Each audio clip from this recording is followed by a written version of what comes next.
All right. Hey, Rob. That was the longest intro ever. Was it? I thought it was pretty. Actually, it was slightly short. I usually wait until the guitar solo starts playing a little bit and then I'll kick in. So this was right at the guitar solo. So I can test that. How's it going, Rob? It's Friday. That is good. Thank God it's Friday. So just behind the scenes, I was telling Rob, I have not even looked at the classic series reissue announcement for the titles for 2026. So I wanted to kind of quickly scan it. We may have some folks join to go over a particular new reissue. So if that happens, we'll switch over to that. But until then, Rob, are you up for taking a look at it? The classic series? Cool. All right. Let's take it. Now, you've seen this, you said already. You've looked through everything? Yeah. Okay. So yeah. This is the Blue Note website. This is just all the kind of the background. So obviously, as we know, this is all cut by Kevin Gray, curated by Kem Kursman at Optimal. So press that Optimal. And let's take a look. So I assume there's going to be 24 announcements here for the full year. Do they do the full year? Do they go to December? Do you remember? Yeah, they always do the full year. They don't do halfsies. All right. So this month on the 23rd, we're getting Free for All, Art Blakey and the Jazz Messengers from 1964. That is my favorite. I think that's my favorite Art Blakey record. I'm pretty sure it's Wayne Shorter, Lee Morgan on this one, if I'm not mistaken. And then Joe Henderson, Our Thing, which has Andrew Hill on it. Yeah, that's a great one. Yeah. But I have both the mono and stereo of Free for All. And then I think I have a Liberty pressing of Our Thing. Of Our Thing. Yeah. I've looked into, there's a 1970 like Liberty with the black and teal label. Yeah. But even that is like a $90 record, or it gets pretty expensive. No. All the Joe Henderson is expensive, right? I mean, is there any Joe Henderson that's even? This actually might be the most. You mean Joe OG-ish? Yeah, like early era. No, I mean even Milestone Records. Even his later stuff. I know his stuff is just like the two red records. The reissues are not cheap. When I went up to when I was at FMU, there were people specifically asking just for Joe Henderson records alone. Hey, Brandon. Hello. Brandon, programming note. We may have some folks join to talk about a reissue, but until then, we were going to quickly take a look at the Blue Note Classic Vinyl Reissue Series 2026 announcement. So we were just starting with January, which they're doing Art Blakey Free for All and Joe Henderson Our Thing. So both fantastic albums. Both fantastic albums. Yeah. In fact, Our Thing might be my favorite Blue Note, Joe. Wow. Yeah. Andrew Hill on it's stripped down. It's just a quartet. And I think that's just kind of, I think it's the only one where, of the Blue Notes, I think that's the only one where, either Kenny Dorham is it with him or it's a bigger group, quintets. Yeah. They're all quintets except for Our Thing. That's a good point. Let me pull it up. Let's just quickly take a look. All right. So you have Joe, Kenny, Andrew, Eddie Con. Oh, never mind. Pete LaRocca. What am I thinking of? With a quartet. Is Unity a quartet? I know that's Larry Young, but anyway. So this one's cool. Pete LaRocca is on it. Up. Okay. Hold on. We'll have to pause this. Okay. Brandon, check out the Joe Henderson situation. Hey, Mark. Hey. Hi, everyone. Hi, Rob. Hello. Thanks for joining, Mark. Oh, yeah. Very happy to do so. So folks may know Mark from the Classical Bums live stream, as well as his own channel, Music on Record, which I'll pull up and drop a link. I've not met Brandon, though. Oh. Hi, Brandon. I'm thinking of Inner Urge, I think. Okay. But Our Thing is, here's the original. Woo! Take a look. Very nice. Um, Mono, nice. That's cool. yeah, man. this is an original mono. Very nice. I've got all the Joes in either first or second pressing of the Blue Notes because he was someone I had to have them all of. Yeah, I could hear that. He's my favorite. So, just quickly, more programming notes. This is Mark's channel, Music on Record. Mark is an expert classical music critic and former performer. And a long time ago. A long time ago. So anyway, so his channel's fantastic. Mark basically will kind of flip on the camera and just go for 30 minutes. I mean, straight through. It's fantastic. I love. Oh, that's I love, the illusion. I love the passion. I love channels with passion, and I feel like Mark, your channel has passion. Cool. Thank you, Mark. What was your instrument when you were playing? Started out on typical recorders, piano, cello. Then really got into early music. So I did recorders professionally and other weird and wild wind instruments like crumb horns and Rausch fifers. And then I also did viola da gamba, which is a 6-string instrument. And then I also did conducting and composition. And then after university, I burned out on classical music. It was so academic. I got fed up with it and actually got into writing pop songs and worked in a studio and sort of taught myself some basic engineering stuff and ended up coming to America for a job at public radio where they wanted someone who could write about music, who knew classical music, and they hired me. And so I used to produce music programming for NPR, not only classical, but also 2 years we did the New Orleans Jazz and Heritage Festival, which was amazing. We sent down a mobile recording unit in a big converted old bus. And that was really fun. That was kind of my introduction to New Orleans music. And we recorded some amazing people. And then we also commissioned radio pieces from local reporters and put together it was like 2 years running. It was like a 4-hour broadcast with Delfeo Marsalis as the host, and that was really fun. So I worked in public radio. I did a lot of radio drama too, so I was always interested in sound and music and all that stuff. What, radio drama? Yeah, I was. Did you like shut the door and like bang on it, like all the you wouldn't Foley believe type of stuff?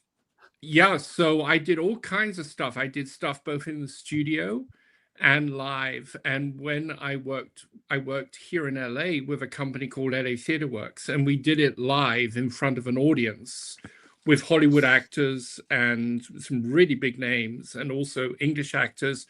And we had a Foley guy. So we had all the gear. And then I'm going to break your bones and you snap celery in half. Yes. What's rehearsal like that? How much do you rehearse on those things? So the way it would work, it was all done in a week. We would do our table read on a Monday, start rehearsing. Sometimes I directed, sometimes I just produced and worked on the engineering side. My main area of responsibility was putting up a weekly 2-hour show, and I did that 52 weeks a year. It's a lot of work. Because there would be the show, and then also I would do interviews and everything and put together a 2-hour show.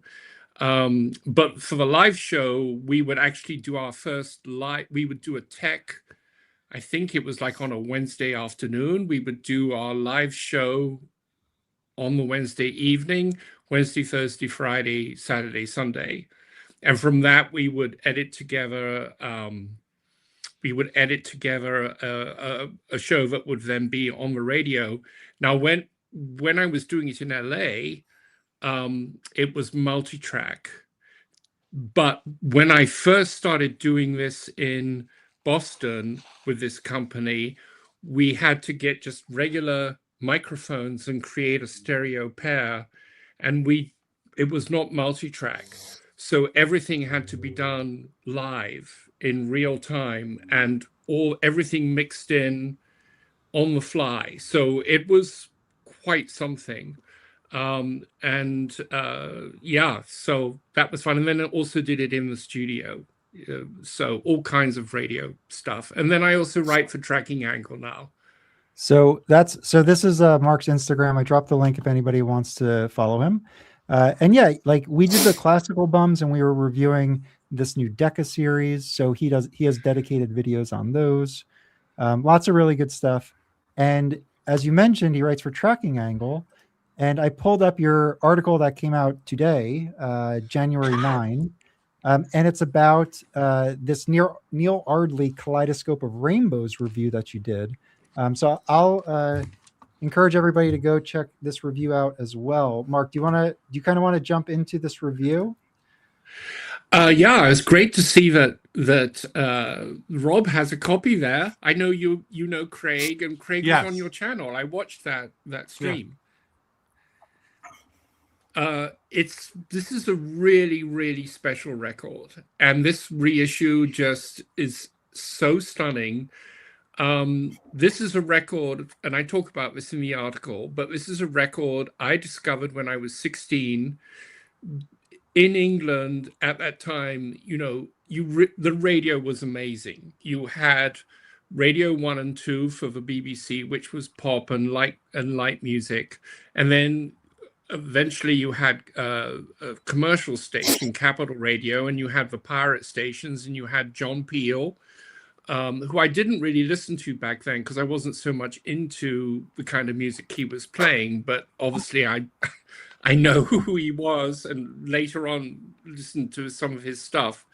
But on Radio 3, which was the classical station, there was a weekly show called Sounds Interesting, done by this amazing critic called Derek Jewell, who was the pop music rock critic for the Sunday Times. And he did this amazing show where he would just pick something and sometimes have live performances, some record, something that just interested him. And on this afternoon on Saturday, and I would try and listen to this show when I was home at school, or if I was at school, because I went to boarding school at that age, if I could tune in, I would tune in on a Saturday afternoon. And he was talking about this record, Kaleidoscope of Rainbows. And it was really something very new and different. And on the record, he's quoted extensively, as well as Neil Ardley talking about his composition. What was remarkable about this piece, Kaleidoscope of Rainbows, which they'd already workshopped in performance live for about 3 years, and it had evolved. Ardley himself, he was a real extraordinary character. He basically made his living from writing textbooks about science and music for kids, for sort of general reading. He also wrote, I didn't mention this in the article, I should have, he used to write the questions for a TV show called Mastermind, which was one of the main quiz shows in England for really smart people. That was his day job. But then he got very involved. He was kind of self-taught. I think he was a saxophone player, pianist. And he was very much in the mold of Gil Evans, Duke Ellington. These were his heroes. And he was into doing original composition. But what fascinated him was how to blend elements of classical, of composed music, with improvisation. There he is. He died very young, which was really sad. He wanted to find ways to create pieces of a much longer structure in which there were jazz elements and rock elements and classical elements.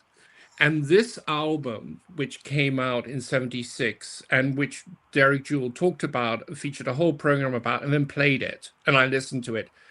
And it just blew me away because this was the first time I'd heard jazz music really work within this context of having pre-composed elements. We'd heard this before. I mean, obviously, if you're familiar with, the Miles Davis, Gil Evans collaborations and a lot of the Duke Ellington material, but it's rarely on this larger scale, and then bringing in these more modern elements. Rob, say something. Okay, so are you familiar with that Decca recording of Kenny Wheeler doing? I'll send you a link to it. So there's a Kenny Wheeler in the late '60s, I think, for Decca. It's very similar. And this is on an imprint of Decca. This is on. It's Don Quixote. He does Don Quixote. It's Don Quixote. Oh, right. I know that. Yeah, cover. it's very similar to this and to Gil Evans, Miles Davis. It's I forget who reissued it, but it was reissued like within the last 5 years. It's excellent. Oh, I would love to check that out. I mean, there it is. We did one of the first. Oh, great.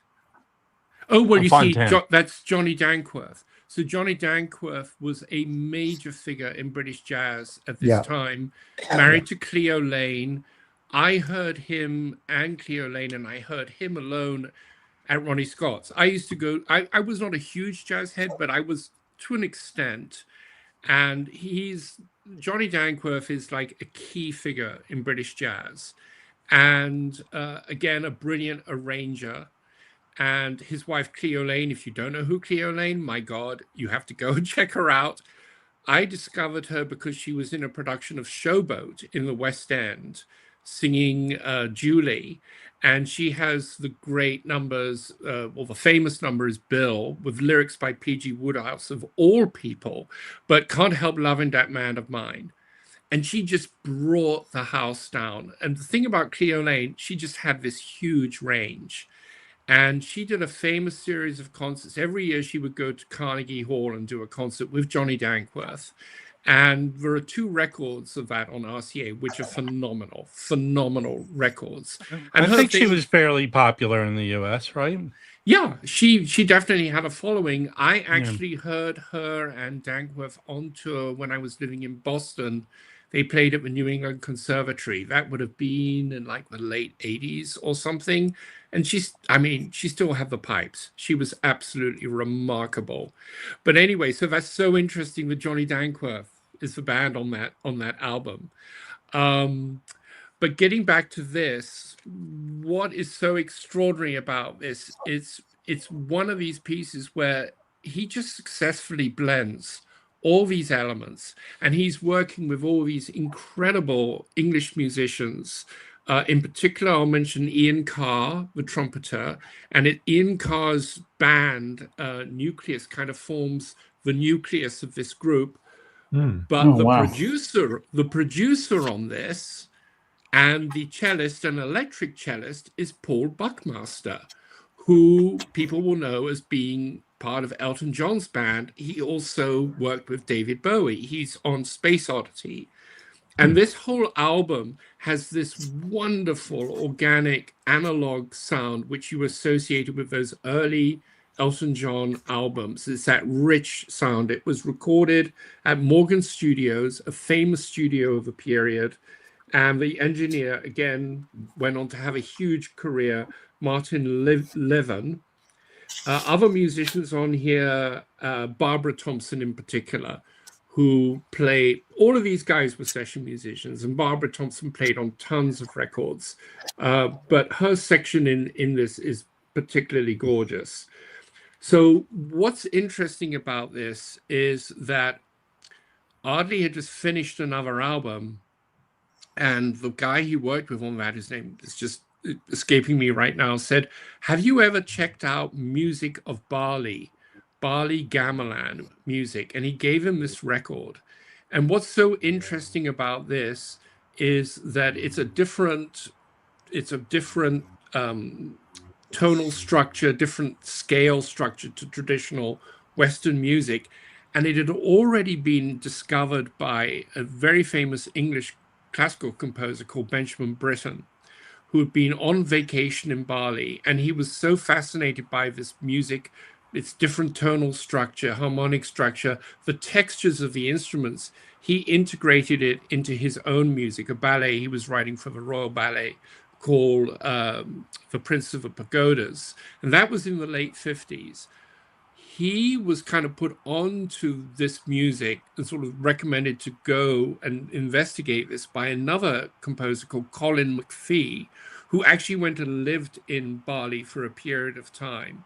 And his archive is actually up here at UCLA, as I discovered. I was researching this article because I live very close to UCLA. Yeah, I was just thinking about the Ian Carr. What is it? It's like a Indian style record. Who is in this group? It was Ian Carr and. Well, I'll just read some of the names of everyone here. It's Neil Ardley, Joe Harriet. Ian Carr, Joe Harriet. No, he's not on this one. We've got Bob Birtles, Paul Buckmaster, Ian Carr, Jeff Castle, Tony Coe. People will know from various records of the time.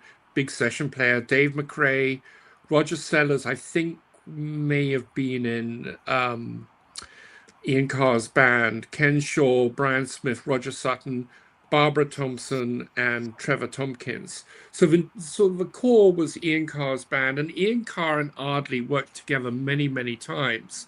And actually, I heard Ian Carr live a few years later when Gil Evans was touring with the British Orchestra.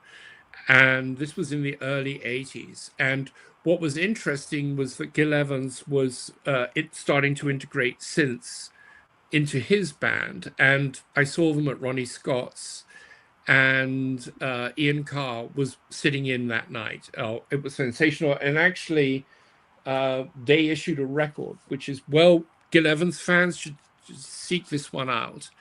It's called The British Orchestra. It's a great record. But again, and it's got these synthesizer textures in it. I mean, what year is that one? This is it's in the 80s, 83. Wow, because I'm big on saying get Gil Evans 70s stuff because it's outstanding. Oh yeah, like yeah. They're mostly live records and stuff like that. They're so good. Yeah, I've got one or two of those. A couple on Japanese. Yeah. This was an amazing gig, and what was so interesting about it was that this was 6 years after Kaleidoscope came out, and then another Ardley record, which I'll talk about in a moment.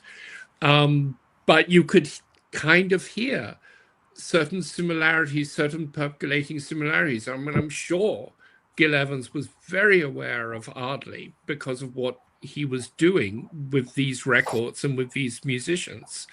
And then he went on to do a couple of years later. I'm not that familiar with this group of musicians in this time period, but given all that context, how they're working with Elton John, and these are like, key arrangers and composers like Gil Evans, I just feel like there's a great history here. So there's an amazing history, and I'm not an expert on British jazz. It's a whole area unto itself. Go ahead. Just in context with what Craig's doing at Analogue October, he put out another Neil Ardley record. Yeah. Before that, in what order are the records? This is actually the one that comes out first, Kaleidoscope. Okay. But Neil, for various reasons, Craig, and that's his first record. Yeah. Which is, so let's just say why we're talking about this is because Craig Crane, who I know you guys are familiar with, I know Rob is familiar with, he's a friend of the channel, etc.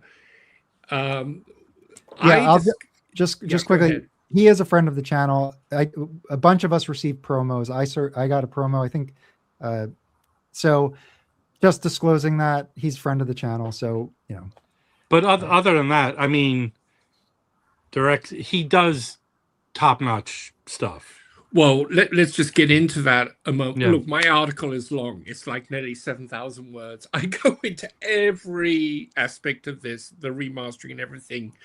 I reviewed this one like back in March. If you go to any of my articles on Tracking Angle and click on my name, you get a whole list of everything I've ever written, and you can find the review of this one, Harmony of the Spheres, that I wrote back in March. It's a slightly different kind of piece. It's more proggy. It's definitely more proggy, but it's got a lot of the same players on it. Again, I think it's recorded in the same studios. It's got Barbara Thompson, Ian Carr, Tony Coe. A lot of the same people. Yeah, and it's Martin Levan who engineered it. So the thing about Craig is it's a small label out of Chichester in southern England. He's got a record store there. And it was kind of during lockdown, and he got into I want to do some records. And the first record he did is that one you quickly showed, which is for Courtney Pine. And I became aware of all of this because I connected with Danny Kaye. And Danny, somehow we were talking, and we got onto the fact, he said, well, I know this guy is doing Neil Ardley. And I just freaked out because I have loved this record, Kaleidoscope of Rainbows, and to a slightly lesser extent, Harmony of the Spheres. These are records that are very, very close to my heart. And Kaleidoscope of Rainbows in particular is just one of those records that really sort of changed my whole view of music. This idea that you could bring all these disparate elements together and it could all work. And it's just, and this we have to say, Mark, it's such an exciting listen. Let me just go to Brandon. Brandon, thoughts on Neil Ardley?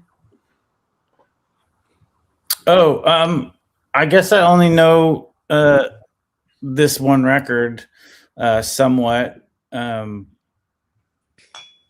Okay.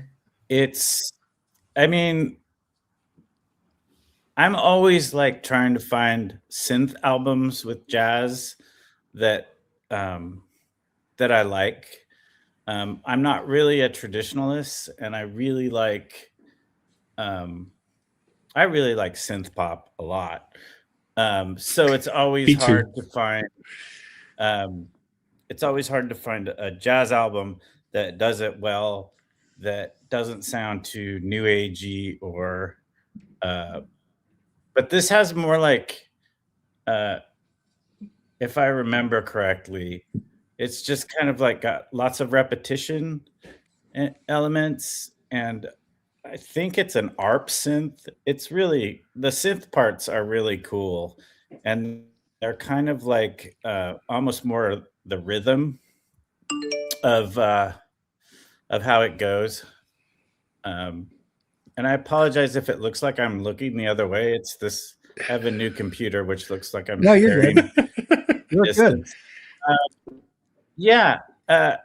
My friend Jed, who's kind of like, who owns Little Axe, is kind of like the person that always likes jazz, but he doesn't like hard bop or anything anything that's not sort of somewhat obtuse or different. And so it's an album that he likes. And that's sort of how I know it is from him. Your point.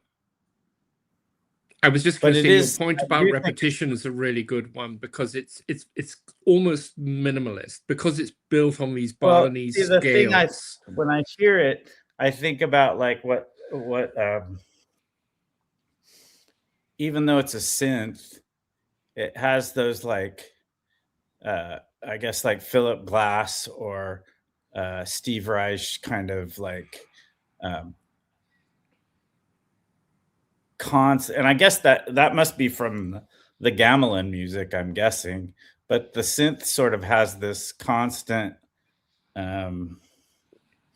It's just got repetition, and not in any bad way or anything like that. But it does remind me of minimalist music, like Philip Glass or Steve Reich or Terry Riley or things like that. It has a very sort of cerebral kind of feel to it, but it does also loosen up because of the jazz, just the instruments that are in it and the way that they're played in a jazz structure. I think it's very cool.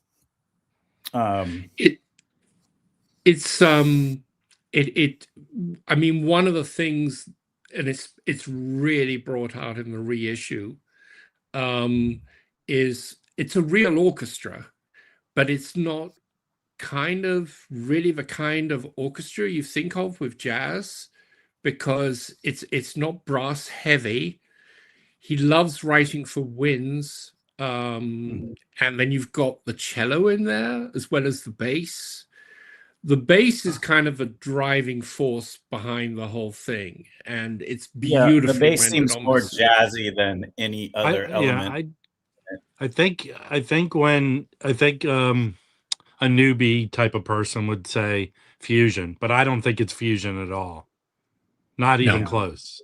No. If you go and listen to Ian Carr's albums, because I've been dipping into him now, around this period, that sounds more like fusion to me. This is really a synthesis. I mean, literally, there's this classical element, this structure underneath it, which means that as things proceed and then as things return, it's like listening to a symphony. You've got this wonderful organic quality of it, and it galvanizes. So there are these moments in it where it just all comes together, and especially towards the end, and you have all these things coming back that you've heard before, and it's seamless. So you have that, then you've got the jazziness, and then you've really got a kind of a rocky, almost progressive rock aspect, which becomes more to the fore in this. And your point about the synths is that, this is a golden period of synthesizers. This is before we get the Yamaha DX7s coming in. And it's just this gorgeous analog sound. And the way he integrates the synths within the orchestra is just so striking. I mean, I'm with you. I love good synth pop. I love synthesizers being used really well, and then when they're not used well, ooh. But another interesting thing is when you listen to synthesizer records of this period, but particularly later, because the technology was evolving so quickly and particular sounds became associated with particular years, literally, the records can sound very dated. This record does not sound dated at all. He manages to use the synthesizers in the same kind of way that he uses for regular instruments. Mark, so is there distribution of this title in the US? Does anybody have it? Well, no. You can get it through Forced Exposure. Okay. Craig is working on getting some other people to pick it up and distribute it. Okay. Or you could just order it from Craig directly, To be honest, just order it from Craig directly. It's weird. I went on the Forced Exposure site and I couldn't find it. Now be careful. There's another earlier vinyl version of this out there, and you don't want that. You want this one, the Analogue October. But to segue into it, here's a question from Harry, and Harry's a huge classical person. So it's a 10. I gave it a 10. It's one of the best sounding records in my collection. So I actually had I had a certain amount of anxiety with this, because the intention had been, like Harmony of the Spheres, to master it all analog. So straight from the master tapes to the lathe, all analog. But he was doing it with Miles Showell at Abbey Road, and they were going to do it all analog. But once they got the tapes out, there were some issues, and they realized that probably what they had to do was do a digital capture and then edit that together and then do Miles Showell's half-speed mastering. Now, my exposure to Miles Showell's mastering has not been great. I've not heard personally his rock and pop albums, but I've read enough to know that people have very mixed views on them. What I had reviewed was 2 of his classical releases, the Wagner Ring Cycle and the Britain War Requiem, both mastered from digital files. And I reviewed both the SACD CD versions, which I thought was superb, but I felt that the vinyl, while being fine, it just lacked a certain breath of life. You know, it was fine, but it didn't have the quality of my original pressings, and I actually preferred the SACD versions. So I was very trepidatious about listening to this, because the original, the OG, is a fantastic sounding record. Gal was an imprint of Decca, and Decca in this period, they have fabulous sounding records, classical, jazz, rock, whatever. So I put this on. So he's mastered it over 4 sides, 33, but over 4 sides, which again, I was a little hesitant about, because I was so used to, I've been listening to this record for 50 years, and it's one of my, top 10 records. Is the original's 1 LP? 1 LP. Yeah. And I thought, well, it's going to break up the flow. But the way it's structured is there's kind of a, between each section, which is called a rainbow. In your mind, what you have to think about is it's basically like a beam of, the work starts with a beam of white light, musical white light, which is the synthesizer thing that happens, and you hear the chord, and then it refracts into rainbows, all these different variations on this particular note sequence from the Balinese scale. And then each rainbow explores all of that in different ways with different instruments, different soloists. And then at the end, he gathers it all together again. And it comes back to a single white beam of light, these big chords at the end. So it's okay to break it up.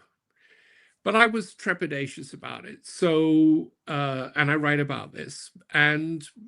But man, oh man, by the end of side 1, I was just like, fuck, this is so great. I mean, one of the things that's just happened is you just hear more into the mix. This is dense music. There's a lot going on, but you can hear all the individual instruments, what they're all doing. There is so much going on in this musically, and it's so beautifully engineered that the background doesn't become a foreground, and things just emerge so organically.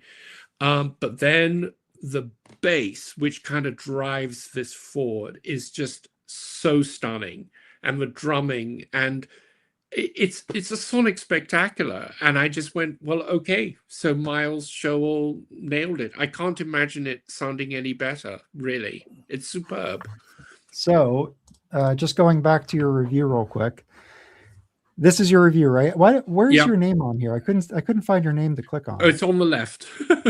Oh, it is. Okay. So you're giving it music 10 and sound 10. So this is top mark. Now, top tracking marks. angle sometimes goes 11, right? Is that, do you have the authority to go 11? Yes, I do. And I have done so. Okay. Oh God. Like Spinal Tap. And I almost did. Yeah. I almost did with this. I tend, but I think if you do it too often, but it's as good a record as you're going to have in your collection. And like I say, this is such life-affirming musicianship and composition. It's just so thrilling and joyful to listen to. An interesting thing, and I have some photos in the article, is that to coordinate with this release, they put on a series of live performances with jazz students from the Guildhall School of Music, where they have all the Neil Ardley archives.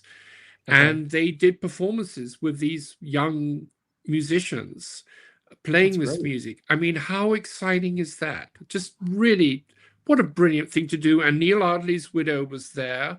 The original engineer, Martin Levan, was there. So Miles Showell, who cut this, here's a lovely little story. When he was growing up, his father, Brian Showell, owned a record store. and just outside of London. And Brian had heard the music on the radio. Could have been the same program that I listened to. And he featured it. He did a whole window display of the record and played it nonstop in the shop.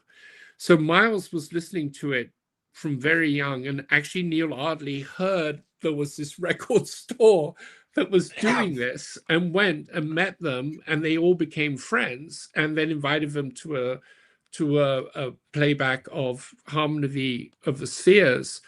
Oh, wow. So when Miles was mastering it at Abbey Road, his dad was there. Isn't that wow. cool? It's just That so is. cool.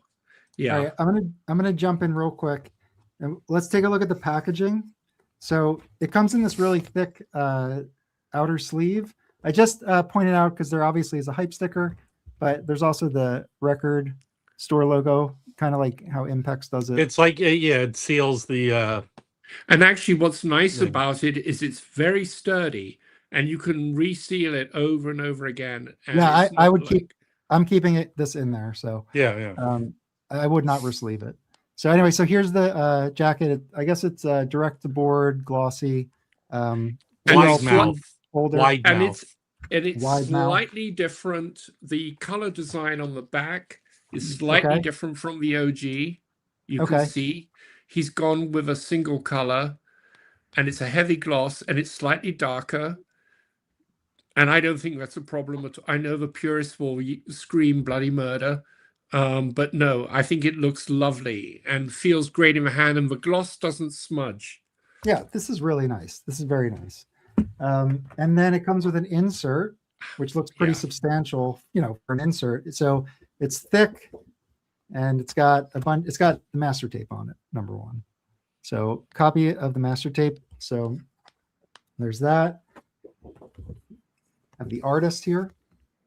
Yeah. And I'm assuming it goes into the master, like it goes into the artist history and It's yeah, a it goes really into superb essay. recording history as well. So Yeah. Miles breaks it down. So you do get some It's- pictures of the It's mastering. a session. superb essay by what's his name? I think it's Mike Flynn, a jazz editor of Jazzwise magazine. Yeah. And he's gone and spoken to all the people who are still alive. There we go. So there's And Craig it's himself, a terrific. the, There he is. reissue And producer. behind, there's Miles and Brian Showell. Cool. So yeah, so that's the packaging, and Rob showed this, but it's 2 LPs on the Goal label. And it's an Gold? exact facsimile of the original label. So that's what you get with packaging. Do Yeah. you know where It's they're a stu- pressed? Where do they press? Sorry? them? Where's Yeah, the- where are they record industry It- in the Netherlands. It's the Okay. same company that's music on vinyl. pressed? Okay. And my pressing was perfect. Yeah. Yeah. So I'm just, I was trepidatious about this reissue because I love the original so much, and he knocked it out of the park.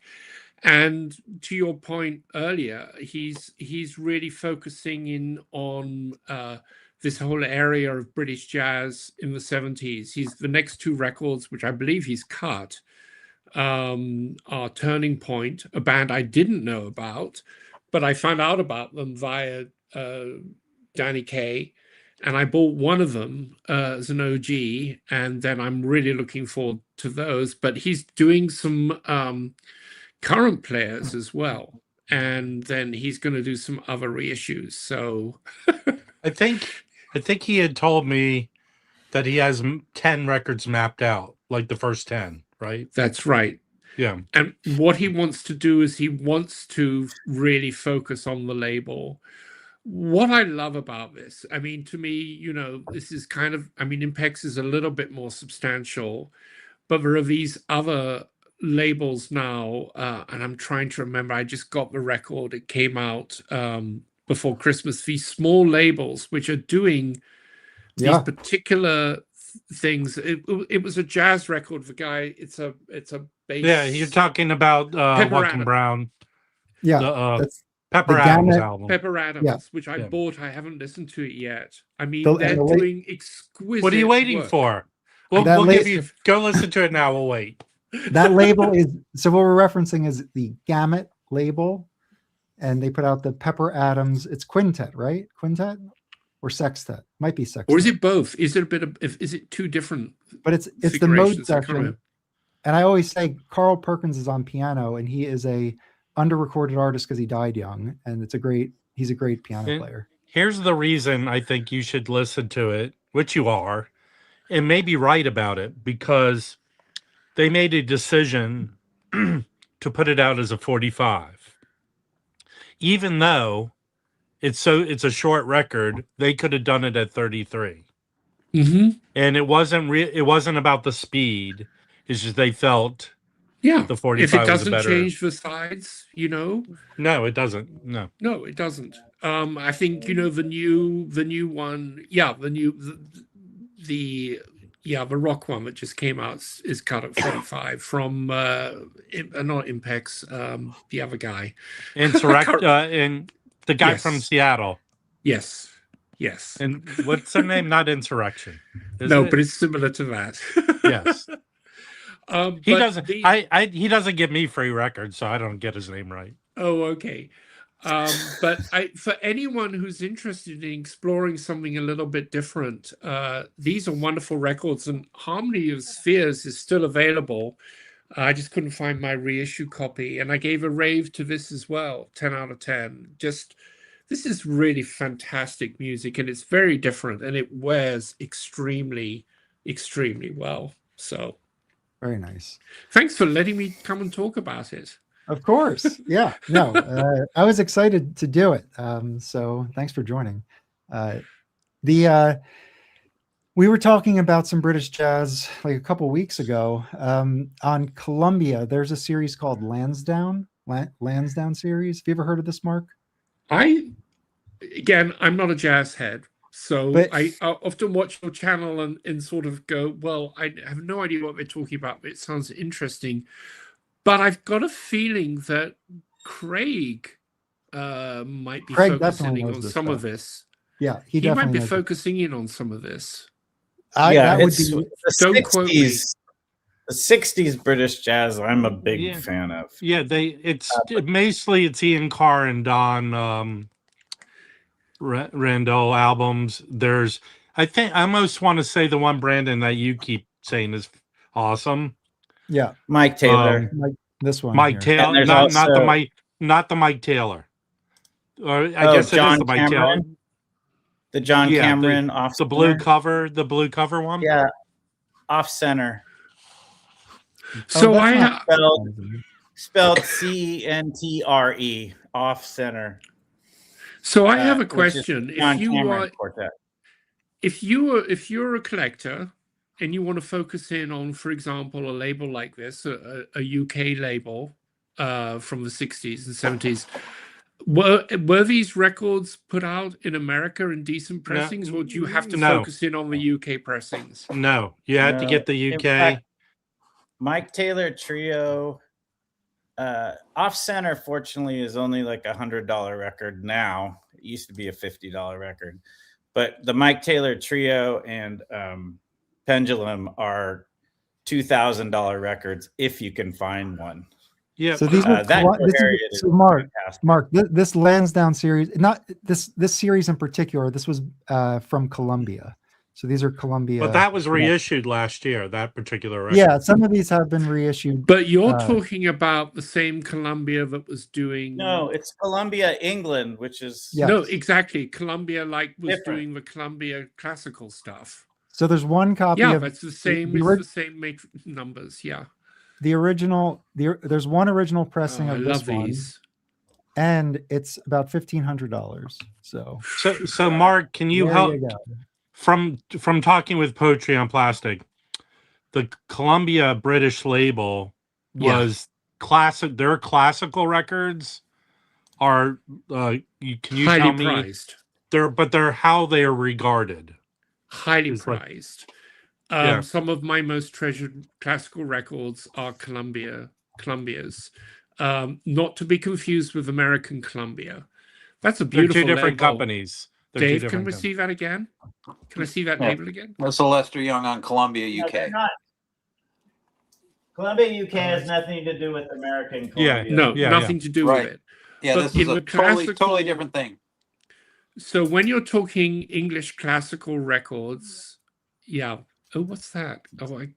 Dave. So that the from- Lansdowne series put out a comp, so you get a track from a bunch of the. Okay, so this is a records. record I've been great. trying to get forever. This So, I particular just- record. Hold on, I'll be right back. My wife's. Mike stole it from you when you were both bidding on it. Oh, But to find, and now trouble with importing from Europe is you get these sellers who don't know what they're doing and they don't package it correctly. So then taxes, levies, Yeah. all yeah. of They that have, is they have to unnecessary. declare. They have to declare it properly now. Exactly.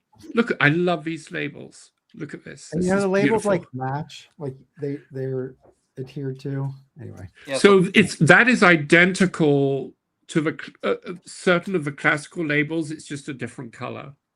But I Yeah, love so the deep black. I have a record coming from Denmark right now. The absolute arch enemy. So that ought to be fun to try to get it through customs. I mean, I had a regular person. I had my secret dealer in England who I bought from on eBay. I could get really good UK copies of classical, and he just packaged a whole bunch up and didn't do it properly. And I refused. I said return them. Oh, so man. but Okay. what an it. Yeah, well, I Yeah. was just on principle. Yeah. I'm not going to pay that money. And it's an illegal levy. So and he's no longer my dealer on that stuff.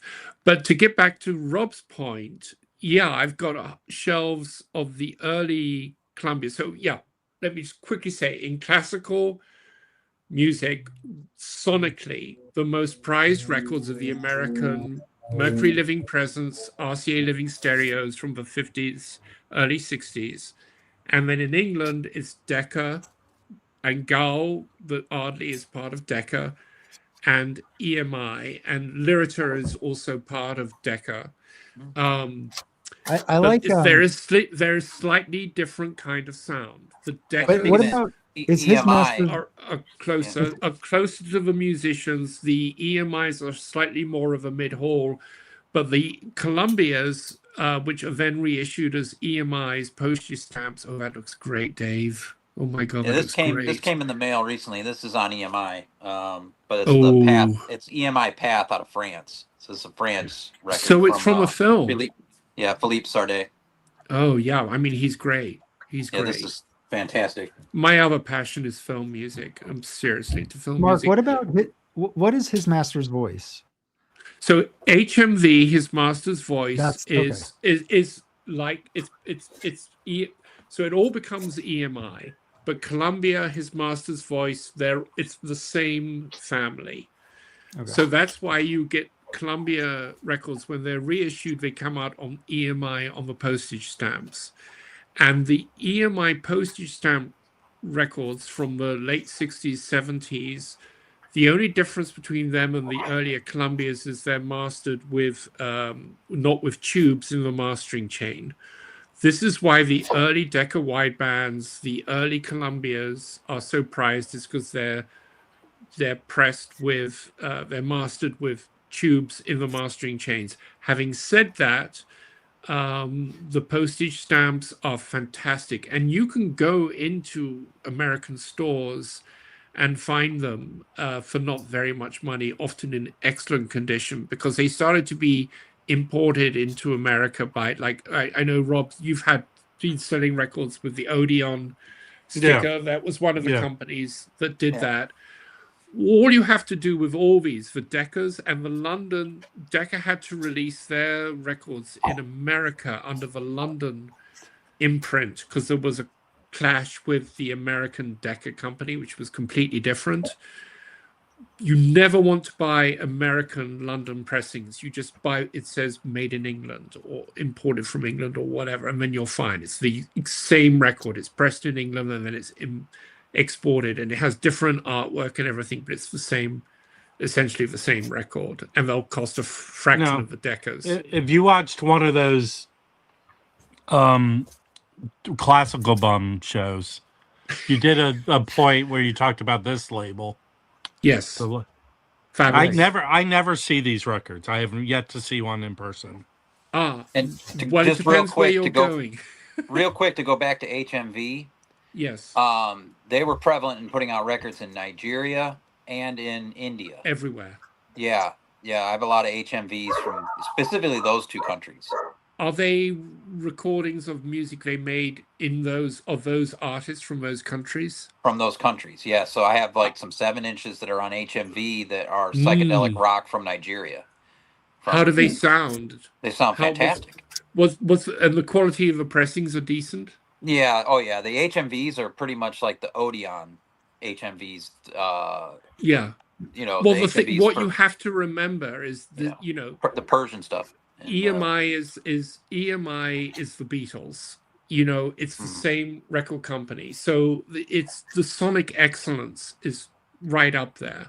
Ooh. And likewise with the Deckers, and so that often went throughout their operation. They knew what they were doing. It's not like buying RCAs from the 70s here, which is shit. Although in classical, I do have RCAs which sound great. For example, I have a complete run of all the Bowie first like RCAs, UKs. The Flexi ones and the Dynogrooves, they sound good. Yeah. I mean, all my Bowie original pressings. But even even early '80s Bowie pressings are vicious. Those sound which good. were the ones I first bought, and then I went back and got the earlier pressings. I have a lot of original Bowie, but I love his when he redid them digitally on Ryco, the DMMs. There's a couple records that sound phenomenal. Which one? Like Okay, let's get into this. Which of the Ryco Man Who Sold the World like? sounds so wonderful. Really? On the Ryco DMM direct metal mastering. Wow. However he did it. It's because I have original pressings of that, and I sold my original immediately because the Ryco. I think it's just those two Mercuries sound really bad. Before he goes to RCA, they sound terrible, and it's kind of a shame that Man Who Sold the World sounds so bad, and then the Ryco one is it blows my mind. Well, I'm going to keep my eyes open for that because I'm a Bowie obsessive. I almost bought that the other day at Repo, the Ryco. But I found a bootleg of the original, but it doesn't sound that great. No, but if it's still there, you sounds go even grab worse it. than the Mercury original. Yeah, it's not that great at all. And even the RCA, the RCA doesn't sound that great either. With the different the Bowie reissue that's phenomenal is the EMI 100 of Hunky Dory. Phenomenal sounding. If you ever find that, well, so is the Ryco of Hunky Dory. That's really good too. I'm very rarely like direct metal mastering. Very, very, very rarely, and it's just. When was it put out? When were they put out? They start coming out in like 1990. No. No. Oh, the Ryco, when he does some 1992, 1992-ish, and he toured with it. When he redid all of his stuff. I have the 4 LP best of, yeah. Everything pre-Let's Dance, he redid on Ryco. Not just the RCA stuff. He did the 2 Mercury records. Mark, could you speak to the? So this is another Mark who says this, the RCA International. What's the deal with that? Well, maybe he's talking about. So I'm talking about original UK RCAs, which I'm guessing are RCA International. Because hey, Mark, but if you really get into the weeds on this, there are apparently good sounding American early Americans too. Now these are EMIs. These were always originally EMIs. He switched labels for Let's Dance Tonight, Never Let Me Down. So actually, Let's Dance sounds really good on the EMI original. I have yet, I mean, I've got all the big Bowie boxes just because I'm a completist. I don't have the latest one. I'm a huge fan of the late Bowie albums. Huge fan. Like Earthling is one of my favorites, which is, you know, Yeah, and I I've like always. Earthling a lot. Which pressing do you go for on that one?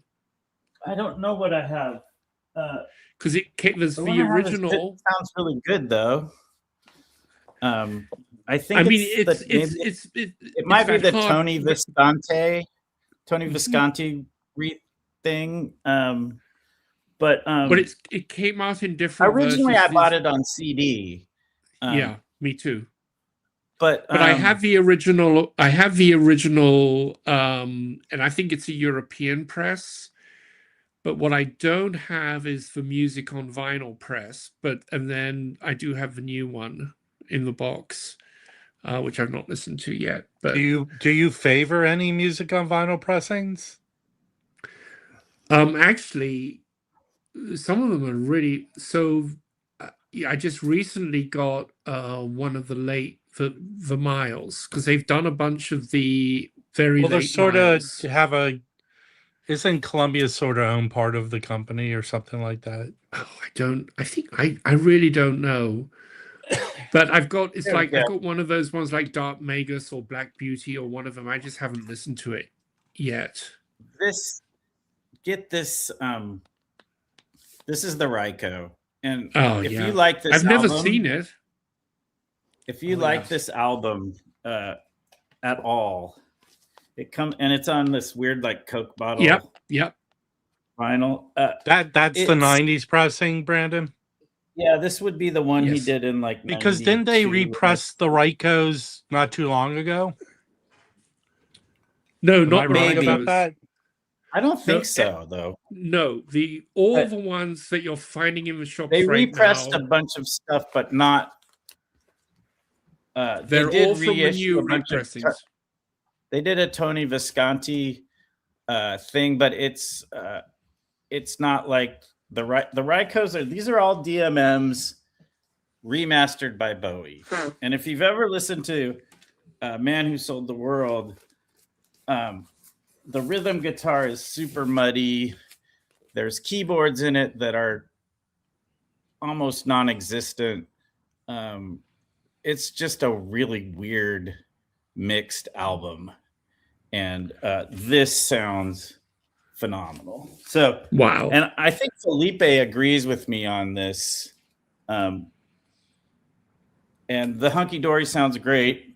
I have early pressings of the most of the RCAs, so I didn't want to spend, these are like $100 a piece. So I've never seen one of those in the wild.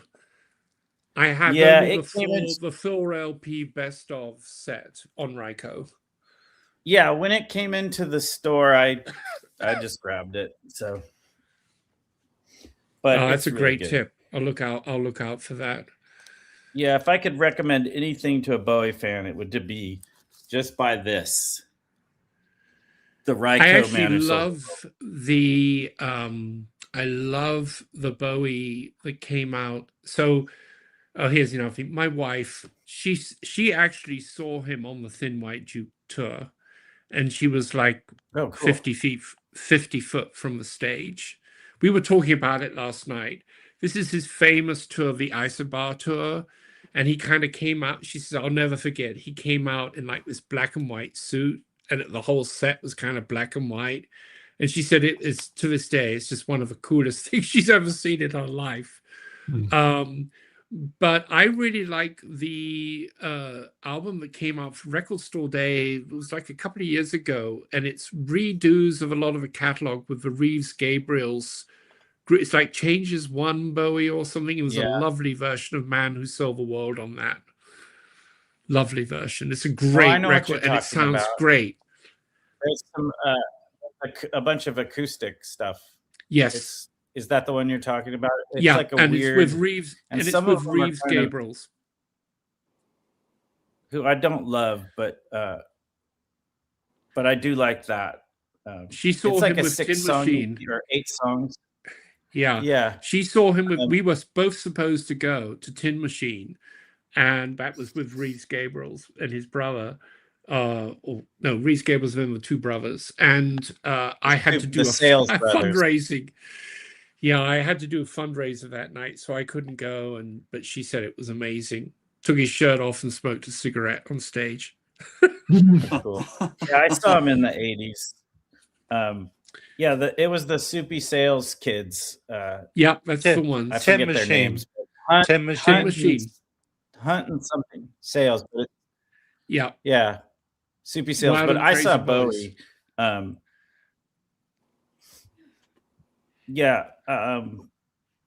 I saw him a Bowie, bunch of times. In '87. It wasn't his greatest tour, No. but it was just fun you to saw go. him on the insane Spider tour, where it had dancers and everything. Yeah, that was a weird show.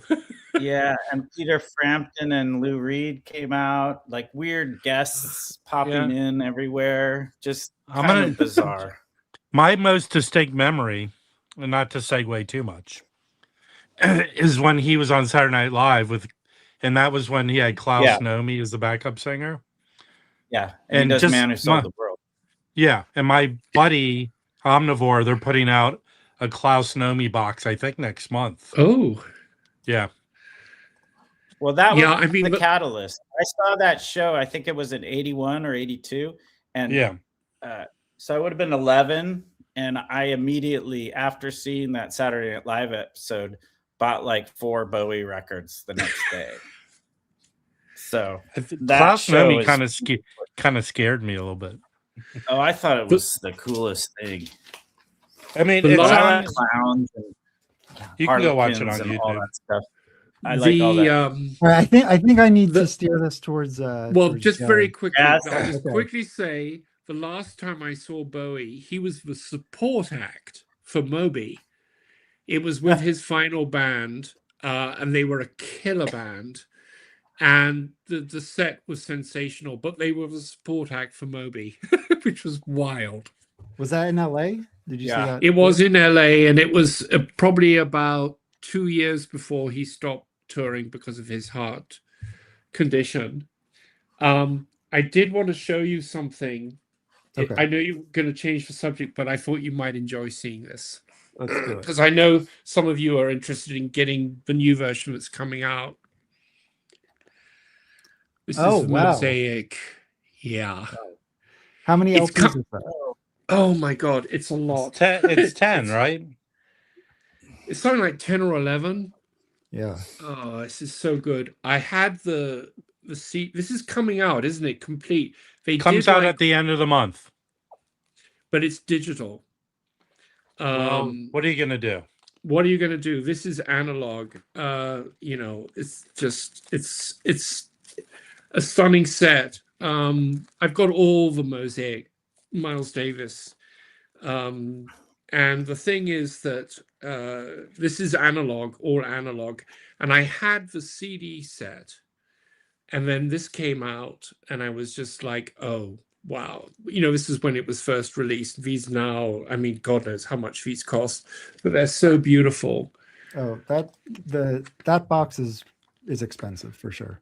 Yeah, all these are. But the thing is that, I mean, I'm just hoping that they do it. I mean, this is just, I almost prefer listening to this to the albums.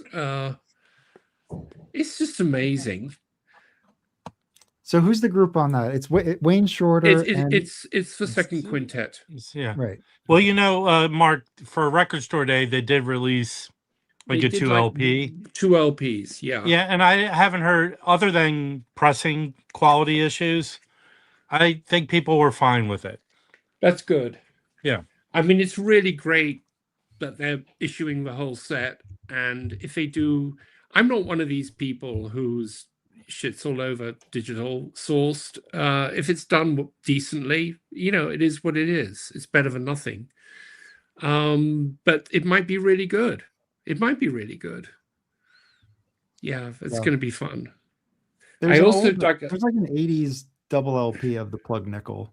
Well, there's Japanese pressings of the Plug Nickel. Yeah. In volume 1 or volume 2. Yeah. But I ordered the box. Mark, it's insanely affordable. How much are they charging for it? Like a little or 200-ish, a little over 200. And I bought it as part of like Target did buy 2 get 1 free. So I bought 3 of them and I'm going to share them. So for that price, I think I'm going to pay like $150 for it. It's fine. Yeah. Do you know who's? I just hope it's not from the same masters that they did the CD set, because that would be a cop out. Well, I haven't really. No one knows. And I don't know what the Record Store Day one, what information was there. And I will say this: Sony does a shitty job of reissuing their records. When people are able to license them, then that's when they're done well, right? Is this what you guys are referencing? Yes. Yeah, there you go.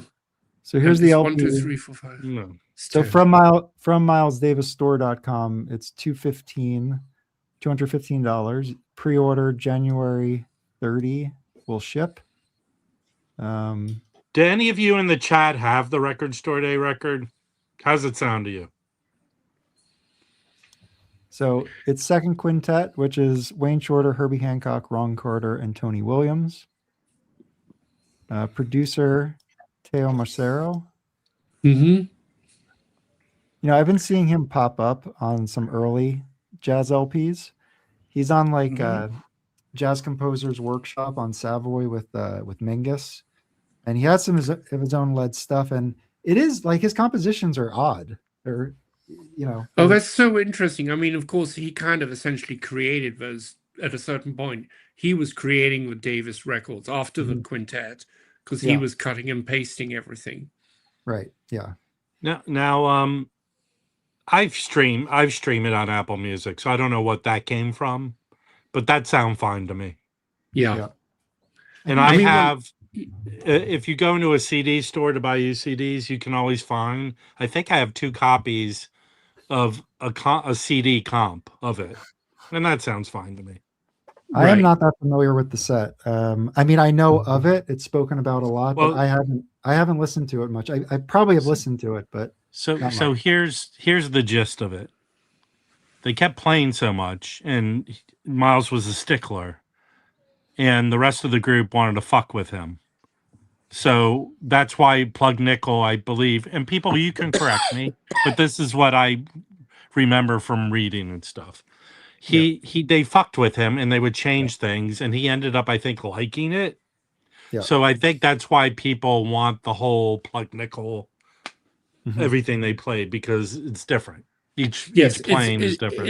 It's definitely different. Yeah. But there's also just there's a spontaneity. It's live. Right. The sound is really good. It's really good. Since I've got jazz people here, let me ask you. So I always hesitated on the MoFi Miles's because I had all the mosaics. But I've never been able to find anyone who can give me a straight answer on. I can give you a straight answer. Do it.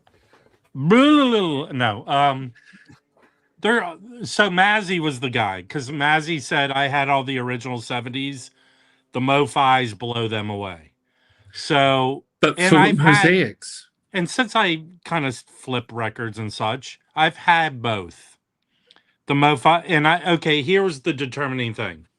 I've had a bunch of originals of Bitches Brew, and I got the MoFi version, and that really does sound better. So, and their digital step, they sound in that particular case. All the Miles I have, all the Columbia Mileses I have are the MoFis.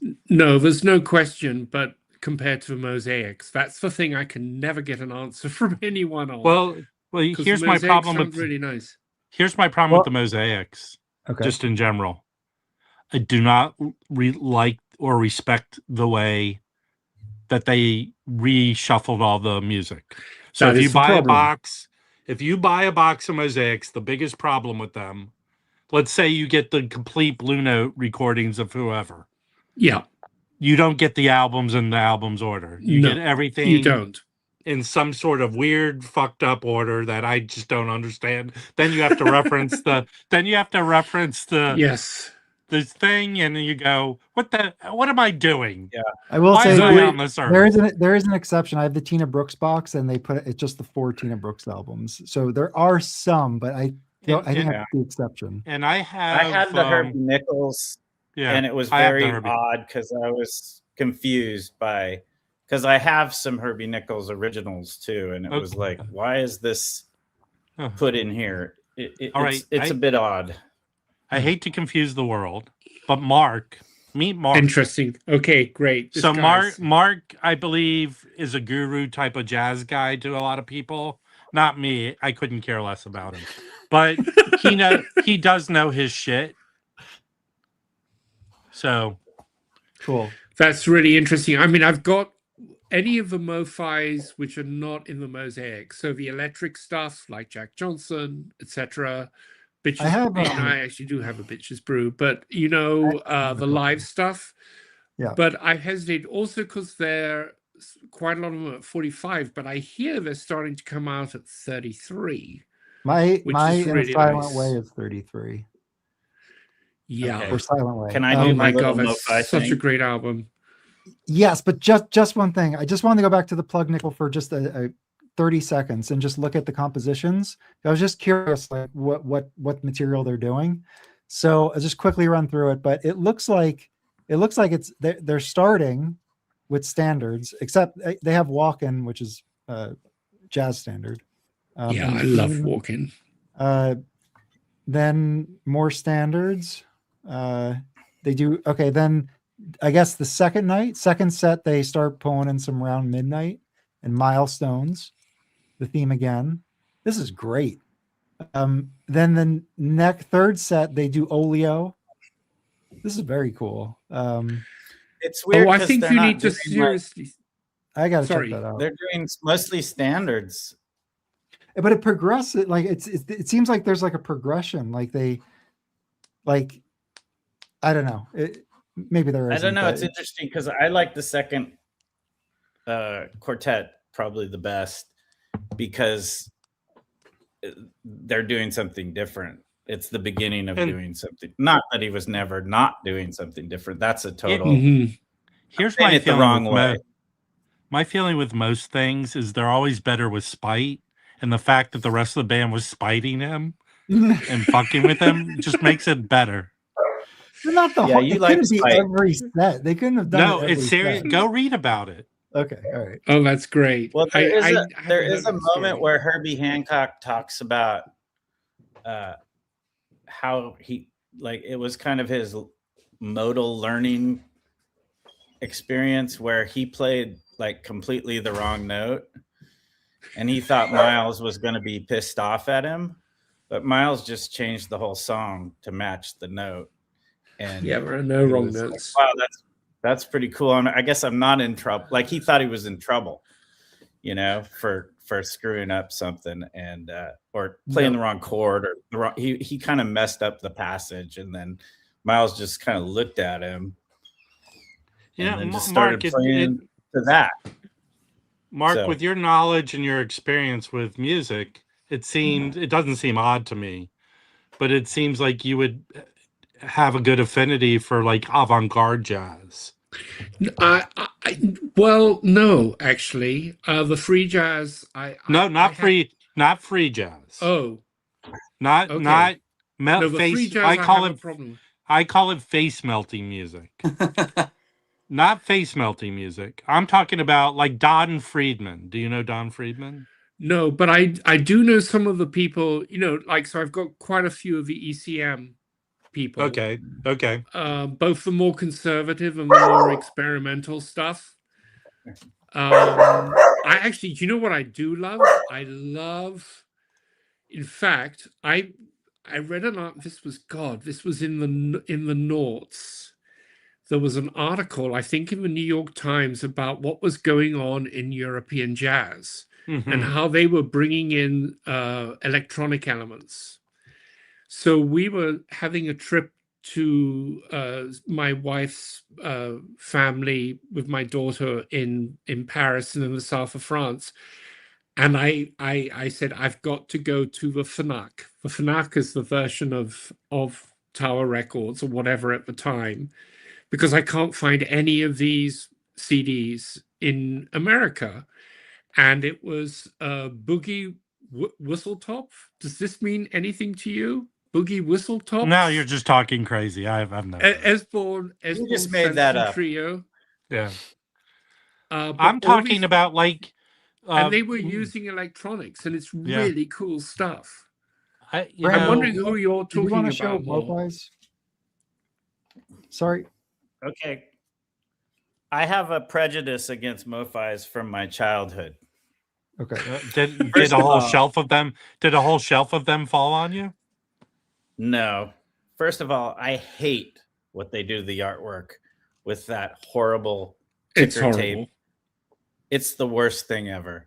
And that just pissed me off. But when I was young buying records, I usually had to buy, less expensive records because I would only have I'd have a very small budget in the early 80s to buy records. So, for me, a great find was like a $2 record or whatever. But I always had the guys at Tower or somewhere saying, I'd only get the Mo-Fi, and you'd be like, you're buying your record and they're just like, kind of like, ugh. So, that I have a personal prejudice. Yeah, what's the movie? But that's audiophile pretentiousness amongst all those labels. Yeah, the audiophile protection. And what's funny is it's like, dude, you work at Tower, like. What? But Brandon, I don't feel that way about the Mo-Fi's, but I don't disagree with you because my issue with these Rhino hi-fis that are coming out is the branded labels. I just don't understand why they don't put the original labels on. It was, the difference was probably the same. Like, sorry, you could get a new record for $8.99 or $7.99 or whatever, and the Mo-Fi would be like $14.99 or $16.99 or $17. It was double the price. And I just didn't have the money to buy them, and I really got bothered from a young age by what they did to the covers. So I just never got them. A third-party label like Mo-Fi, especially in the beginning, they would have to pay. They probably wouldn't be granted the rights to use labels from existing Warner Brothers, Columbia, whoever. Yeah, they were all white labels, right?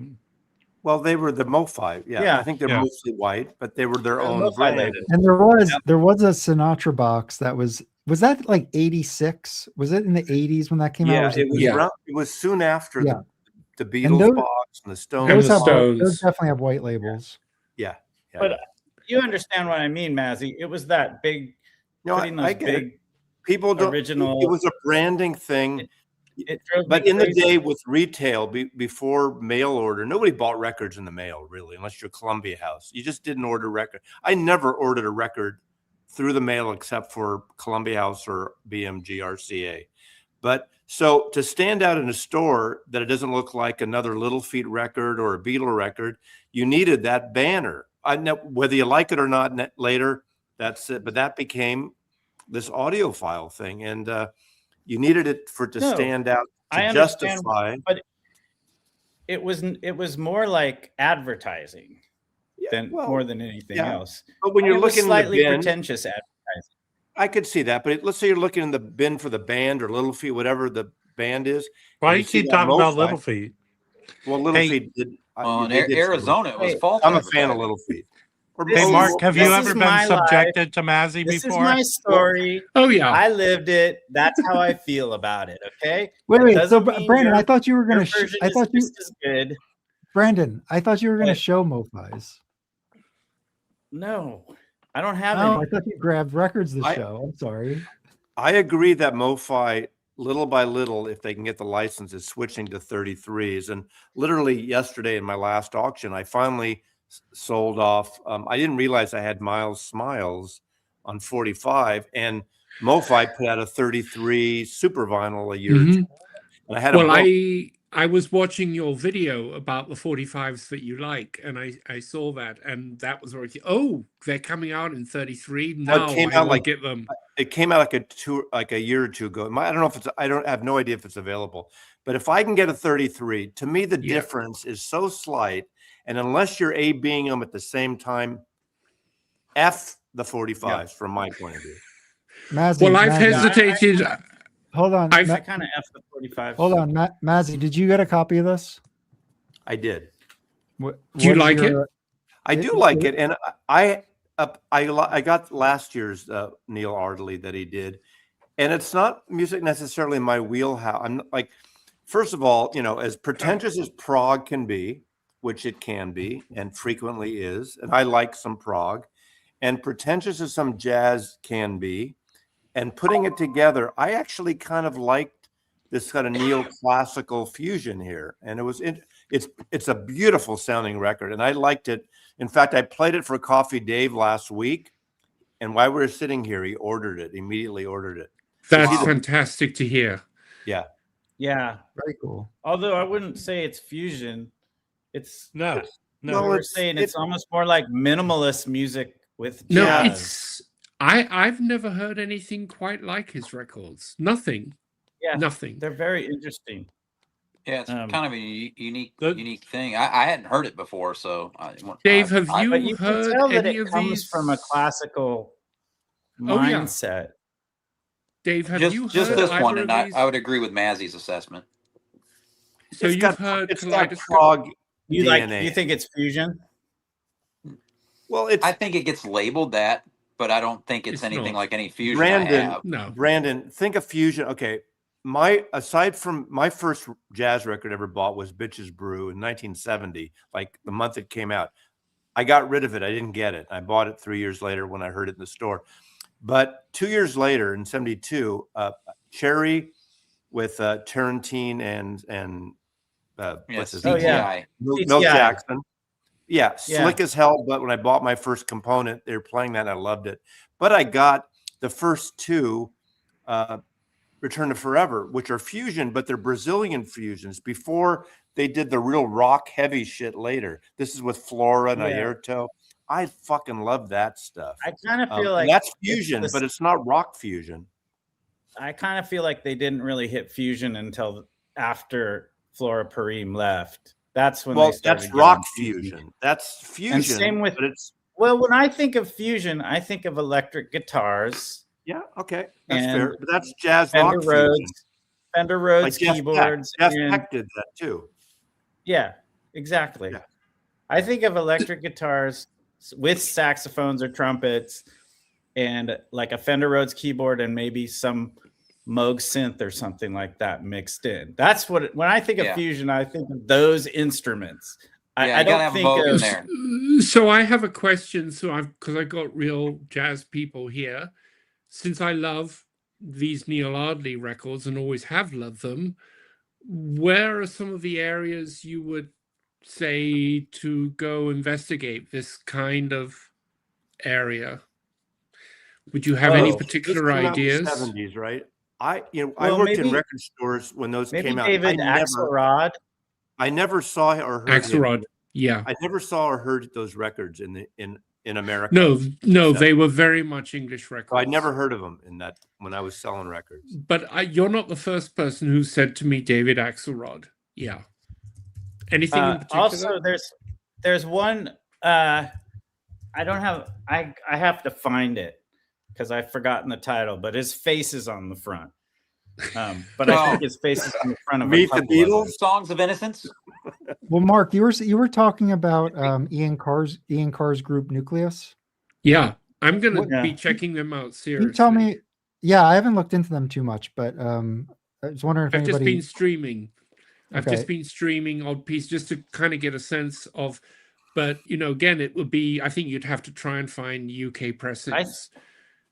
And I really want that record that you held up. Yeah, there's one Ian Carr record that's insanely expensive. Yeah. Oh no, that's not it. But that looks amazing. Then, Rob, you did you recommended the Kenny Wheeler. Okay, so the Kenny Wheeler is not.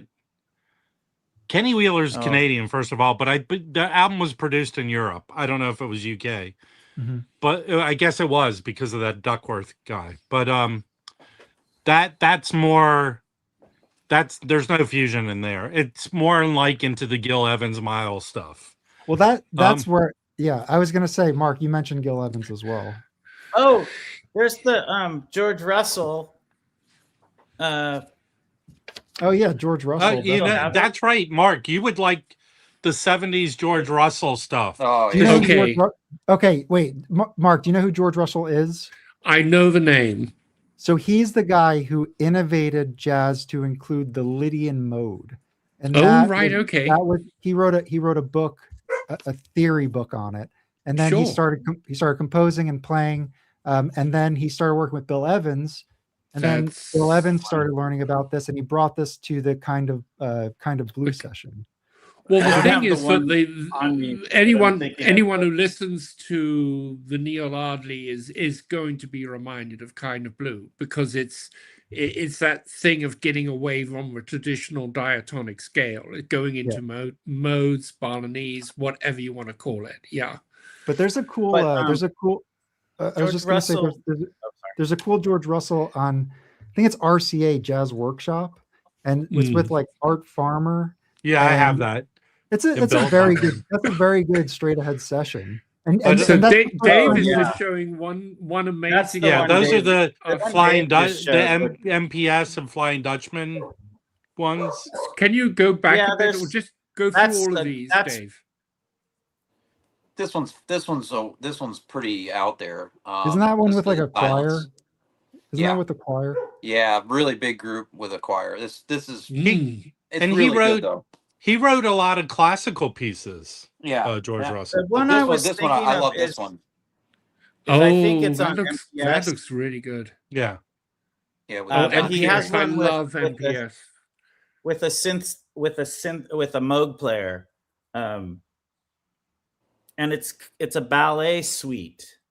Oh yeah. Yeah, and I wish I can't remember the name of that one. I don't know if I still have it. Let me look it up. Yeah, I'm always so jealous of you guys where you can just turn around and pick out records. My records are spread throughout the whole that's the thing is, I used to be able to do it, but they've gotten they're all over the place now. So look at this plug nickel sampler on CD. Who can friggin' read this shit on CD? No, that's from the original with a magnifying glass, maybe. I mean, this is the plug nickel sampler. I regret not buying the full box CD when it came out, but it came out, the new records could the original CD box does not sound nearly as good as the Mosaic set, and I'm hope for people that the new record set will sound somewhere in between. Yeah, I just love this music. I'm gonna grab it. It's fantastic. You've got to get the new vinyl. You should get it if you like this stuff. It's great. Oh, I actually love. I have the CD box. It's the huge CD box of all the really late Miles performing live. It's all the late stuff. Oh my god, it's such a beautiful set. Would you have that one, Mosey? The Mosaic Côte d'Azur or something. I can't remember what it is. I do have the Côte d'Azur on a Columbia CD, I think. Not the. It's a huge. I can't remember what it's called, but it's a huge set of all this late funky stuff. Not on Warner Brothers. Not on Warner Brothers. It's fantastic. What's the live Miles with? It's like Oh man, Later? I can't think of the name. When he No, no, does no. Human Nature It's and like- Time After Time. No, it's earlier than that. Live it's with- Evil. Hold on, I gotta look it up. Cologne. Totally blanking. I love all that late This stuff. is 1965 Chicago. I don't know if you mentioned that before, but 65 Four and Chicago, More. the plug nickel. Who So plays on Four and More in My Funny Valentine is what I was thinking of. well, And is that George Gil Coleman. Evans? Is that a Gil Evans? No, No, that's no, all- no, that's from the it's- 60s. they're live. There's a MoFi of that. You don't have Yeah. it, Mazzy? I No, don't the know if MoFi is wonderful. I have Yeah. that album, My Funny Valentine. Isn't George Coleman in the group on that? George I Coleman. think thank you. So yeah. Yeah. Baltimore. Hey, Mazzy, can you put that insert on a pole and wave it like a flag, please? Well, this is YouTube is a visual medium, so you need to show. All right, then put a cup mask on your face. Well, This isn't a podcast. Okay. This is just great. to go back to George Russell, I do find him challenging to listen to.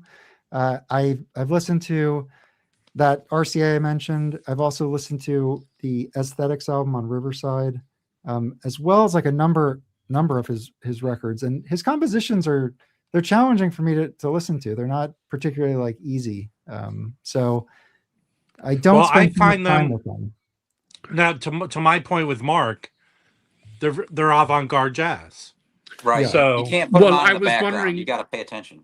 Rob, But can regardless you- of the label, because I love lots of avant-garde jazz, it's his compositions that it just, for me, they're harsh and like. Hey, Mark, have you ever tried to get into Jimmy Jufrey? not particularly. I mean, again, I know the name. He has he put out some albums on what was it, Mike? On Jufrey, that- Atlantic? no, ECM reissued Yeah. 2 of his albums that were put out on Right. I think it's his Verve? Atlantic albums. no Verve. The Atlantic is Okay. with the MJQ. He did the MJQ. All right, calm down. The So- Hummingbird record is great. Mazzy, calm down. Yeah, there's 2 there's an ECM talking record. ECM, I think it was in the 90s, maybe, I don't know. Reissued 2 of his records. And I think maybe that's the point I'm making. That style of avant-garde jazz. Mark, do you know Sort Jimmy of. Jufrey? I know the name. I don't know the I think- music. The cool thing is he's a clarinet player, so you get Mhm. some very interesting. I mean, he plays He's- sax too, but Oh, I Jimmy like it. that. Jufrey was the Yeah. one when I did a chat with Joe Harley on a video, and I remember I asked him, bring up 5 albums or so at the end of the thing just that you like, and of course before I published the video, I went online and bought the records I didn't have. I think 3 of the 5 I didn't have. And of course, when someone like Joe Harley says, "Oh, get this," they go on Discogs and they sell out. Right. yeah, And one of them was a Jimmy Jufrey record, which is excellent. But I did have the one that reissue that Rob's talking about that was originally ECM, which is an obscure ECM record. The other one, No, it's the not other one- it ECM. wasn't on They were ECM. Verve records. hold on, But it hold was on. something, yeah. Hold on. And the other record he showed was the Western one, the Jimmy Jufrey Western Suite. Oh, I Right, have it right here. I have it here. right. I remember that. And then, of course, Rob and I were joking about Jew-free, get it? Like Jew-free. It's like a Woody Allen thing. Mazzy, Jewy. I didn't joke about that. Mark, you would totally love Jimmy Jufrey. Okay, this is great. I'm going to go back over this video and get all these great. Oh yeah, So well, I it's, love. it's I a love trio Brook- with Bob Brookmeyer on trombone. I love and- Bob Brookmeyer. I love Jim- him. He's and Jim Hall great, and of course guitar. Jim Hall. Yeah. That looks like a lovely record. Yeah, It it is. it was actually that one's great, but it's pretty straight up. Yeah. Okay. This is That- this was originally that is on excellent. Choice. That's an Well, excellent This is a record. great Good one. choice, and the Brandon. other one that's really cool is with Paul Bley on piano. Snap. Free Fall, I think it's called. Yeah, that's the one. That's one of the early examples of free jazz, and it made But it's- that book, right. the Now Jazz Now book.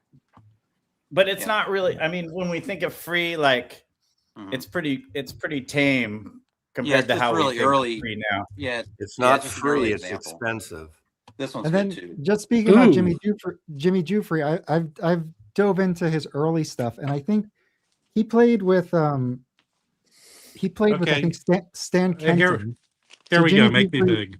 Hold on, Jimmy Giuffre went Stan Kenton. Then I think he went to Capitol. Oh, there's free fall. Shorty Rogers. Sorry, Stan Kenton, Shorty Rogers, and then he was putting out his own compositions.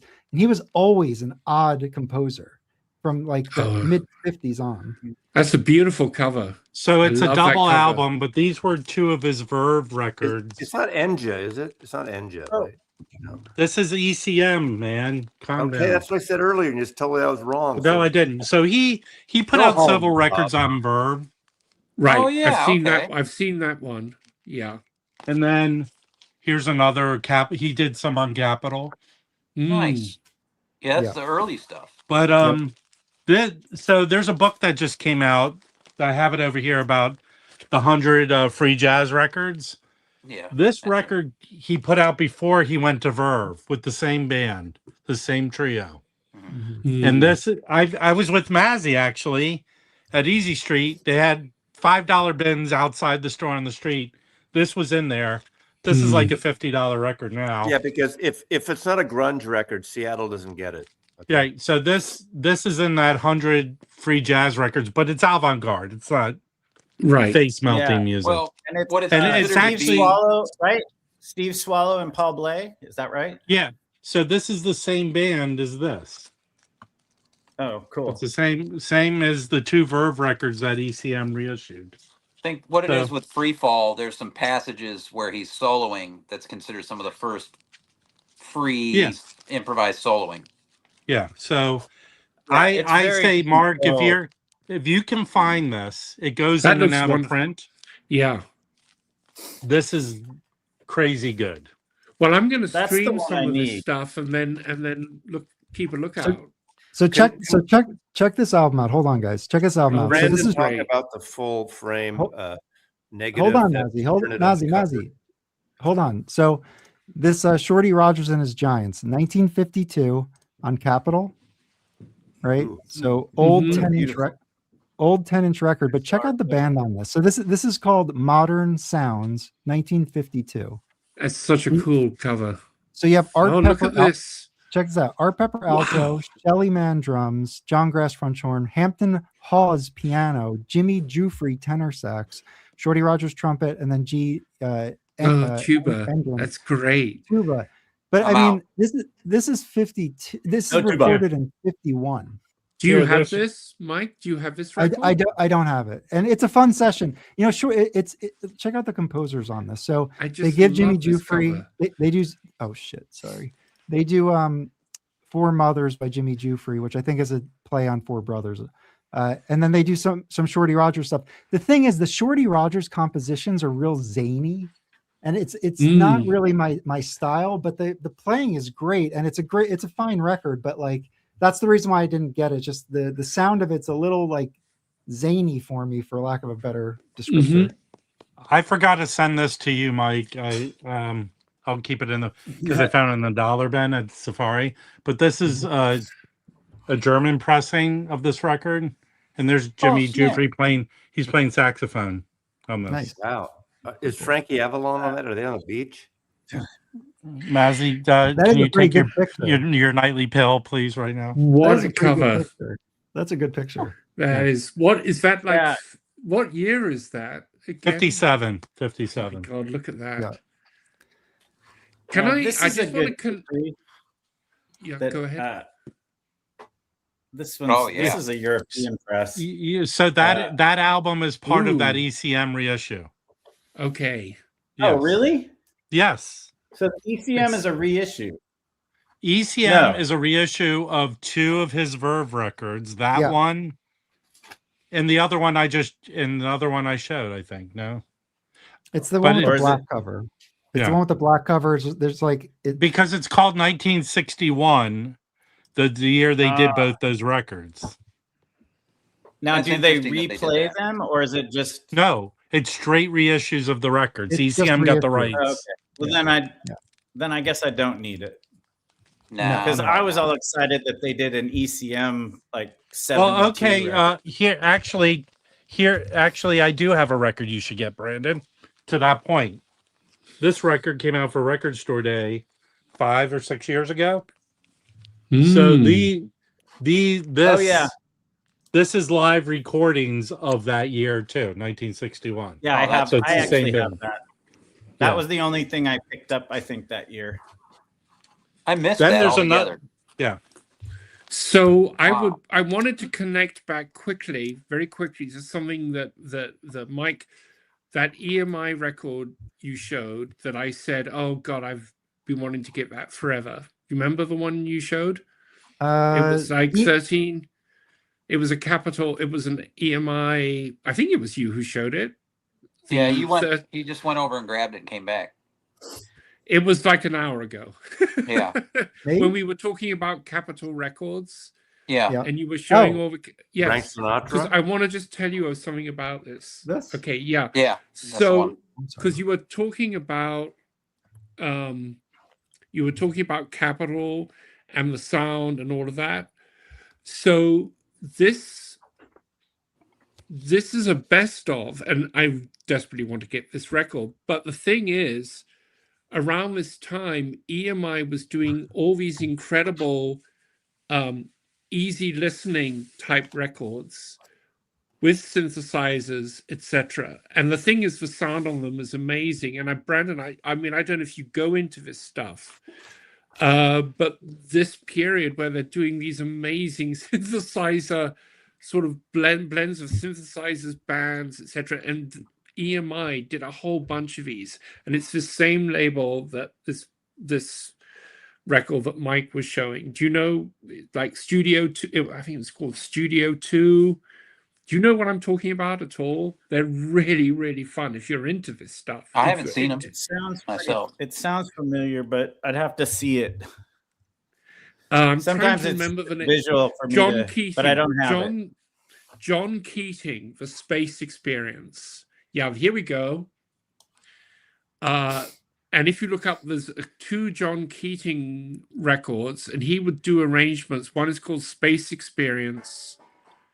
And so all of these sensational sound. They're kind of like the EMI version of Decaphase 4.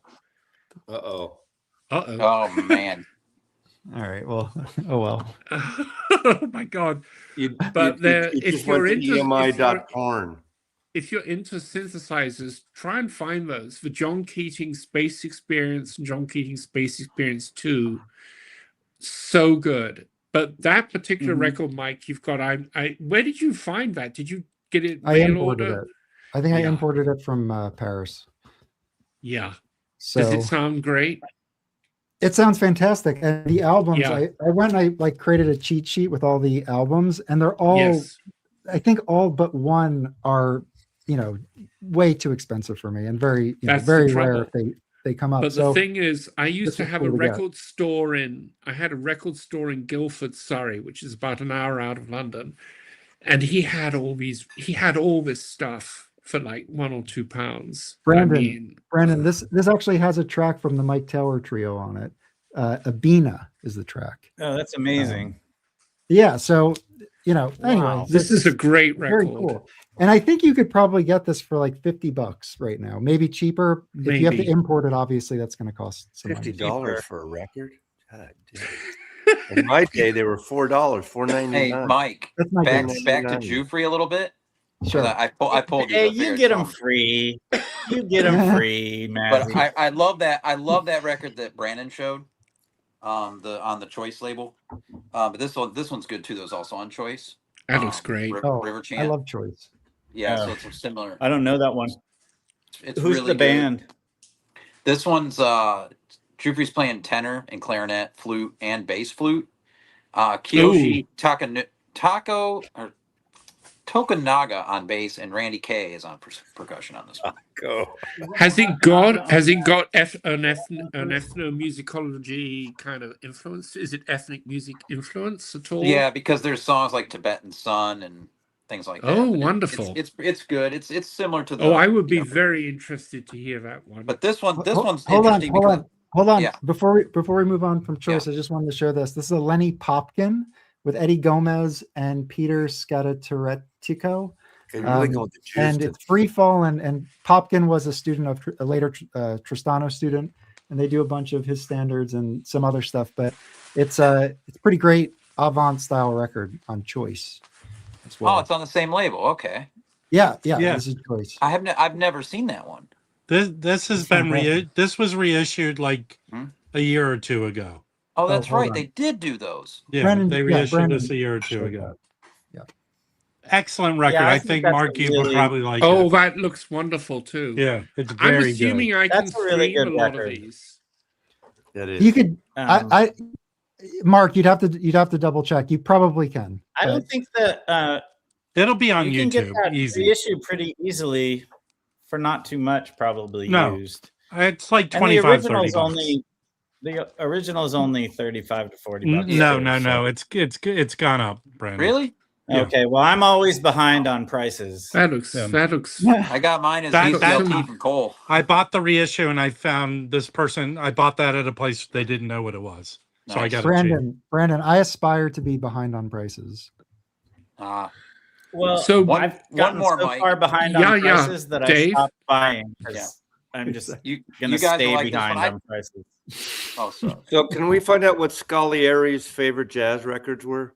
All right, let's go back to Dave. Real quick, I think I showed this on Mozart's this channel, Funk. but I can't remember. But I found this in the bins at Lunchbox, and I have a record I'll show that I got at Lunchbox the other night. And when I go in that store, it's normally because the traffic on my way home from work is screwed on this place where you have to make a left, and so I'll bypass it. And when I bypass it, I end up going by the record store, and I'm like, okay, well, I'll stop. So it's been it usually Cannot stop. been a while. But this one was in the bins that night. The Jimmy Jufrey 4 on Soul Note, Dragonfly. Yeah. Oh. And this has got Randy Kay is on it on percussion, like the other record I showed. But this got some electric piano, some Rhodes from Pete Levin, a couple other players, and Jimmy plays a lot of instruments on this. But the thing that was interesting, it's signed by him and his wife on the back. Mm. So it was But That's fun. But his Yeah. soul, that stuff, Mark, might be a little bit more than you're prepared Yeah. for, I think. yeah, no, this I don't think you'd like this one. Yeah. But I like this record, but you know, Like this record right here, Jimmy Jufrey. it's got the Moog. No, this one. It's another choice on choice. Yeah, I think that's one I'm really gonna check out for sure. Yeah, that one's good. No, this is a different one. I don't think This Jimmy one- Jufrey's been spoken about You this. should much. get it's both the of the same- choice ones, though. It's Yeah, actually, it's kind of the same. That same lineup. Yeah, Randy Kay. In Khashoggi. Because I couldn't hardly get that name either. Mazzy, don't you dare change the topic. I said Jimmy Jufrey. I didn't. I said I don't think Jimmy Jufrey has Hey, been spoken about. listen. Wait, Let's not Rob, start Rob, fights with Rob, Mazzy. Rob, talk to the hand, Rob. I don't think Jimmy Jufrey has been spoken about this much in 40 or 50 years. Well, he made the book. We've talking about Jufrey on this channel. Yeah, but we not- get too I mean, many. this We is- get too many Jews for free on this. We're channel. talking about Jufrey during my people's Sabbath right now. So just Hey, before I go, I got 3 records I want to show real quick. just go. All right. Just wait, Rob. Just take. So everyone knows I'm looking for a record I want to try and reissue on my own to have the experience. This was a record I reached out to, I found who had the rights. This is Dollar Brand with Harold Land and Blue Mitchell. This came out originally in '76 in South Africa. I found the reissue in 1988 only in South Africa. So I found the company who has the rights to it, and they go, well, we're not planning on doing reissues right as of now. Fucking records from 76, and they only reissued it once in South Africa. But this is an excellent record. It is Cape Jazz, but both these guys shine on this record. Killer. It's so good. That's not Go easy stream to it. find. It's on YouTube. Yeah, that record's not easy to find. Just No, get not Cape Town, on CD. You could find it on vinyl. No, get Cape Town Fringe, and you're good for the moment until Rob puts that out. no, I can't. They denied me. They put up a block. Okay, and then this is an interesting record. I think Mike and will enjoy this one. So I don't know about this Phil Moore dude, but I found a promo of this, and this is in likened to George Russell record that you could pick up, that New York record he did. That I think Chad reissued it, and it's really good. This is very similar. And this, I've never found a Mercury mono promo record. It's kind of cool label. But Yusef Lateef is on here playing flute. It really is good. And that looks interesting. And they kind of in between play sounds from New York, like Subway. There's some narration on it, like the George Russell New York record. That one's a little more faster pace. This is really good. It's very good. Yeah. I think Phil Moore's more exotica kind of guy. But this is good. If you could find it, I think it's cheap heat. Cool. So, I'd love to hear it. So Yusef is on one track, and I it guess says he's on one track, but there's more than flute playing on the album than one track. Okay, all right. But now, Rob, Ibrahim's still alive. He's still playing. I tried reaching out to him, but he's he actually was going to play it. He was going to. Well, Van was trying to get him booked to play a gig at Decibel, and I don't think it worked out. But he's still playing. I don't know if that factors into things. Where does he live? I think New York, probably. Yeah, I think he's in the States. Rob, do you have any other records to show? One other one. If you don't know Bugaloo Joe Jones, he's like Grant Green jazz guitar. He moved kind of more into soul jazz, but I have never seen this record before. And this, I think, is in the 90s. This is like a Japanese reissue collection that they did. It seems like it was pressed here, maybe put out in Japan only. But this is like psych. That looks jazz. Wonderful. That looks wonderful. It's awesome. So what's the band? There's two different lineups on here. I know Ben Dixon. Oh my god, that is so cool. Yeah. And I don't know Limerick Knowles Jr. on organ. But it's like the lineups of the time that was organ, guitar, bass, jazz. Yeah. Yeah, I love that stuff. It's outstanding. Smith, this is an outstanding record. Cool.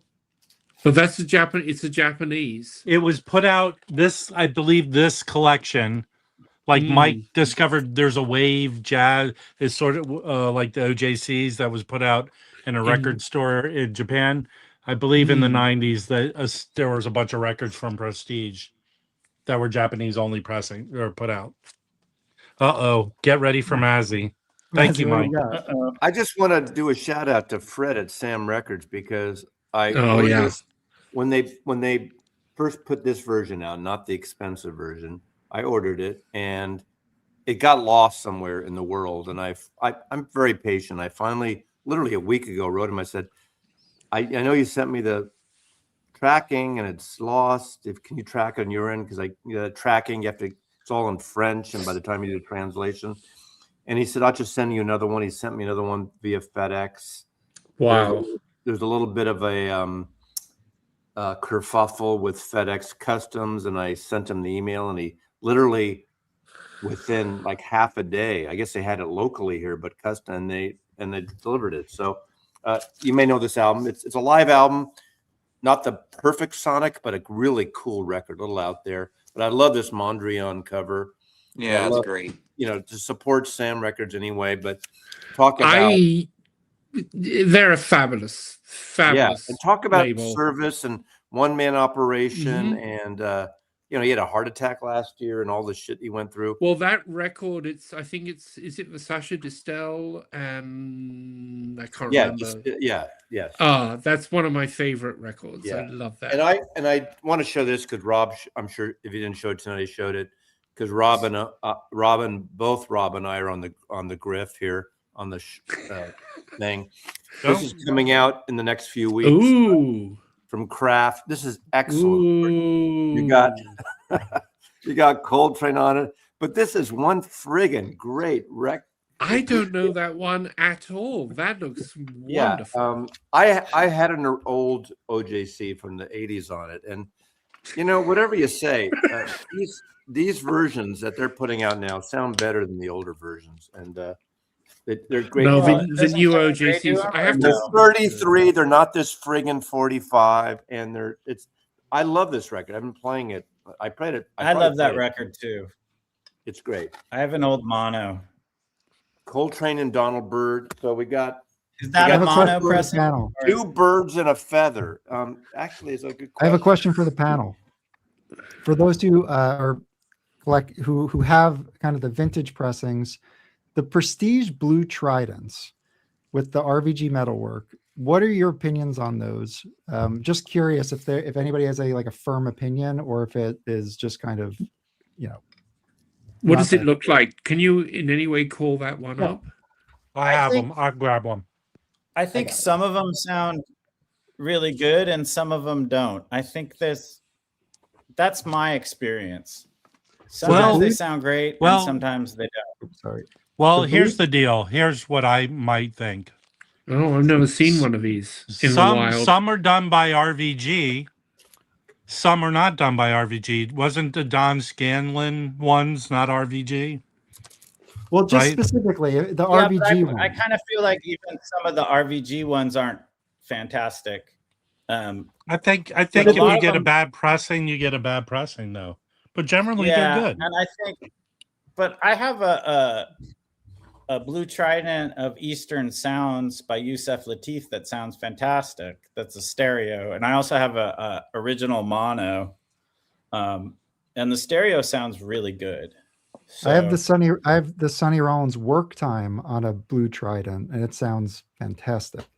Yeah, so I think they can sound great. Okay, here's the weird thing. Yeah. Okay, Mike. What's the time frame from Blue Tridents? Were they like 63 to 66? I think Blue Tridents start, and I could check, but I'm pretty sure they're like 64. Like 64, I think you start seeing 64 to like 68, I think. Yeah. 69 maybe.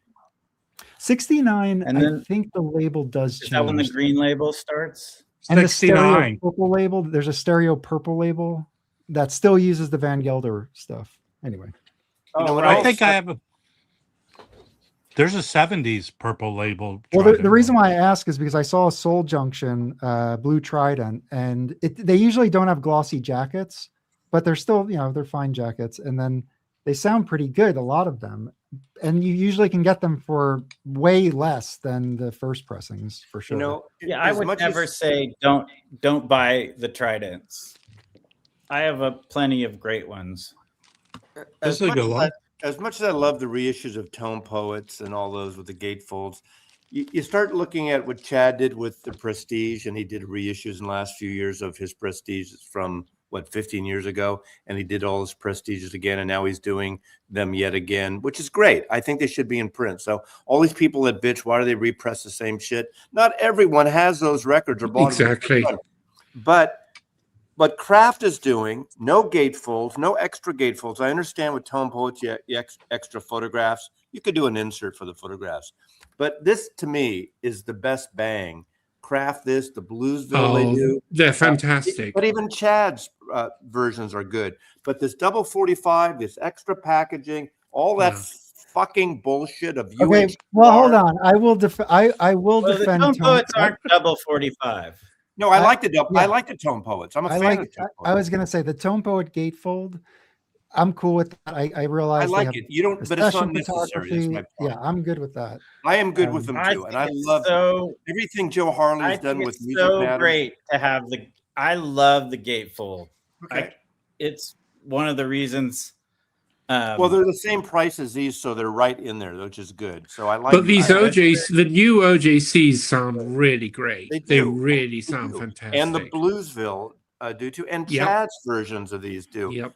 But when you start expanding beyond that, for me personally, one man's opinion, it's like I have to say, Mazzy overpraising them makes them diminish a little bit for me.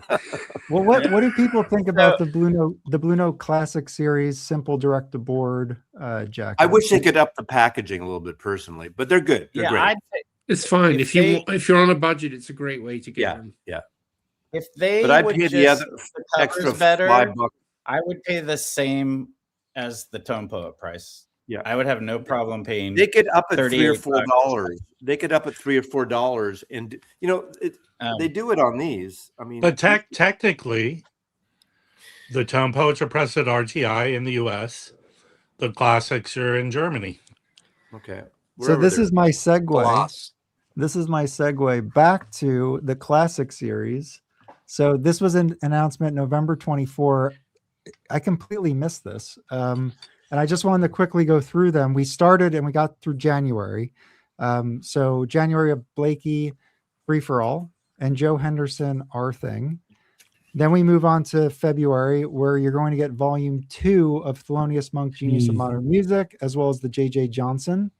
So you'll get these early 1500 reissues of earlier material. I like both of these. I like both of these albums. I want to say Genius Volume 2 has Straight No Chaser on it, and it's a really good version. And these are good Hackensack sessions. I like these. All right. March 20th, John Schofield, Meant to Be, and Medeski, Martin, and Wood, Tonic. Mm-hmm. It's nicer putting in the later stuff. So it's one of these? It's this one? What do you got, Dave? Yeah, the Monk. That's volume 2? Yeah. Yeah. Is Straight No Chaser on that? Let's see. Yeah, it is. Okay. Yeah, it's a good one. Yeah, this is I have both of the volumes, but these are Path Marconi's. Yeah, that's cool. So these are the French Blue Notes. If you want to get a cheap heap of both those, that was done in the 1977 Blue Note Jazz reissue series they did, where it's a twofer. They have both Monk albums in that. I'm just going to tell you a quick story. It was in the early noughts, and I was visiting London, and there was a great record store in Soho called it's gone out of my Harold Moore's Records. And in the basement it was all used classical and jazz. And so I go in there, and the guy I'd known for years, he said, "Oh, you come over here and look at this." So we go into this back room. Are you sure it's a different part of Soho? It's closer to Oxford Circus. Closer to Oxford. Yeah.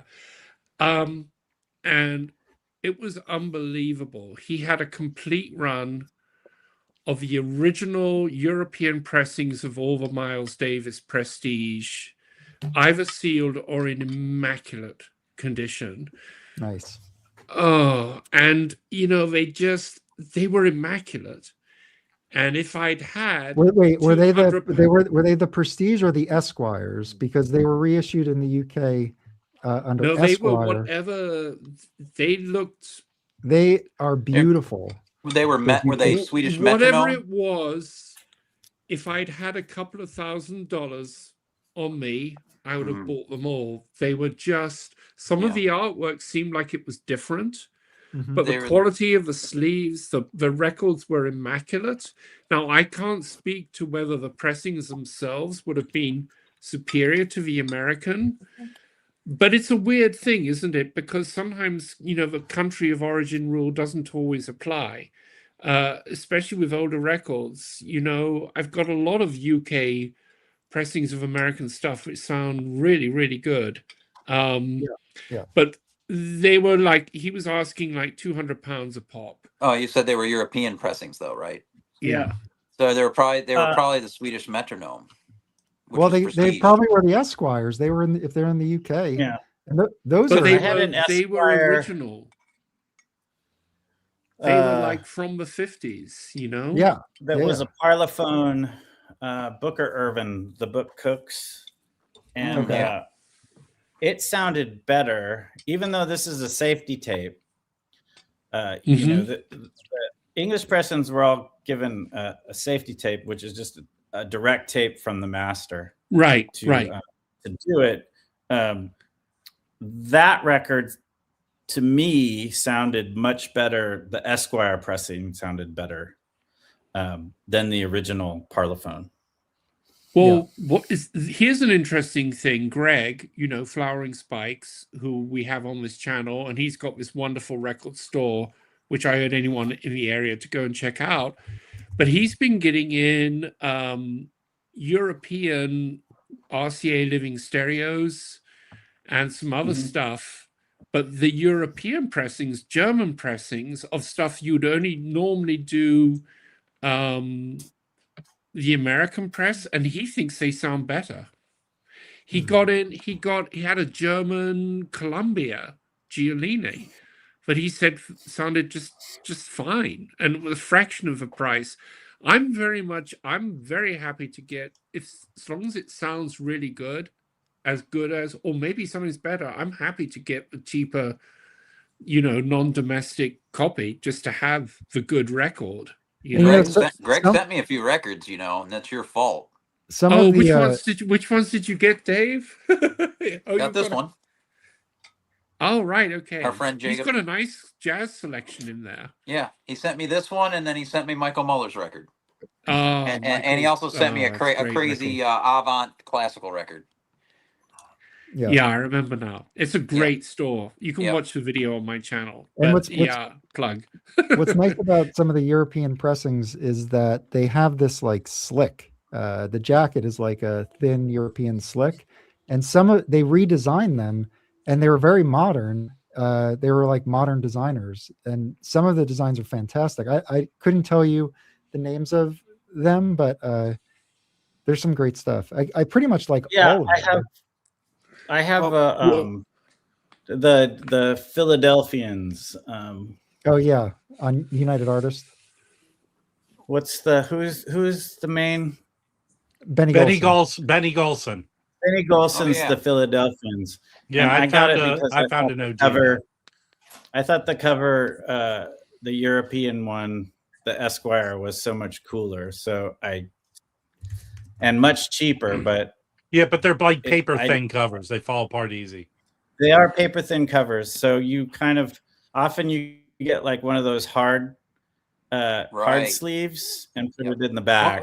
Which is funny because the records are like manhole covers, man. Yeah. Here's So this is Groovin' with Golson, so another Golson one, but this one's pretty cool. That's a cool cover. Like this is the new Miles Davis Quintet.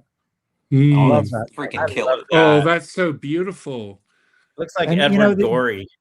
And the thing is, the original one it's the green with the Miles and the woods behind it as well. So it's like a different take on that. This is better. This is so much nicer. Yeah. That is dead cool. I have an OJC of with the original cover, but I would love to have that cover. Yeah, Mike, how much does one of those run for? Hold on. I want to show you the Monk ones. I actually did a live stream. Here, let me show you. I don't know if you guys remember the thumbnail, but I used this as one of our thumbnails like a few weeks back. This is a 10-inch Thelonious Monk. I forget which 10-inch it is, but I am almost certain that this is the RVG metalwork that they sent over. I think maybe the 10 inches, they just sent the metalwork over. But I'm pretty sure that's the case here. But beautiful design there. I'm telling you, if I was 30 years younger, I would be wanting to start collecting this kind of stuff. I love these. Why 30?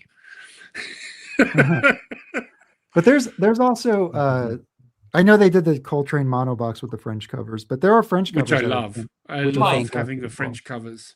Mike, did I send you a Duke Ellington record? Oh. I don't know. I can't remember. I'm trying to remember because I had a Duke Ellington on Esquire. This might be a cool George Russell to get. I don't think so, Dave. Oh, that looks great. This is one I plug really a lot. Cool. Yeah. This is my favorite of George Russell's records. Oh my god, that looks so cool. That's an original. That looks like it might be an original. This is an original American. Because I think this is it's Riverside. I feel like there's a slightly different cover for it, but maybe not. No, but, I have an OJ. I have the OJC of it. Same cover. This is an original, but it has. Rob, is that a new OJC or from the 80s? No, from 80s, 90. Okay. Well, you know, I've been finding a lot lately of OJCs. Like, Oh, here's yeah, another they're out record there. here's another one I just picked up. Oh, yeah. This is Coleman Hawkins with the Red Garland Trio, Ooh, Swingville. That's great. I love And Coleman Hawkins. and people can confirm this.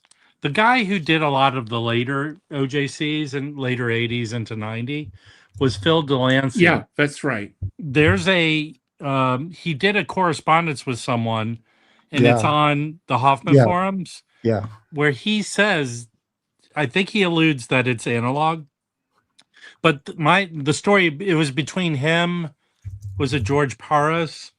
Oh, it was him and doing the mastering. They were the in-house guys. In the later 80s. Yeah. So they said they would just get it was like up to their discretion on what to remaster. It was and they either would just walk in the other room and grab the tapes and remaster. I think it was wow. George Horn or Gary Hubbish. George Horn. I'm sorry. They both not have George the same Paras. initials, and I think they both work there. Yeah. So what I'm saying is, I think the way they mastered is they went into the room, grabbed the tapes. They didn't futz with the mastering. They just kind of did straight. That was in Berkeley, California, the house that Creedence built, Fantasy Records. And I'm saying that a lot of these, some like the Red Garland ones, there's a few that go for the OJCs go for money, but they sound excellent. I'm very happy with these original OJCs. Good. Proof is in the pudding. I'm a big fan of the original OJCs, especially for records that are over $300. Get the OJC. Yeah, I actually worked up at unless you want to go go in there all the time. I was working. This was back in the 90s, and I was collaborating with a sound designer who was doing the sound on a film I'd made, and we were in Fantasy. It's before it all disappeared. Berkeley, right? Yeah. Yeah. And we were walking in there. I was walking in there and hanging out there every day, and they had all the photos up of the musicians, the sessions, and everything. It was dead cool to go in there every day. Did you see the vault? Was there a vault? I don't remember. I mean, at that point, I don't even know if they were really functioning as a sound studio, but they were home to all these people working in film sound. And the guy I was working with had been working up at Skywalker, and then we had other people who were from Skywalker, but that's where he had his studio.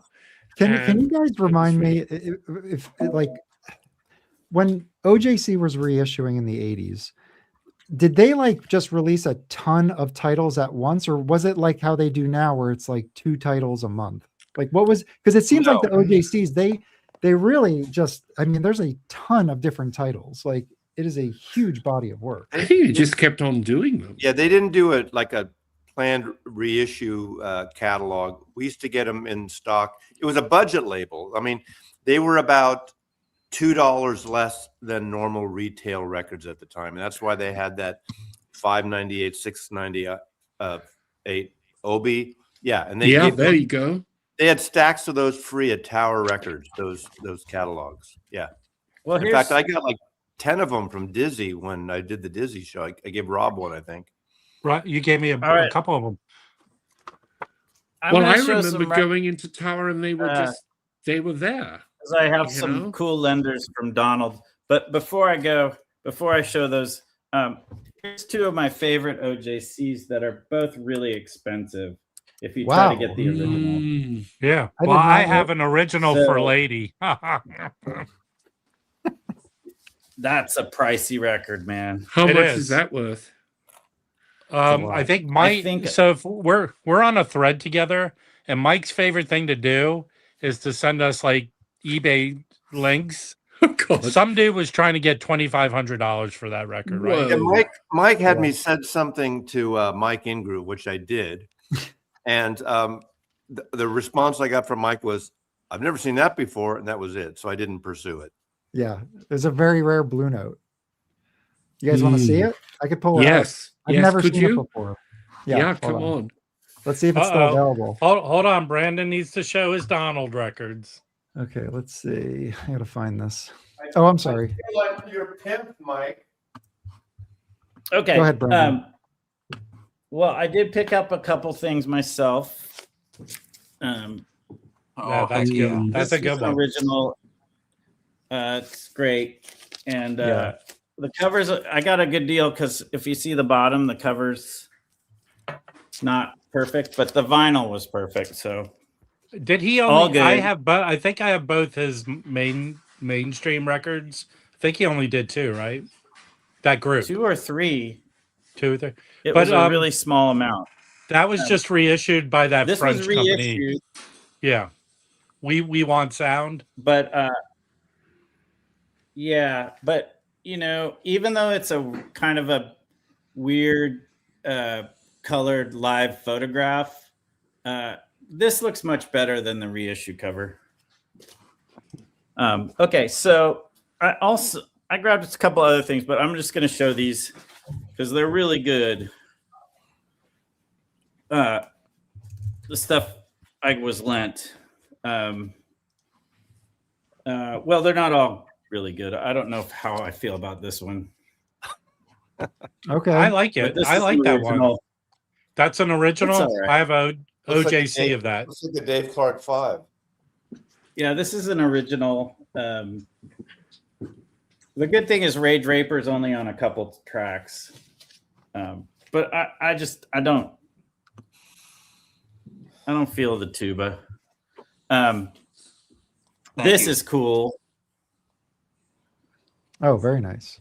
This is I think it's a second press. Lovely. It doesn't have the frame on it, but it's a deep groove Lexington. Jeez. And I used to have an original copy, but it was a little beat up. So it was nice to finally hear a good copy. It's very clean. Is Coltrane on that? Does he play tenor on that? Yeah, it's got all kinds. I think it's Coltrane, and it's you can get Bird, Coltrane, Kenny Burrell, Horace Silver, Chambers, and Philly Joe Jones on drums. You can get there's the twofer that came out as part of that reissue series in the 70s, but I think it's 3 of Joe Chambers records. It's like a comp of 3 of his records. Paul Chambers, not Joe. I have this, this is a King. Oh yeah. So I have this, which sounds great. Do you find that the Japanese, the Kings, are better than the Kings? Americans? Just the Kings are also made from a safety tape. Yeah, and the Kings sound really good. So the Kings from 79 to 83 are some of my favorite ways to get Blue Notes that are insanely expensive. So, which this one is. Cool. I have probably a dozen Kings. So let's keep going. Nice. I got some cool stuff. This is great. Have you shown the new Morrissey yet? You're even busy, man. This is a jazz stream, Mazzy. Hush. This is cool. This is Rosa. I think it's Pashos and Ron Carter. Oh yeah, yeah. That came out recently, right? Yeah, it's really cool. It's all like bossa nova standards. Lots of Jobim, but it's just done kind of different. And Ron Carter's bass really becomes a big part of it, which is kind of cool. She plays rhythm guitar, and there's a lead guitarist, a drummer, and a saxophone player on certain tracks. It's rarely a duo. I think there's a point where it's a trio, just rhythm guitar, bass, and drums. Oh, and she's singing, by the way. She's doing all the singing. Okay. It's like lots of the Jobim songs we all know, like Desafinado and Insensitive, Garota de Ipanema, which is the girl from Ipanema, O Grande Amor. So like songs that everyone knows, and really done in an interesting, more modern style. But she's got a beautiful voice. And this was really cool. I put it on, and Trisha was immediately like singing along because she knows all these songs. So nice. it's kind of cool when your life partner is like, "Oh, cool." Yeah. This too, Alice Coltrane. Oh yeah. Oh yeah. I like this. I like that too. I remember hearing this a long time ago and not liking it. But I really like Alice Coltrane's almost loose, almost like constantly soloing kind of style in this one. She plays harp on the first side and piano on the second side. And it's like almost like it sounds like almost the same style. Like she's just going up and down the piano keyboard like it's a harp, you know? Been looking for that for a while. Mazzy, you know that one, Mazzy?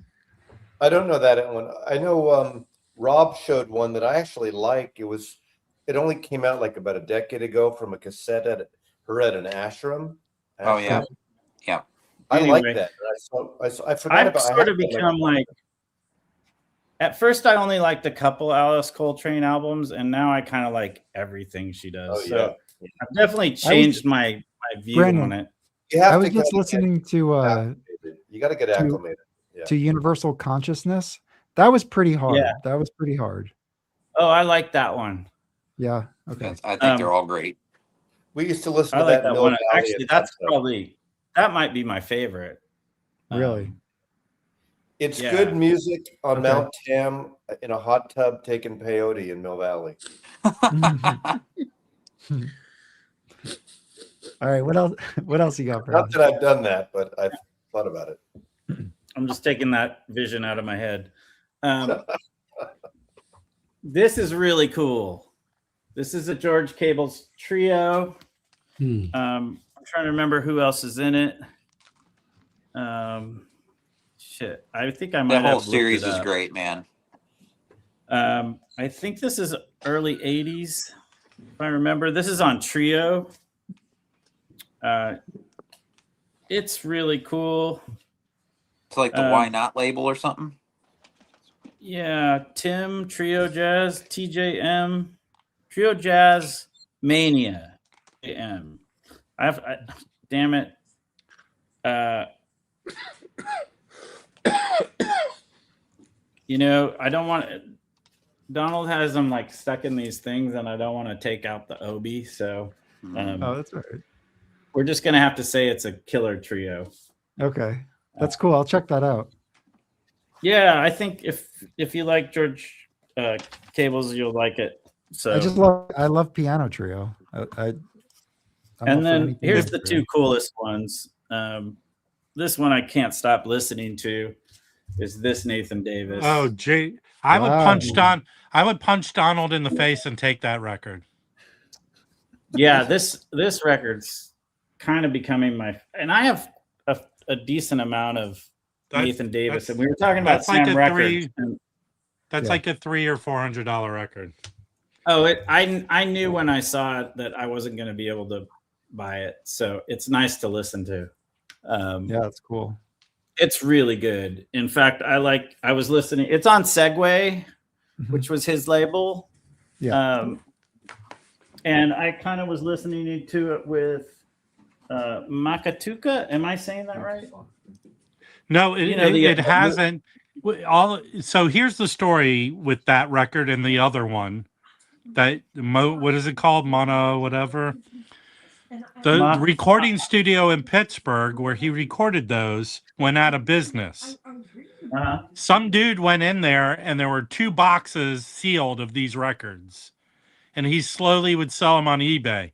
I think this has happened within the last 8 or 10 years. I bought one of his. I bought that, and you know what? This one was sealed when I got it. Yeah, mine was sealed, but the hole was not centered. It still plays fine. Oh, well, I paid $80 for it. Mine, the hole's centered on this. This one has a centered hole. One thing, but I did get it from from that same person, and I think it was like $35 or something like that. Then you must have bought it when he first got them, because mine was 80 or 75. When he first started selling them, they were 20. Really? I remember him selling them for 20. That bastard. And then they went up. Now, hold on. I got them at 35. Now there are no copies except for this one, and it's not mint. Or actually, is it mint? Is this the guy? Oh yeah, it's mint. Is this him? Is that guy? Click on him. So he's selling it for 130. It says it's near mint, but it looks like it's sealed. So he's probably just, yeah. Ask So him if the hole's centered. I'll drop a link to this. They were $20 at the beginning because someone's like, "You should go get these records," and I was like, "Oh, I don't know. I don't know who Nathan Davis is." There's someone named Jazz Bum spamming your chat. Oh yeah. Can't you tell? Hey, Brandon. And it made me think of Sam Records and how good.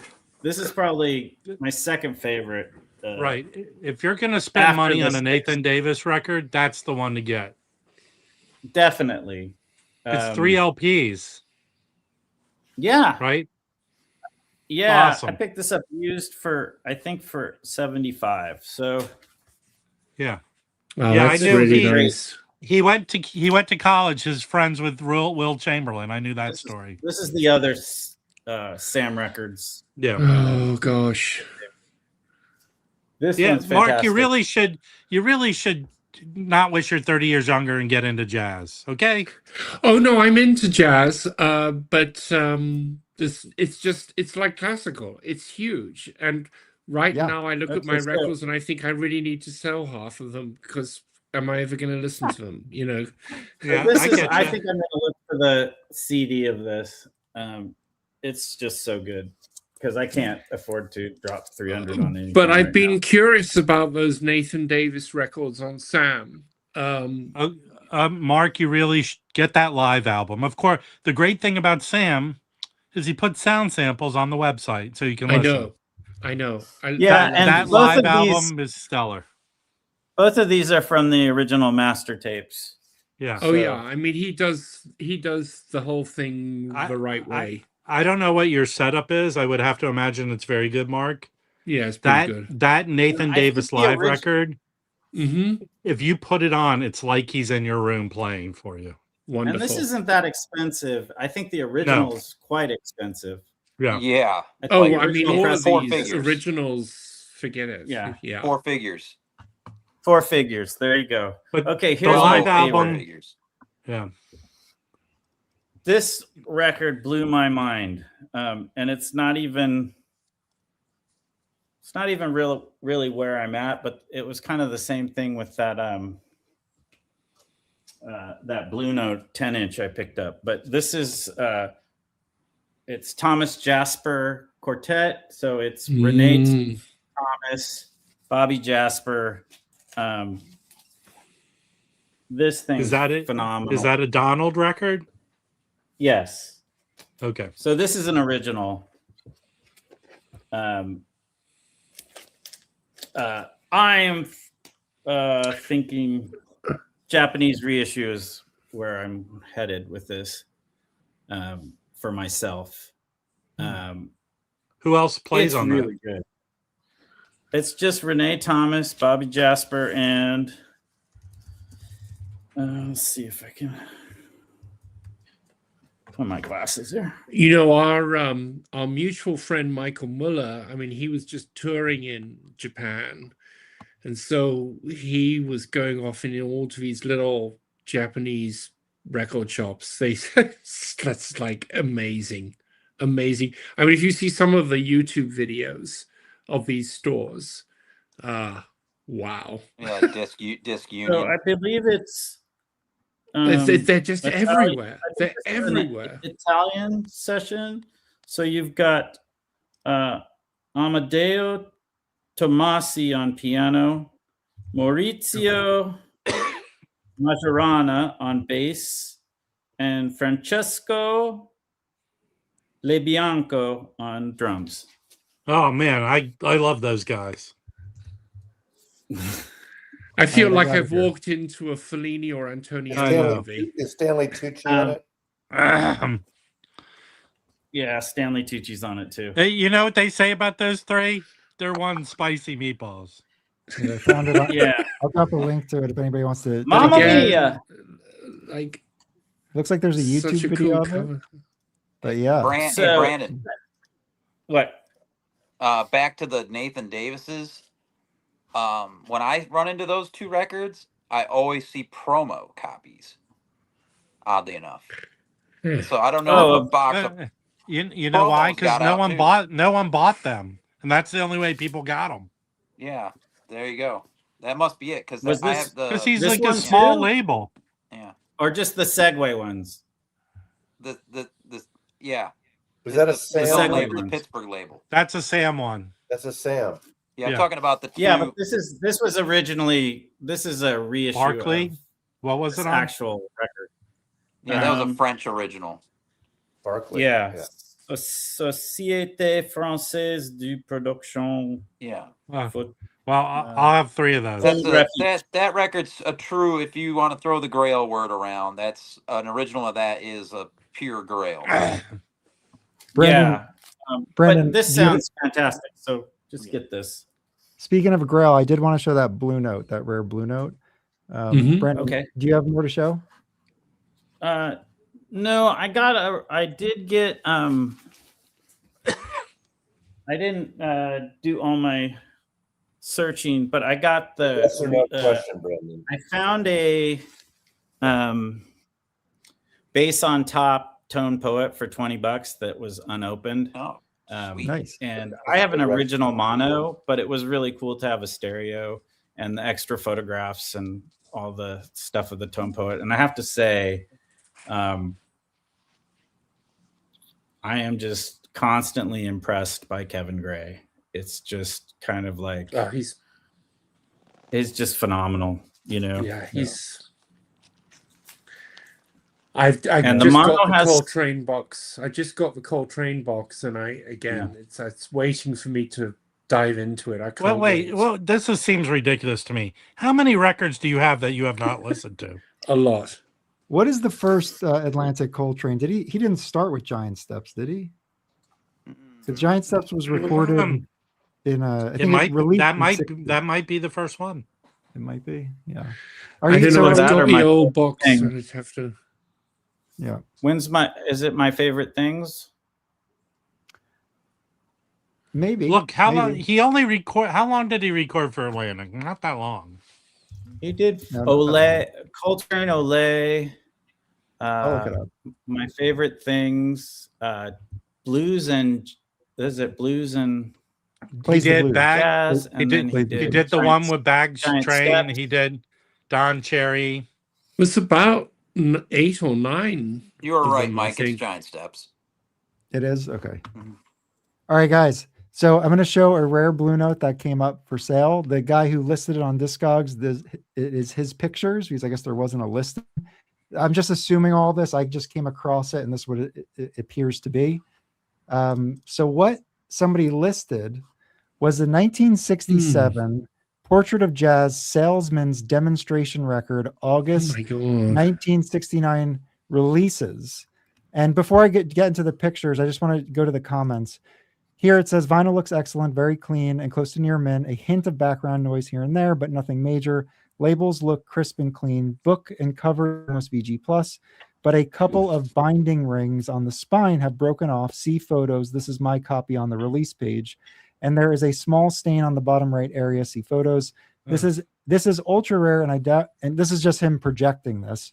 This is ultra rare, and I doubt that there are any more than a handful of these that still exist. So I don't think he was descriptive enough. So here's what it is. So Wow. this is a salesman copy. So it's a binder, and when you go into it, Extraordinary. it has some of the Is cover that- art and liner notes. So that's what it is. I'll drop a link if people just want to go check out the Have you photos. shared that with Joe Harley? No, but I could. Maybe So he it's could give you just some it's perspective. a compilation. Look at that. It's a comp. Yeah. We'll go through the songs real quick, but I want to just show Salesman Demonstration Record is on the label, Division of Liberty Records. So that's the label, and that's the cover, Portrait of Jazz, August 1969. It's And I then- guarantee I know someone that has that. So hold 67. on. So I'm assuming these are all titles that were released around this time. So you have some Jimmy Smith, some Blakey, Lou Donaldson, Jack Wilson, Grant Green. So a couple of songs from each of them. So just a certain era of Blue Note, for sure. But I thought this was pretty cool. And I sent this over to a few. It says accompanied by a 30-page folio. So it's 30 pages. So anyway, so there's one copy and he's asking for $750 with an offer. Whoa. So has it ever sold before? No, let's go back to the listing. That sounds to me to be a fair price. I'm going to add it to my want list because why not? And, well, the thing is to find one of these with the binding in any way intact would be difficult. Yeah. I'm not buying that because I understand the original had a centerfold in it. Well, I don't know how much this is worth. I mean, this is for someone who likes to collect Blue Note parrot, like just yeah. Yeah, wouldn't Mr. Cohen have a copy of that in the back? Okay, to kind of not just commonsensically to knock that guy. If it's a salesman's copy, that means there were a lot of salesmen, right? Not really. But anyway, I thought that was kind of neat. So I dropped the might link. not have it just because it's post 65. Well, is that okay? 69? That was 60. What was the year that Blue Note went the whole country? Well, I don't know, but what do you mean? 66 is the sale. Lot? When Liberty bought bought them, did Liberty 66. Make them? That was the year that they were distributed nationally. That was when RCA stopped sending Nipper statues. No, Mazzy, in 1952, when you minutes, Rob. It's when RCA stopped sending Nipper figurines to hi-fi stereo stores. So I sent this to a number of high, I don't know, collectors that would consider purchasing this, and it's still here. So I mean, I sent it to some serious folks, and they didn't jump on it. So just in terms of the price and what it is, it's just curious that nobody grabbed it right away. Did you try searching for other copies of it? No, I did not put much effort into this. Hey, Mike, this is a good segue into the record that I pulled. When did I get this? Last night? Okay, let's see it. So again, traffic sucked, so I ended up going in the lunchbox. This was in the bin marked $40, and I've always had the much later pressing with the awful cover. So I've always in the back of my mind like, okay, one day and I bought that other record like 8-9 years ago. Like one day I'll get the original cover. I don't care really what pressing. But this was in the bin marked $40. And it's the 59 stereo. Oh, cool. That's really nice. Now, the sleeve is not, they marked the sleeve VG minus, and I'd say actually it's more good plus. They were being a little, but the record's got some marks for sure, but it's a workhorse. It's an old Blue Note, and it plays all the way through. Now hold on, there's a stereo sticker on it, but that had a. Oh, I think for that one, it didn't. Yeah, 58 was the mono, 59 was the stereo, and there was no other issues in 58. No, but the stereo label, the catalog number doesn't have an 8, even though it's stereo. But I think that's correct for that title. Yeah, so it's 1595.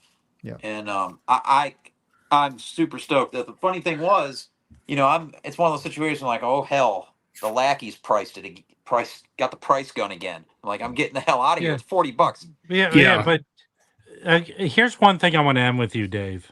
Yeah. Every time you find a record like that at Lunchbox, you go, and I ran out of the store. I don't think you have to you bought the fucking record, walk out of the store. I know. I'm half joking, but the funny thing is that they have this is a British guy that works there. He's a real tall dude, and he told me when I brought that record to the counter, because I had a couple other records. He goes, "Hey, just so you know, this play," because they wrote VG minus on it. He goes, "This plays good." He goes, we played it in the store, and he goes, "I'm the one that priced it," and I said, "Well, thank you, sir." And he goes, "Well, I priced these records so they don't come back." And I don't know if I'd ever heard a record store owner say that to me before. Does Lunchbox have a diner like Easy Street? I mean, with that name. But what he's saying is on the used records, he's like, if we have one that's a little bit less desirable of a grade, he goes, I'm going to but it's a, it's a desirable. Yeah, he wants to get it out. Yeah. Does He goes, Lunchbox have yeah. a wooded area nearby? If we send Mazzy there, could he get lost? Do they have a diner Yes, also? there is a wooded area in a bad part of town. Okay. Is I the have- Unabomber from North Carolina? What's that? I have the It's the same one Unabomber. that Okay. Oh, there it that is. Here you Dave go. just got, Yeah, yeah. and then an original mono. I love that. A58. Oh, hell yeah. What do It's you still think? one of the What do you best. like better as far as the sound? There's very little difference. Okay. You know, I like monos because when you turn them up, they push the air out of the speakers. You can really punchy. feel a mono. But they both sound great. Here's the cool story. I have to go, but I'm going to tell you the story. Yeah. So I bought this at this is original pressing. It's in really good shape, except it has a little cover stuff here on the spine. And I remember getting this because I used to get this was back when I was still collecting CDs. And I bought this for my dad for Christmas in 1998 at when Amoeba opened up on Haight Street. And it was $35. And I remember going, Nice. God damn, that's a lot of money for a record. Well, it's kind of funny because it's probably worth like $235 now. Yeah, but back then that seems cheap for that record, no? Yeah, but Well, especially Amoeba had in an old bowling alley on Haight Street. Right.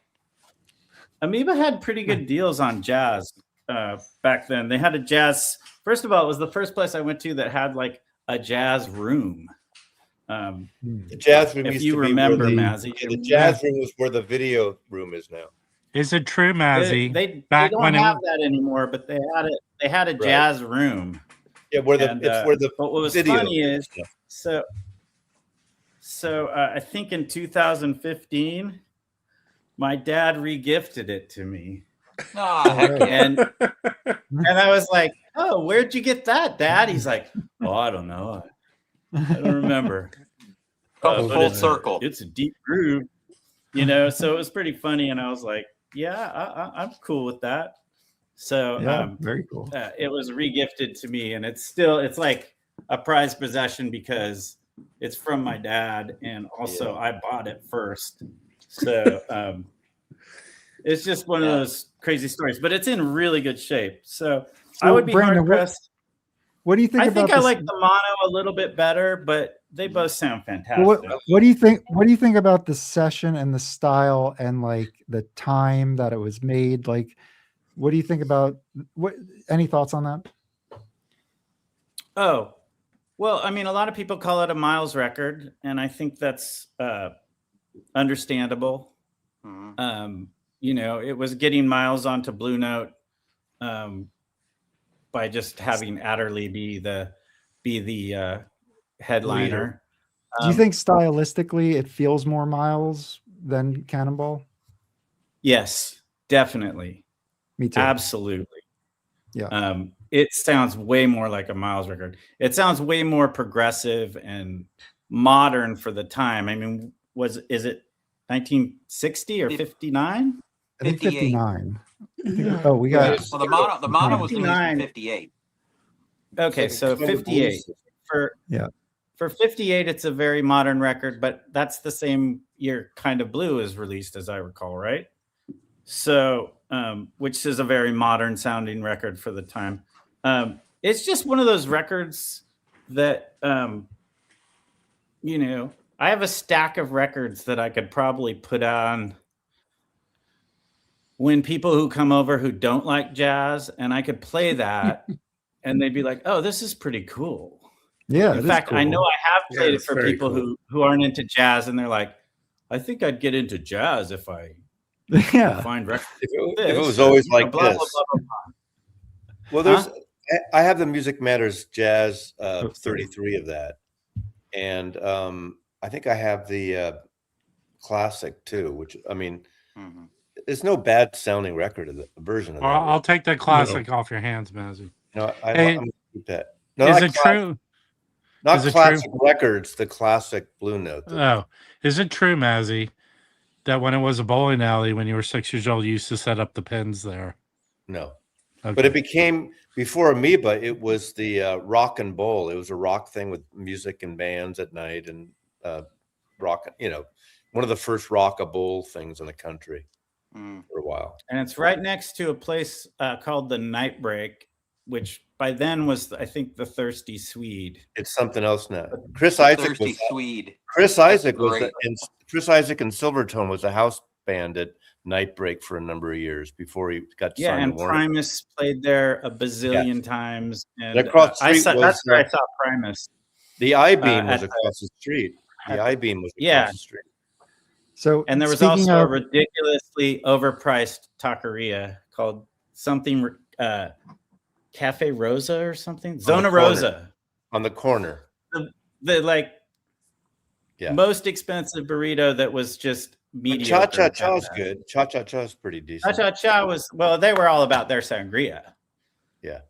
So speaking of birthday gifts from fathers of records, my dad got me this maybe like 5-6 years ago, maybe longer. But he really liked Buddy Rich, so he would get into Buddy Rich records. But Art Tatum and then Lionel Hampton. This is Which one's Buddy? That's great. Yeah. So on the back here, it's got a stamp December 21, 1956. Oh, that's so great. When was Buddy a black man? It's nice condition. And that's when Mazzy was setting up the pins at the bowling alley. Yeah. The whole back. Yeah. Anyway, so this is a pretty cool one. Not as cool as something else, but it's pretty good. I like this one. It's got a great cover. I'd be interested to know how he got into Buddy Rich. More than likely, it's one of those shows. He was a drummer, so he was a bastard. Actually, show that cover again. Show that cover again. Buddy Rich always looks like a. Two notable Buddy jazz Rich always looks like a dick, right? Lionel Hampton was a bastard, and Buddy Rich was a bastard. Well, on the back of this, the liner notes talk about how they're equal in approach and playing. And I heard Buddy Rich when Sinatra started playing with Tommy Dorsey. Buddy Rich was the drummer, and he was like kind of the golden child until Frank came in, and there was some bad. And correct me if this is wrong. This is what I remember the story being. So I've always known as Buddy Rich as that kind of person right early off of his career. So not surprising, but it is funny because on the back they talk about how like friendship and equality matters. And I was like, Lionel Hampton was famous for cheating his musicians out of their money. Well, Buddy Rich is one of those guys. I wasn't into jazz as a kid, but everybody knew about Buddy Rich. Because he was on the Tonight Show all the time. Yeah, and he was before the Tonight Show. He was a phenomenal drummer. Yeah, he was a famous drummer. In high Buddy school. Rich and Gene Krupa were the two like big names. He was a raconteur. He told good stories. Yeah. Anyway, thanks so much, you guys. Thanks for letting me tell my something else story. I got to get going. Yeah. Nice meeting everybody. Right. Get out of here, Brandon. Likewise. I've got to go too, so I'm going to head out. I'm going to go play Tomita. The Snowflakes Are Dancing on our. I got records to show. All right, that's a beautiful record. It Later, is. Mazzy. Bye. I got 5 minutes in me. I got records to show. All right. Okay, Dave. I think I'm going to stick around. Mark, do you want to hang out or are you jumping? For about another 10 minutes or so. Okay. All right. Let's do it. So the other record I pulled out of the bins when I got that Cannonball record.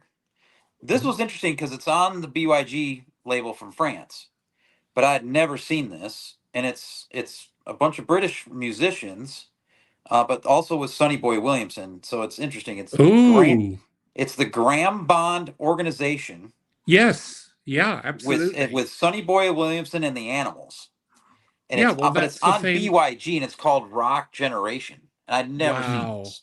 No, that's fantastic. Yeah, I was like, what the heck? So it's Graham Bond at Kluk's Clique in London in 1964 with Ginger Baker on drums, Jack Bruce on bass, Graham Bond on organ, Dick Hextall Smith on tenor, sax. And is it good? Oh, God, yes. And then Sonny Boy Williamson and the Animals, that's Eric Burden. Yeah. The Animals. with Sonny Boy Yeah, I would have Williamson run on out of the harmonica and store. vocals. After you bought that, I would have ran out of that store. Did you say Well, this was $5. Did I hear Where you did you? saying that? God, Did I hear that's you say amazing. that they're performing at Kluk's Click? Luke's Clique was the Can- spot in London in '64. The Sonny Boy Williamson show was at Club A Go Go in Newcastle in '63. Whoa, I bet that was a pretty scary place on a Saturday night. Yeah, that's what I'm saying. This and that fits it fits the place. That music, it's bluesy rock and stuff.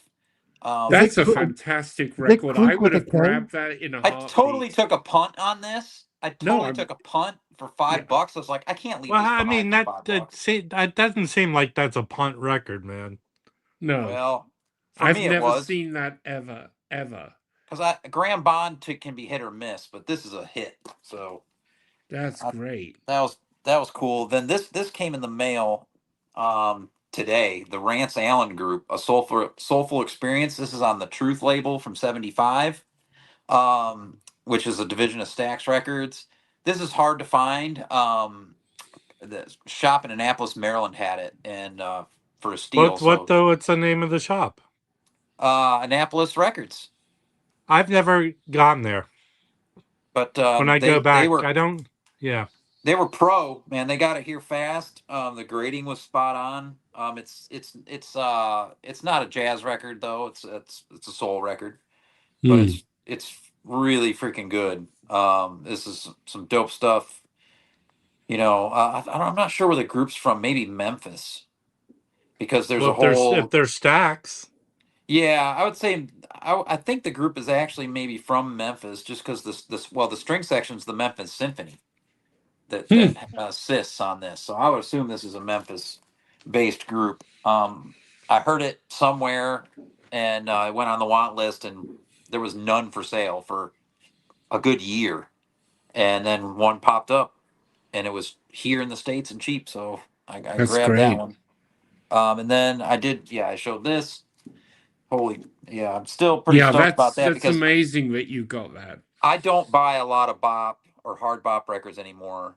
It's got to be something that I just run into like this. But that's already pretty much made my year. But it's a classic, and it plays well. You said. Yeah, there is a little bit of background noise here and there because there is some marks on it, but they're not like the feelable kind or. No, that's fine. It's a VG. It plays VG. Okay. Which, with an old Blue Note for me, if you got a little snap, crackle, pop, that's kind of part of the experience for me. You know what I mean? Yeah. But I'm going to take it to Dylan. Mark thinks we're crazy. No, I don't at all. I'm totally with you. I'll buy a G plus Blue Note if it's the right title for the right price. Yeah, because we know they were made good. Like they were made properly. Well, the thing is, one of my treasured possessions is an original Decca stereo of Let It Bleed. I went into that little shop in Guildford. Yeah. £5. Stones. And I looked at it, and it looked really scuffed up. But I knew, because I knew the label and everything, I knew it looked scuffed up. It's going to play perfectly once I vacuum clean it. And it does. It plays perfectly. And it's like they're right in the fucking room. And it's unbelievable. $5. There you go. That's how you do it. Yeah. Yeah.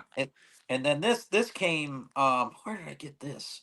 Somewhere in the States. Oh, maybe somewhere in Vermont had this. And again, one of those things where I'm, this is the only one that was in the States. So out it came, and this is the Musique de Philippe Sardé, Les Sucres, the French. This is wonderful stuff. So is it with a small jazz combo and orchestra? Yeah. And there's some more records like this that I'm looking for, and it's crazy because there's a good bit of these for sale. It's not rare or anything. There's that looks like it. Is that Gerard Depardieu in the top right hand corner? Yeah, in the movie. I think that might be him. Who was Felipe was saying this was a great movie. I haven't seen the film, but I'm going to need to. Yeah, that's Depardieu, very young. Yeah. Yeah. That's so cool. recommended Sade from is one Felipe. of the greats, Yeah. Yeah, so I was happy to get this. There's more of his stuff, and one of them, so I went ahead because this is the first time I've ever done a cart, and this is Mike's fault. The cart. Oh God. Mike's got me on the cart. So it's a dangerous place to be, the Discogs cart.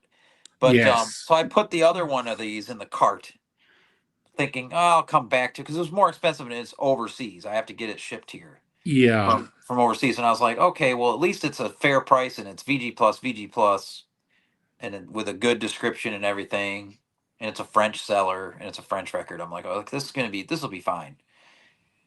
I put it on there, and in a day, someone bought it. Now, that's the downfall of the cart. That is the downfall because it's depressing. Yeah, but it's funny because my cart is enormous. It's funny when I'll have in my cart like maybe some Blue Notes that I think are kind of cool, but I just throw it in the cart just to have it in there. Maybe I'll think about it. They always sell. Then I have like these other old jazz records that I think are just like the coolest stuff. They'll sit in my cart for months.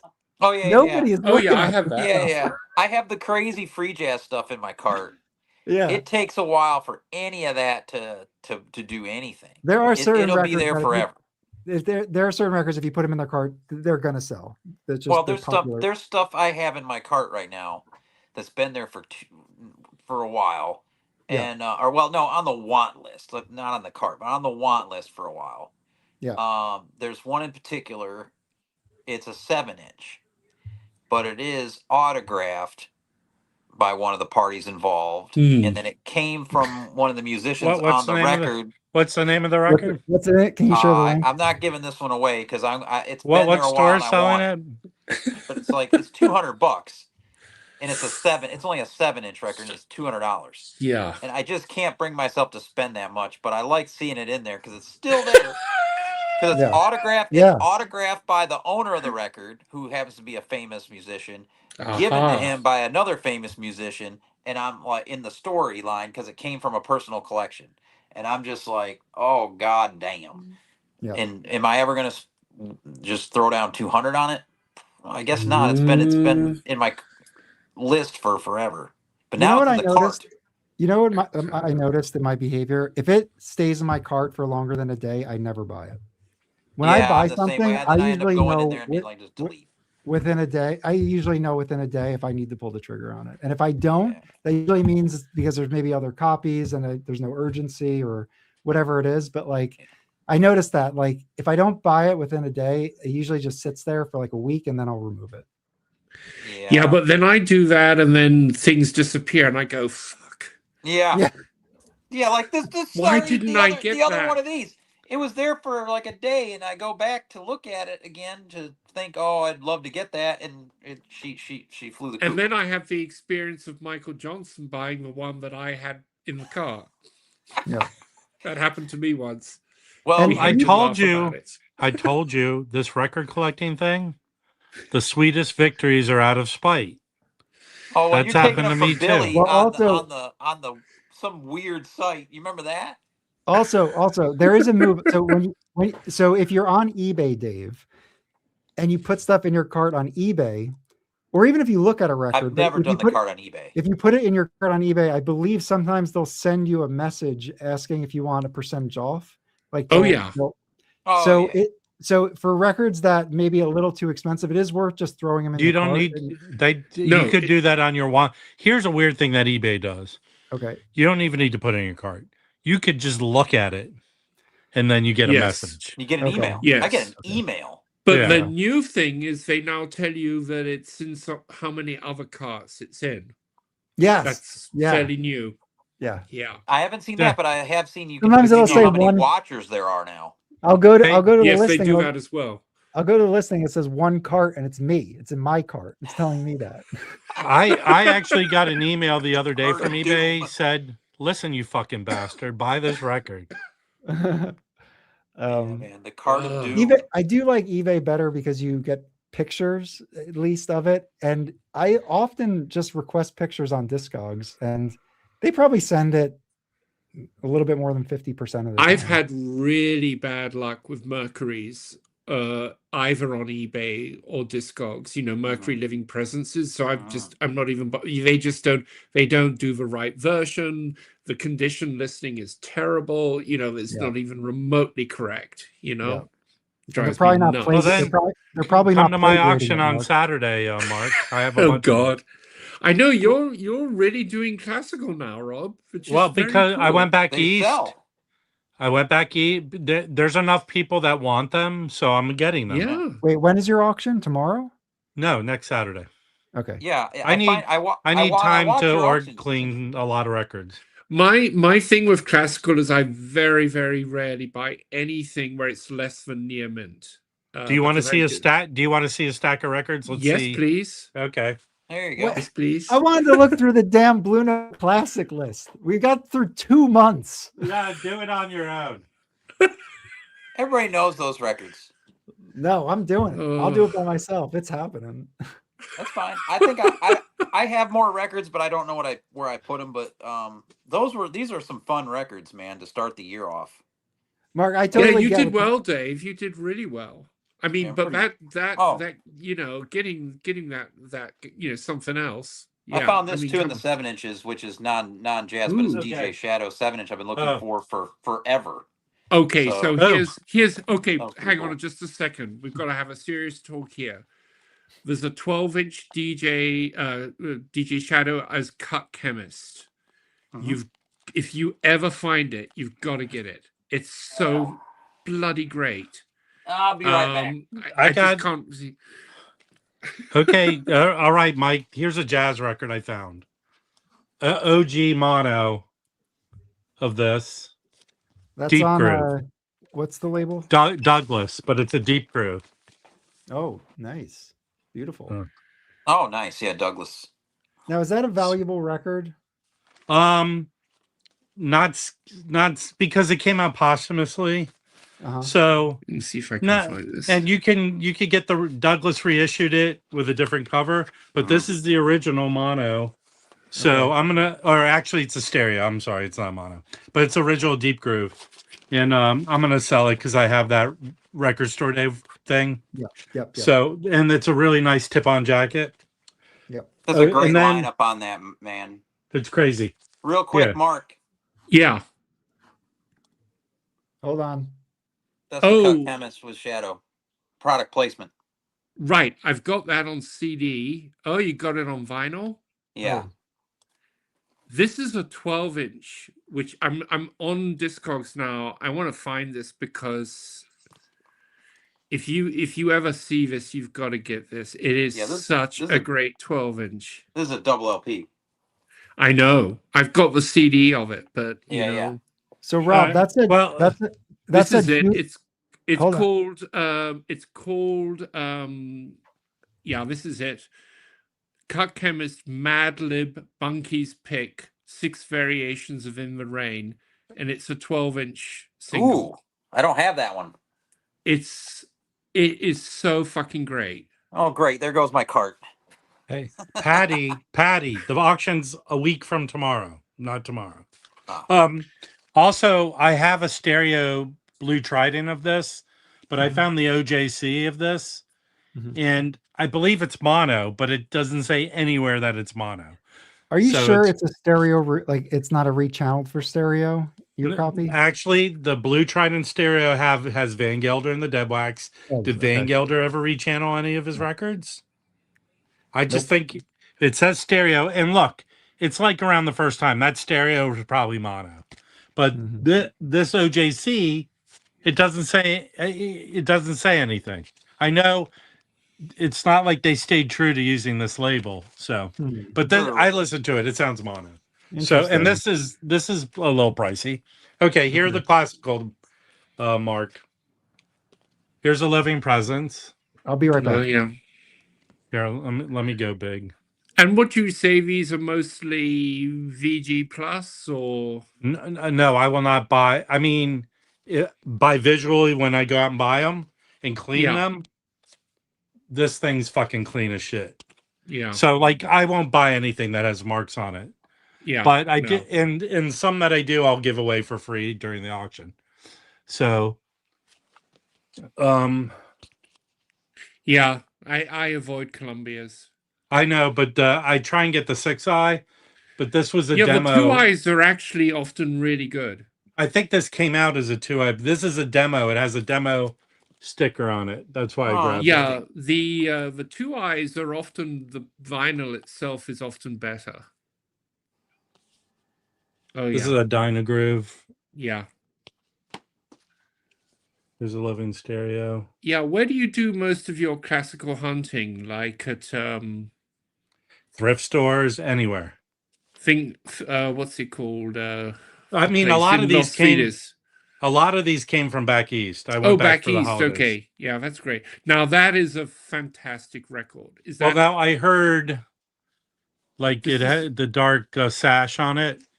Is it a right? Is it a first or a second? No, actually, I heard the color. It has the color picture on it. Is the one, right? Yeah, it's a wonderful, wonderful record. Yeah, I have that. This is a. I can't tell where it was, and this has some lines. I want to see how it plays. Mercury's are problematic. Yeah, that's a classic. Yeah. Here's a Telarc. I think Poetry said this is a good Telarc. Yeah, he's really into the Telarcs. I'm just not that familiar with them, but you want to get the originals, not the redos. Yeah, the music doesn't interest me, but it's a classic record. Yeah. Yeah. This one I text Michael, but he wasn't around. I just picked this up. It's actually a really good performance. And in England, I had it on. It was my first record of Scheherazade. It was on the World of Great Classics. Sorry, we're taking over the conversation here. Classical Bombs episode now. He told me to grab this one. Yeah, he was quite right. So I started. Okay, this one's interesting. I might keep it. Yes. Because this is an audiophile record on Vanguard. But it's the original and not the Analogue productions. No, and he did that in 91, right? Yeah. Mark, I have the redo, yeah. Do you have any Vanguard records, originals? So so there are two labels I desperately want to explore in terms of originals. Vanguard and Westminster. What about Nonsuch? What about Nonsuch? Oh no, they're great. Yeah, but it depends which ones. I don't know enough, so I don't grab them. Any Nonsuch that are recorded by Mark Orbert and Joanna Nickrens, those are audiophile. So just quickly, this is a freewheel. Oh, I love this. On Vanguard, it's like Art Pepper, Warren Marsh, and Ted Brown. It's Ted Brown's group. But the reason why I mention it, but it's jazz. Does it sound really good? Yeah. The vinyl sounds dead quiet. For this is like 57. It's like shockingly great, like vinyl. So what I have found with the Vanguards that I have found, because I picked up a few, you just have to really deep clean them. So some of the really good Vanguards on classical are the ones with done in Utah with Morris and Bravenel. Yeah, that's a classic, Rob. That's a really great. Well, because it has a color photo on it. Yeah, that's lovely. I've only got that in the Mercury the Mercury Golden Import version. It's a wonderful record. Yeah, I would buy that if it was in decent shape. Yeah, let me tell you, it's still in the plastic it came in, which may be a good thing, maybe a bad thing. This thing is clean as shit. That plastic sometimes reacts with the record. I'll clean it and listen to it, but you live not far from me. Let me know. Yeah, I was just wondering in town, you see, I found that for classical, the place that became really great is in Los Feliz, whatever the place is called. Record Safari. No, I've never been there. For classical, the place that's right next to Gelson's on Los Feliz. Counterpoint. Oh, yeah, but the lady, I was in there when the owner was there once. She goes, "You want to see shit?" She let me go in the back room. But all those records were priced astronomical. They're not astronomical. They're high-ish, and they've been getting high-ish. They've been getting higher. But for someone like you who's going to resell them, no, it's no point. No point. But sometimes they do sales. I went in there; they're picked through a lot, so. But again, you know, Amoeba, you'll walk in there and you'll find treasure for nothing. Oh no, I work near Amoeba. I go in there all the time. So yeah. It's not the same record store every day. No. This is the one I picked up that I didn't know. So I don't know. But that looks like that's a fantastic record, but it looks like it's a reissue. Yeah. All right, the people are taking their pitchforks out. This is enough. Well, classical. no, they're not. Actually, there's 81 people here. I only have a few more records. I only have a few more to show. And you're the fucking guy who started the classical bomb, so calm down. I have 2 of these. This is a yeah, that'll be lovely. And then there's two more. Yeah, that's the one that's just being reissued by Decca. It's a great recording. And then here's that last. Yeah, all of those. Who's playing on that? Is it Tilney or Pinnock? It is. Oh no, okay. Who get Dreyfus? So it's a French harpsichordist. That's great. That'll be lovely. There's Archie. So I'm gonna clean this. Most of these will probably be in the auction. I'm gonna show one record here and Mike will enjoy this. We're back to jazz. So I was going through my old records and coming across a bunch of my earliest jazz purchases. So this is like when I'm about 11 or 12 in England. And the thing is, these are all original. I'm just going to show one. I am a huge fan of Armstrong in the 30s. He's just fabulous in the 30s. Oh, and yeah. his voice is still great. And so these are the English versions of the MCAs. And I cleaned it up. You know, there we go. Put it on. And I've got some others. I've got some Benny Goodman, Glenn Miller. God, they just sound great. They sound better than any CD version I've ever heard. And these are just remastered in what I guess the late 60s, early 70s. Yeah. But this is one of my absolute favorite Armstrong records. It's got Swing That Music, Skeleton in the Closet, Thankful, Strutting with Some Barbecue. I mean, it's just killer stuff. I think this is almost my favorite period of Armstrong in the 30s. I mean, I know everyone talks about the Hot Fives and all that stuff, but this stuff is just great. I just wanted to show that to you. That's cool. Hot Five is New Orleans, right? And then he goes up to Chicago. He goes up to Chicago in the 30s, and that music is fantastic. Well, I think this is 35 to 44. Yeah. So I think he goes to Chicago, you know, some of it's with Jimmy Dorsey, you know, some of it's in New York, recorded in New York. I mean, it's got all the information, but what's so striking is the sound. The sound is really, really good. Oh, right. Yeah. So don't pass up these older remastered monos are great, you know, from, you know, like going way. This is from I bought this probably like 1972 or something. Well, you know, Dan Mark, Morgenstern. Dan Morgenstern did the notes. Oh, there you very go. Cool. Yes. 1972. I was in the womb. Oh yeah, well, I'd be grateful. That's very cool. All right, do you guys want to keep going, or should we shut it down? I was going to take off 10 minutes ago. I'll see you guys later. Bye, Mike. I'll stick it out with you. I just got on 2 hours ago. Okay, I'll stay until where are we? We're about to have dinner, but all right. Well, just whenever I forget you're in LA. You're in LA, right, Mark? Yeah. We're about to eat. Okay. Mike and I might go through the list, the Blue Note list. I wanted to go through the list. Just check it out. So for those joining us now, we're going through the classic series announcement for 2026. We did already look at January. So again, Blakey Free for All, Joe Henderson, Our Thing. February is Monk, Genius of Modern Music, Volume 2, and J.J. Johnson, the eminent J.J. Johnson, Volume 2. Then we got some March where we get some more recent stuff from 1990 and 1999. So John Schofield and Medeski, Martin, and Wood. April, we have Blue Mitchell, The Thing to Do, 64. I think this has Chick Corea on it, if I'm not mistaken. let me just double check this. Let's see. Yeah. So this is Junior Cook, Chick Corea, Gene Taylor, Al Foster. Oh, that's a cool record. Yeah. So this is going to be like, they're doing a Joe Henderson's. They do Step Lightly on it. I think it's Jimmy Heath. Yeah, I might pick that up. That was a great cover. I love the cover. Yeah, yeah. Just that's really neat. Yeah, I don't have the record, so. Yeah.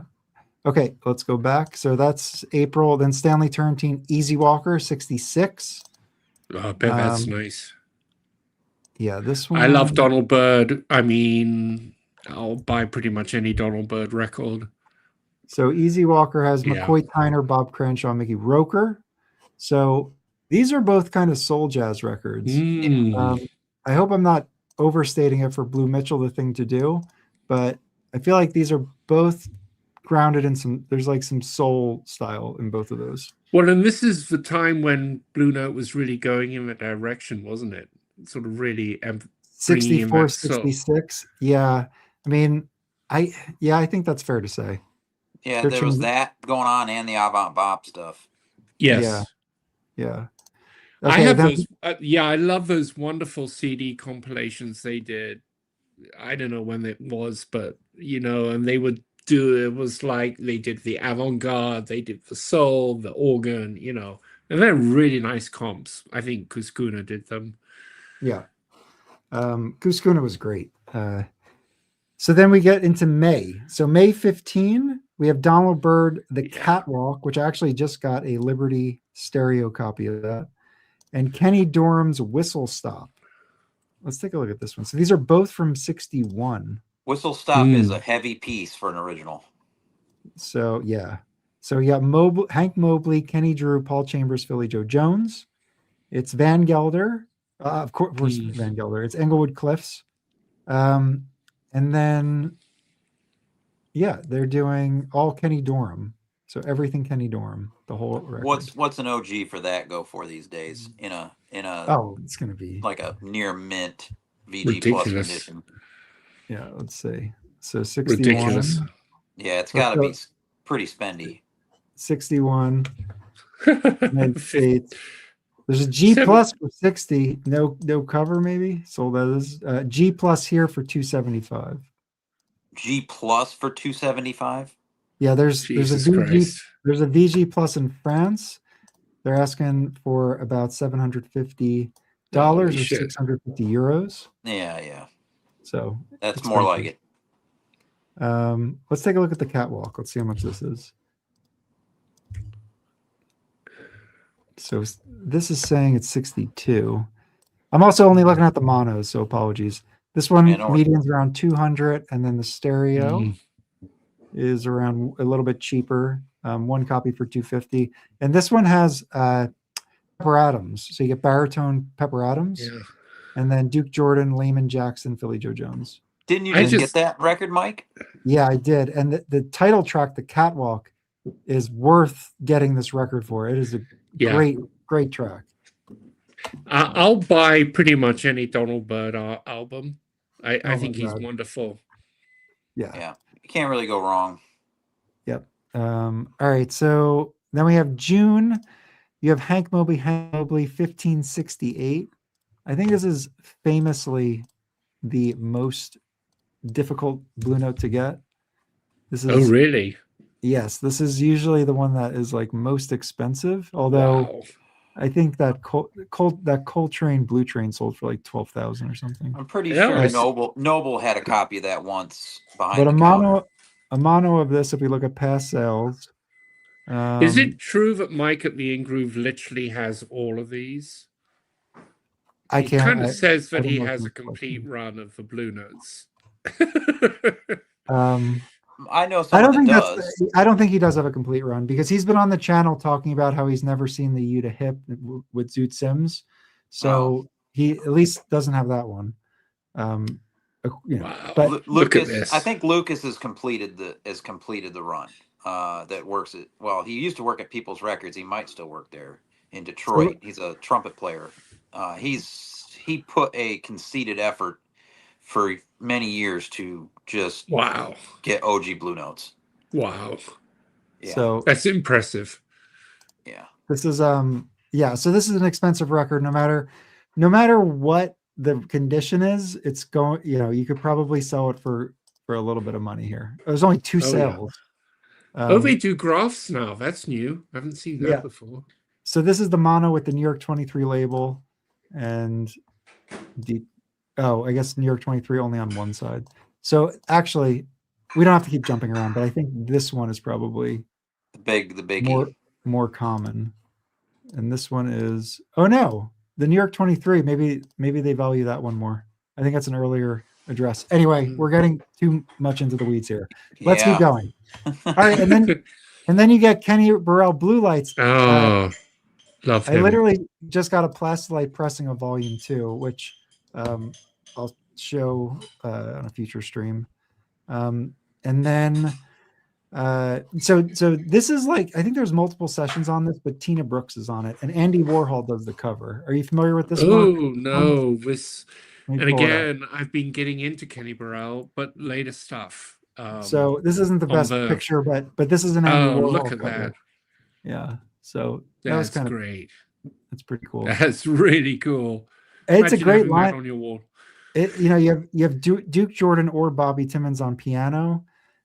Tina Brooks on tenor, Junior Cook tenor. I mean, there's a couple different sessions on these, so you can see that's why there's 2 drummers. Well, actually, Sam Jones and Art Blakey with bass and drums. All right. So July we have Leeway 1960. There you go. This is a pretty good. Oh, there we go. Look, he's got it. So, you got it. Yeah. So Leeway was the last. I think Felipe told me Leeway is the last record he recorded for Blue Note before he, I guess, left the label. Mm-hmm. And I think he left the label for personal reasons, due to drugs or something like that. Yeah. I think like Blakey may have kicked him out of the band and all that stuff. This one's killer. Yeah. Really good. The Lion and the Wolf, the song named after, Alfred Lion and Mr. Wolf. But that's a good one. This is a Liberty Press that I have. Nice. Yeah, I think I have the same copy. Yeah. That's the copy I have. Pretty inexpensive, that one was. But you have Jackie McLean, Bobby Timmons, Paul Chambers, Art Blakey. And the reason why I mentioned it's his last one, it's because I do feel like the sound of like his first Blue Note set when he was there, of his Lead Records, is more straight ahead. Oh God, yes. And then when he leaves and he comes back, that's when he starts doing like Search for the New Land, Sidewinder, all that stuff. So it's that's a much different style. Yeah, so, Search for the New Land is, I teeter back and forth between that and what is it, Live at the Lighthouse, between my 2 favorites. I'd say. I'm old school. I like Candy, the quartet that he did. Yeah, and it's an early. I think it's a 1500. I love it. I think it's a great session.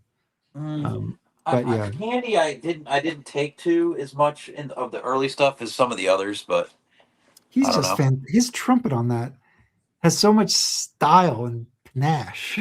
It's so good. And he was really young during those sessions. Yeah, and then you have sorry, let me share my screen. So then you have Freddie Hubbard Going Up, which I have a copy of as well. This is a great cover. I mean, check this out. I don't know, like just stylistically with the building going up, and just the style is very cool. That's fantastic. Right. Like, let's look at how much an original pressing of this goes for. I mean, people will buy this just for the cover art. That's got to be a hefty toll. So, there you go. You can get a VG copy for about $800 right now. VG Plus the streets. Dr. Jazz has one for $800 VG Plus. Okay. Oh, and you know what? Let me take a look at who's on this. So you got Hank Mobley, McCoy Tyner, Paul Chambers, Philly Joe Jones. So there's a lot of like this lineup. This group here has showed up in a few times. That's already a really great group of people. And during this time period, like I love Hank Mobley during this time period. All these guys. It's just wonderful. So you got August, Jimmy Smith, Softly as a Summer Breeze from 58. Which one is this? Why don't I know this one? Oh, I know this cover, yeah. So this is with Kenny Burrell and Philly Joe. That's pretty cool. Yeah, that would be fun. I don't have that one. So check this out. So that was a trio, I think, because of it's Kenny Burrell, Philly Joe, Jimmy Smith, right? That's trio 58. Grant Green. Oh no, Streets of Dreams isn't a trio. I was mixing it up with another one. What is Streets of Dreams? That's a good record. Oh, this is a great cover.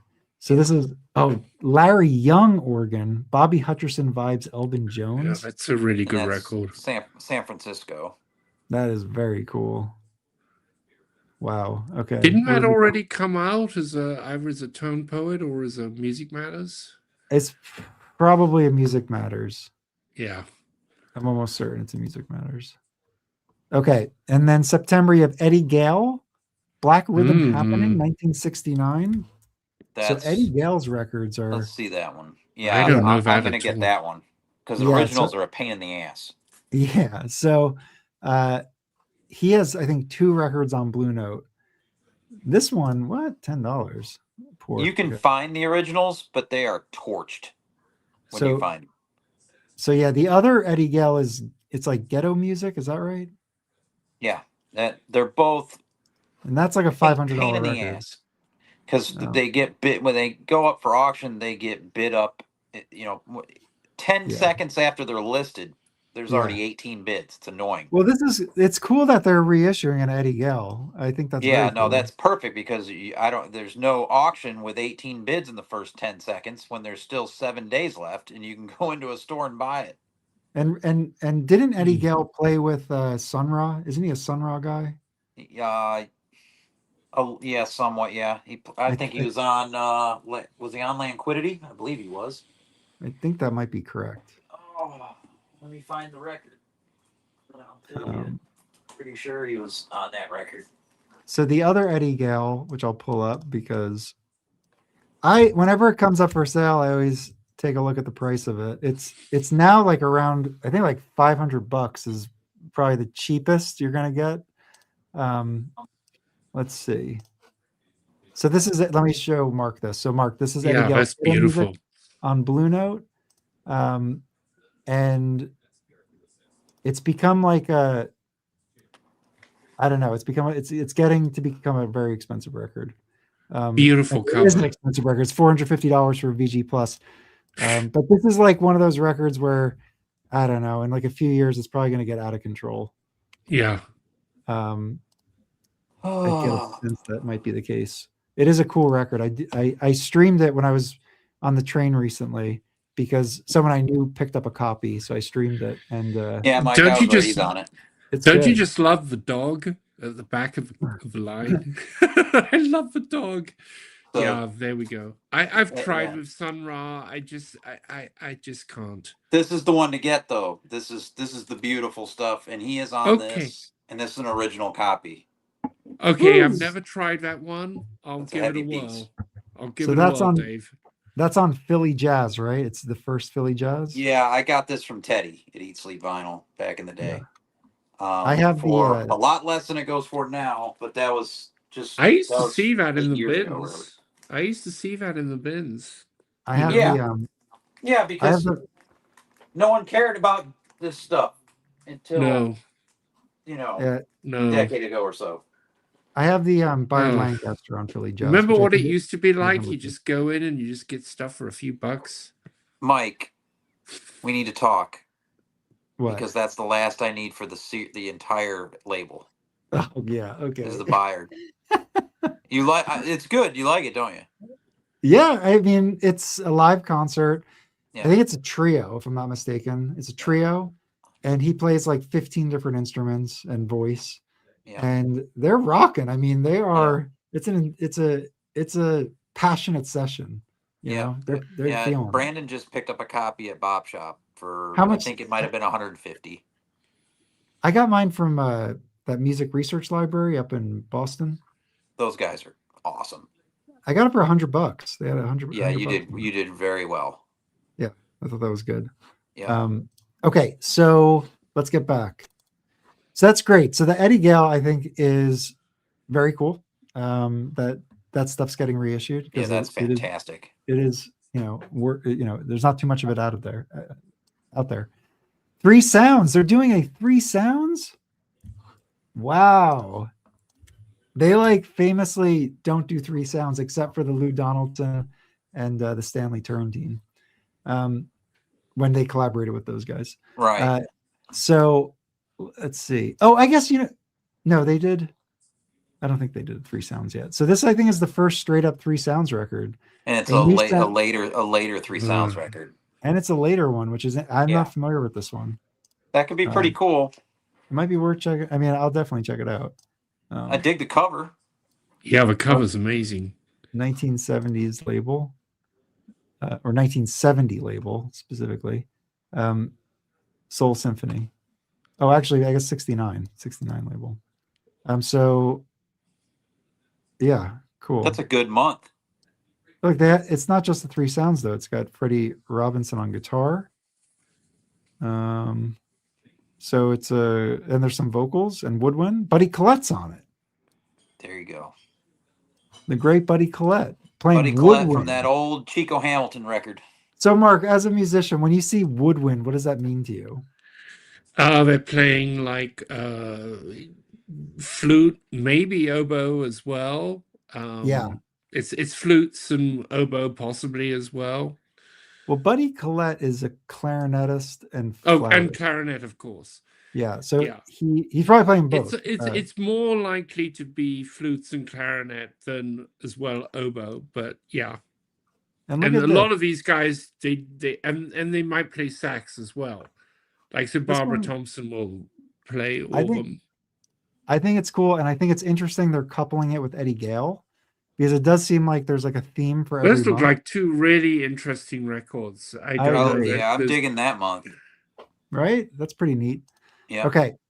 Let's keep going. October, we got Jackie Mack. Swing, Swang, Swingin', 1959. Oh, older one of his. Yeah, it's this is a Music Matters. They definitely did this. Mm-hmm. But it's a really good session. I have a Black B copy, and it's a really great session. Walter Bishop Jr. piano with Jackie on alto, so it's a quartet, Jimmy Garrison bass, and AT on drums. So that's pretty good. Okay. And then Lou Donaldson, Sunny Side Up. Well, there you go. That's not what to do. This has a great cover design. Like, it's a real classic. Graphic design wise, like. Yeah. Oh, that's so great. Right. Yeah, the font and all. Yeah.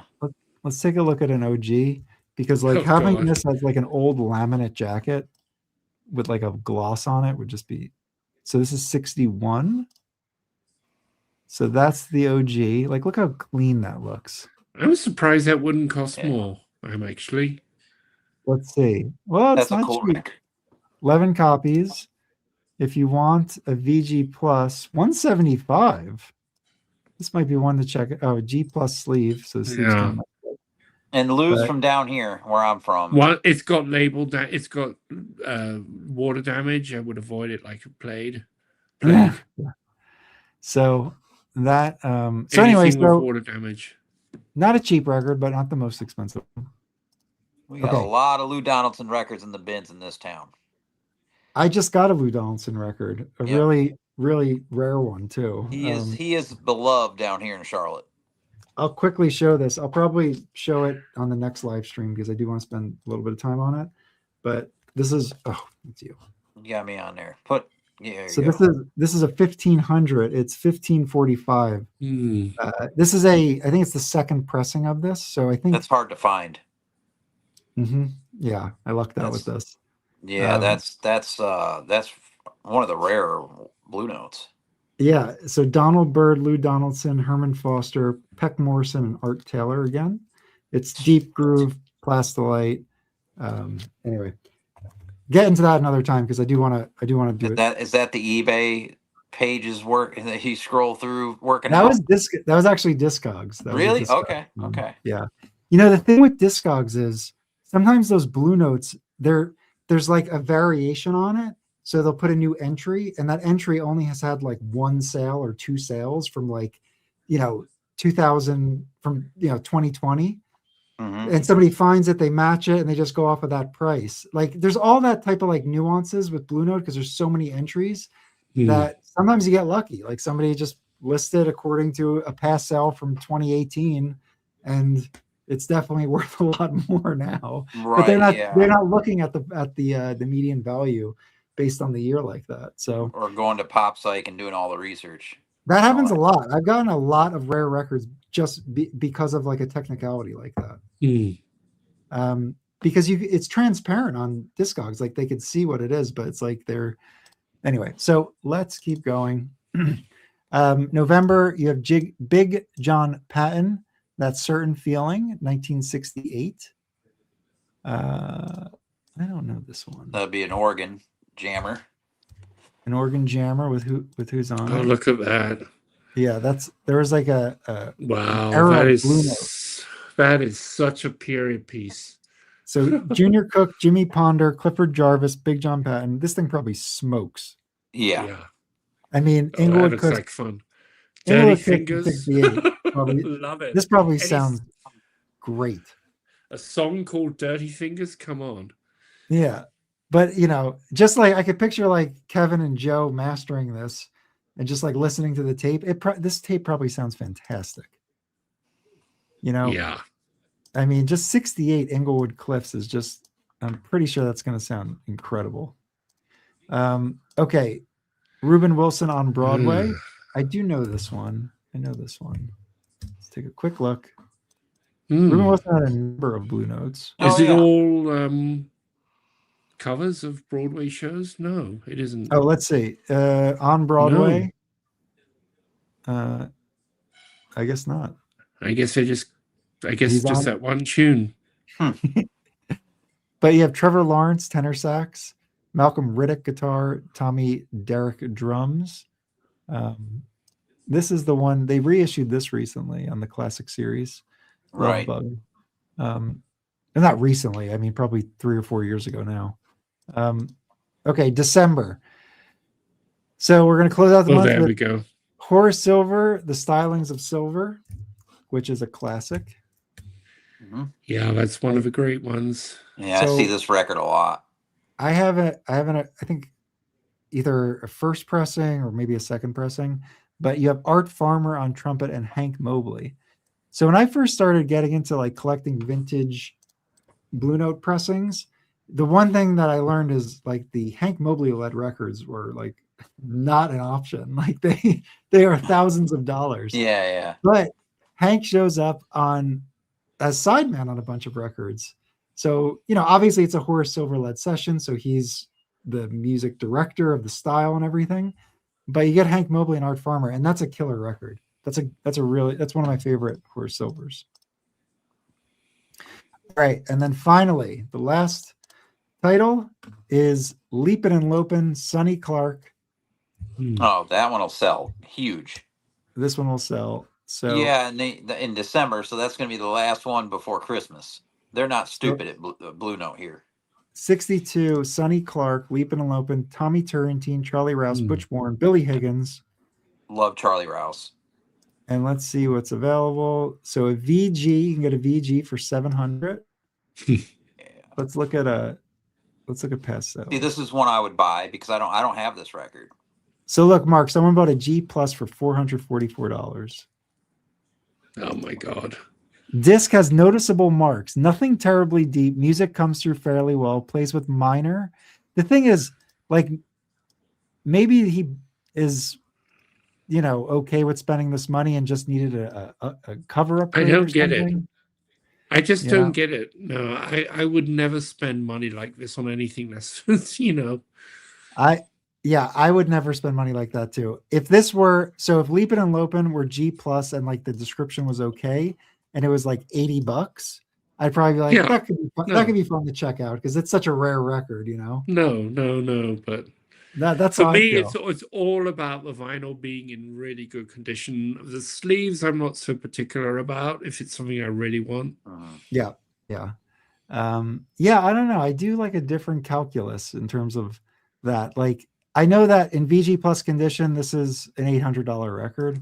If it came up for 80, I would just want to check it out. It'd be cheap enough just to check out, I feel like. Anyway. All right, so that's it. So I think it's a pretty solid list. There's a pretty good it's a wide variety. Yeah, pretty good variety, and some unexpected, like the Eddie Gale was kind of unexpected. Well, and it was smart of them to do some months, a good run of months where the two records are really kind of in the same wheelhouse. Yeah, connected. Because if you go in and they release the two that month on do they do them on the same Friday release day, or how does that work? Or do they spread the two out over the month? I think it's same day. I think they just same day. So you're going to go in, you're probably going to buy both. That's what it looks to me like that's what they're trying to do. Do they press all those at like Optimal or somewhere like that? That's right. Yeah, Optimal. Yep. Yeah. Yeah. So they're good. I mean, it's a great way to get the music for a very affordable price. Well, this is the thing. If that's what you want, Yeah, and it's a great sounding press. And I've spoken about this before, but I got a Liberty stereo of Inventions and Dimensions, VG Plus in the shrink, and I like the vintage. I like collecting vintage records, even the Liberty reissues. I think they're kind of fun to collect. So it came up for $100, and I love this album. So I'm like, let me get that because it's a special album. I got it in. I listened to it. I was like, man, this sounds great. I have the classic series reissue. I put that on, and I was like, this sounds so much better. So I don't. That's the thing. I guess the point is, like, when I collect these old records, I'm not looking for sonic superiority because I admit they're not. Like, I mean, if I were, in my own opinion, I feel like that's the case. Other people may have their own opinions that differ than mine. But I just like the vintage collection, hearing what an old jazz record collector from the 50s would have heard type thing. I just feel like it's just fun. It's just fun. That's really what it is. No, and I hear you, and I think it's problematic when you got a label like Blue Note. But what I've been noticing, Mike, is you've zeroed in on some really interesting other stuff in your going for your older jazz records, and that stuff I think is really interesting. And it's like I said, if I was into this, I would be focusing in on those European pressings of those Prestige and stuff, because it's kind of different. It's a little bit more niche. Yeah. And then it becomes, and also the stuff that you've been going after, that you've been really focusing in on, it's a musically different area. That for me always drives it. It's like, is this music I'm going to be interested in and exploring more? Yeah. No, I agree. I think I mean, it's fun to collect Blue Notes, but I found other records that I can't believe people aren't more excited about, and they're not as valuable, and they're like they have like some of the same hallmarks, like they're mid-50s bop derived style, some of the same players, pressed up plastilite, like 220-gram flat edge, deep groove, beautiful pressings of like this fantastic. And I get it. I mean, stylistically, they're not like a Blue Note, so I get that. But like, they're also not all that different. I mean, you can appreciate that that these artists are, some of these artists are really kind of like I don't know, Gil Malay, for example. I mean, I guess he's on Blue Note too, but there's compositionally interesting artists that are outside hard bop of the 50s. And I feel like these records, they're just not as sought after, so they're not as valuable. But they're some of the most like rewarding explorations and discoveries for me, and they're in a bracket that I can afford. Hey, Mike, that Gil Malay still on the wall at Bop Shop. I mean, we're looking at Blue Notes that are $800 to $1,600. I'm not buying those. I'm not. No, I think the Gil Malay still on the wall at Bop Shop for you, buddy. How much is that one? I didn't dare look. It's like $1,000. It's on the top row, man. It's on the top row. So that's why Mark, like if one of those super rare, expensive Blue Notes comes up, I would be interested in just like having it. And even though it sounds maybe that like, it just, otherwise I'm never going to hear it. You need to buy the salesman's copy. But honestly, I don't know. It's also just fun. I don't know. It's just fun. You need to get I think it's copy. Oh, I don't know about. I would drop an email to Joe Hardy to see what he has to say about that. I would be so intrigued. Yeah, about what? well, and I would about the assume salesman's copy. Mike, next time you Of go the into Blue Oh, JRC, yeah, I'll shoot him a message. yeah, next time you go to JRC, I'm sure he's got one in the back. I don't know. That looks pretty rare, man. I mean, there was no entry. He created the entry for it. There was nobody ever put an entry up. Like this I is guess that's first yeah, time on maybe. Discog. Listen, Yeah. it's a Blue Note that it's the first time it's ever on Discogs was today. Okay. I mean, that's kind of still there. I'm shocked it's there then. Well, maybe the way after people this throw show, money around at records right now. I know. But yeah, Well, I will this say is. that- I mean, again, it's like the last time that I was like really doing this, it was before the whole revival got crazy. So Yeah. you really just did find stuff in the wild, and it was very reasonably priced and everything. Yeah. Otherwise, I was just buying records as I was growing up, Yeah. But I think, Mike, that actually just pursuing your particular musical fascinations and collections is a great way to go, rather than focusing on 100%. Oh yeah, I mean, and it's so thrilling when you discover something, and then then I'm going to find this, I'm going to find this, Yeah. and it sends you down this really wonderful, especially for stuff you're doing, historical rabbit hole. Oh, it's fantastic. It's wonderful, and you can actually takes- research this stuff online. I mean, my God. Yeah, it's very fun. I'm just trying to think, but yeah, I mean, I feel like I'm always potentially getting Blue Notes because there's so many of them and there's so many different types of pressings that there's like, but honestly, I have so many now that there aren't that many titles I am, Mike, I don't know. Like what I dug was, how it wasn't a few months ago you started really getting into the, digging into the Tristano thing. Yeah, I've got to watch that getting video. those records, and then for me, seeing that book released, and it being one of the first things they put in the book as an example to go by, I was like, well, yeah, okay, that put the rubber stamp on it, man. Yeah, yeah. I mean, the seal of approval. It is. I was like, because when I got the book, and I almost just called you. I was like, holy shit! It's here it is. It's in the book. So, Mark, do you know what he's referring to? Well, I know you've talked about this book that came out. Yeah, we spoke about it last week. We don't have to revisit it, but it's just this record. Yes. The 7-inch contains and some that free you had jazz. just gotten that, hadn't you? Yeah. Well, I've had this for a few months now. Yeah, but last time I checked in with the mums or somewhere, I saw you talking about it. Yeah. But yeah. Anyway, there's records in here we talked about tonight. I'm actually I'm in a weird place right now because I feel like I don't really have direction in my collecting, and I'm not really sure where I need to go. So I'm just kind of.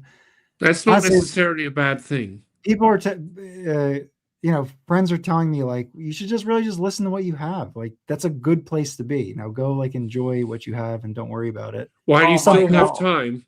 Why do you still have time?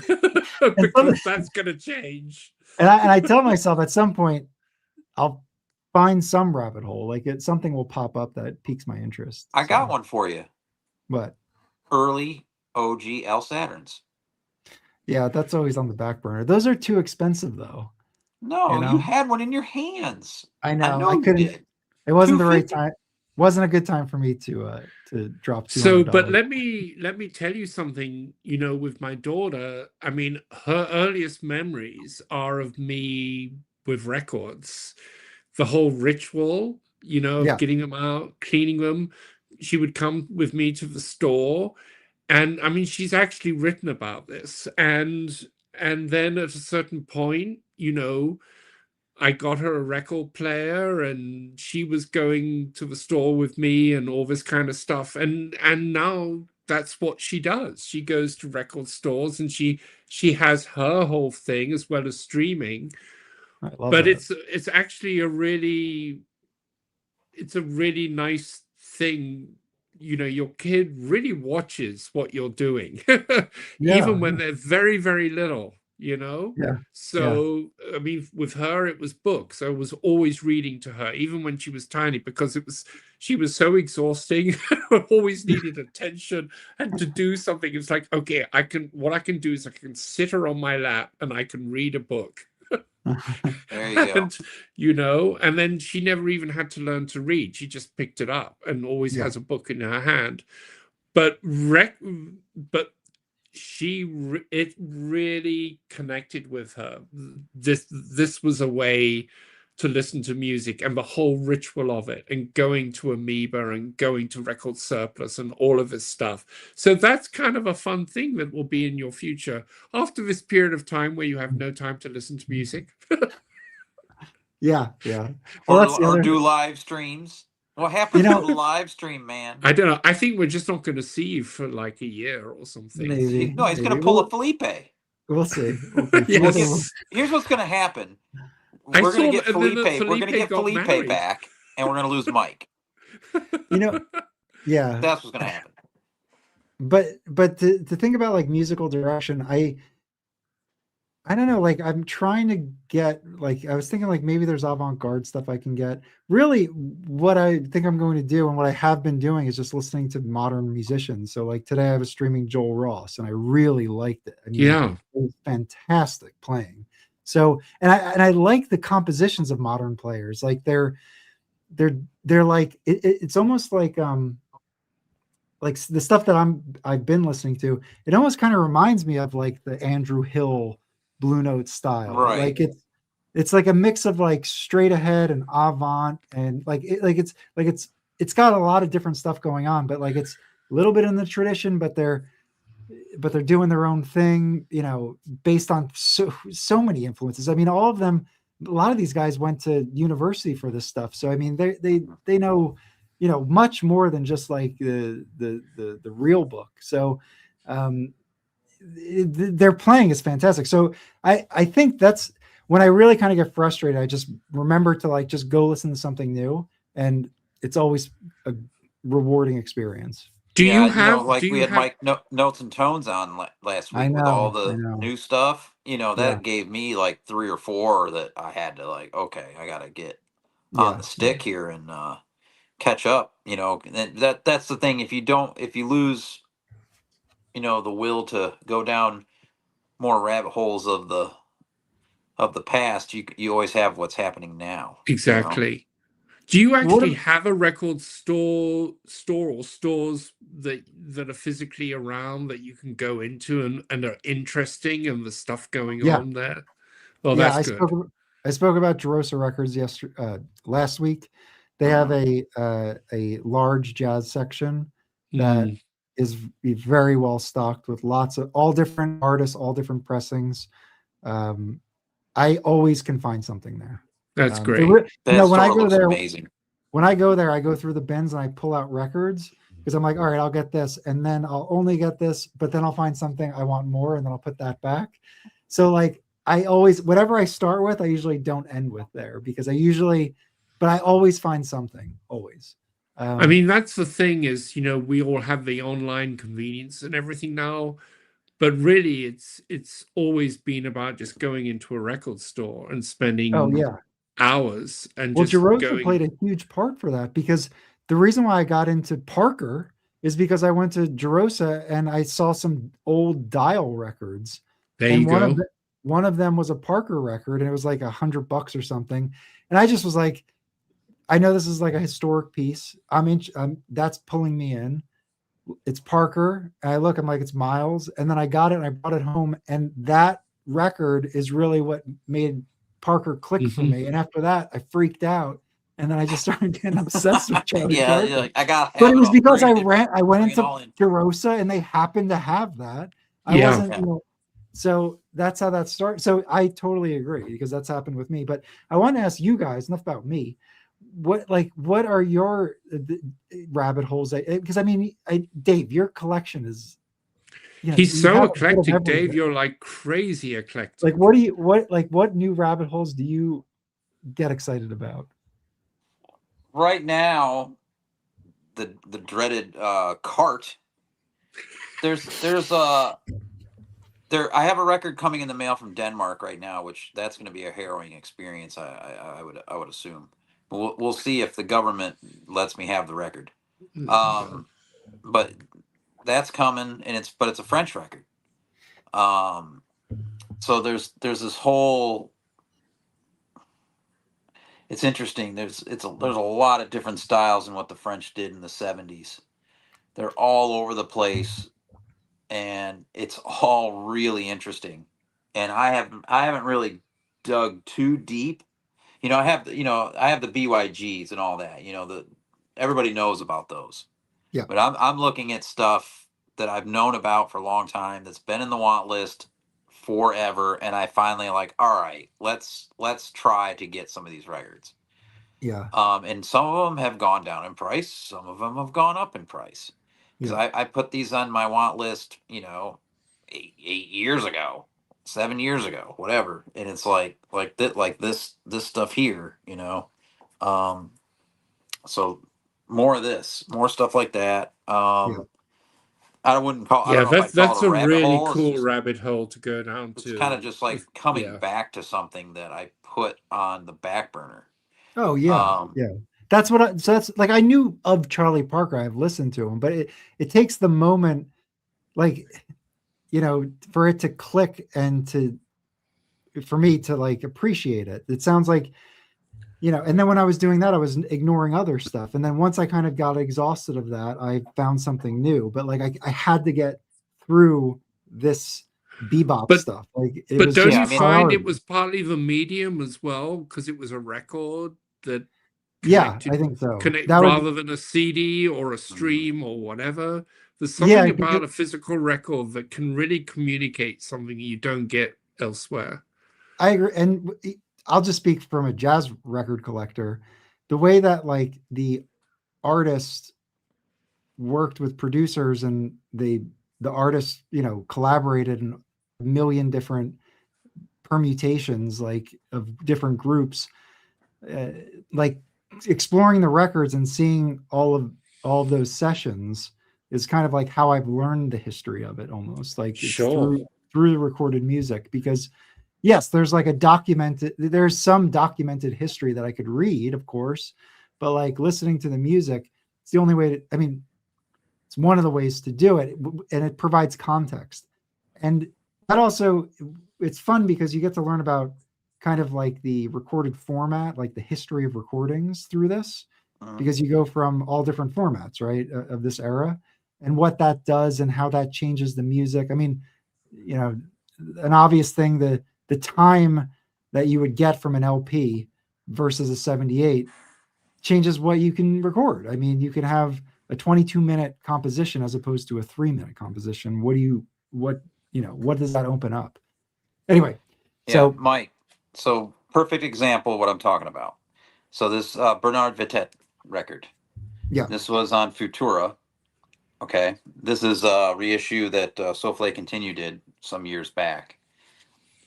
All the musicians that are in this, it's a big group, are the musicians that I'm looking for their lead records of. Okay. So in a similar way to, I'd say when I got, what is it, Kind of Blue, or was Lee Morgan on that? No, it was Blue Train. Blue Train. Yeah. Sorry. Blue Train. Yeah. It's getting late. I'm about dozing off here. Yeah, we'll shut it down. We're gonna wrap it out. But anyway, so he's I already liked Coltrane, but I was like, who, this guy. So then the rabbit hole of going to get all the Lee Morgan records. So for me, like this record here is got this Francois Tousquet. He's led some great free jazz records. The Garens, Bob and Gene, And so there's all these records with those guys, more from this guy here, and Stunties, who told me about this guy initially, this Bernard Vitae. So, and these guys play all kinds of instruments. So he plays vibes, violin, piano, trumpet, like you name it. And what And vintage very is interesting that? music. What year is that? What 71. vintage? Yeah. Yeah, I bet early that is 70s. Wow, that looks Avant. really interesting. Avant free music from France. That kind of stuff interests me right now.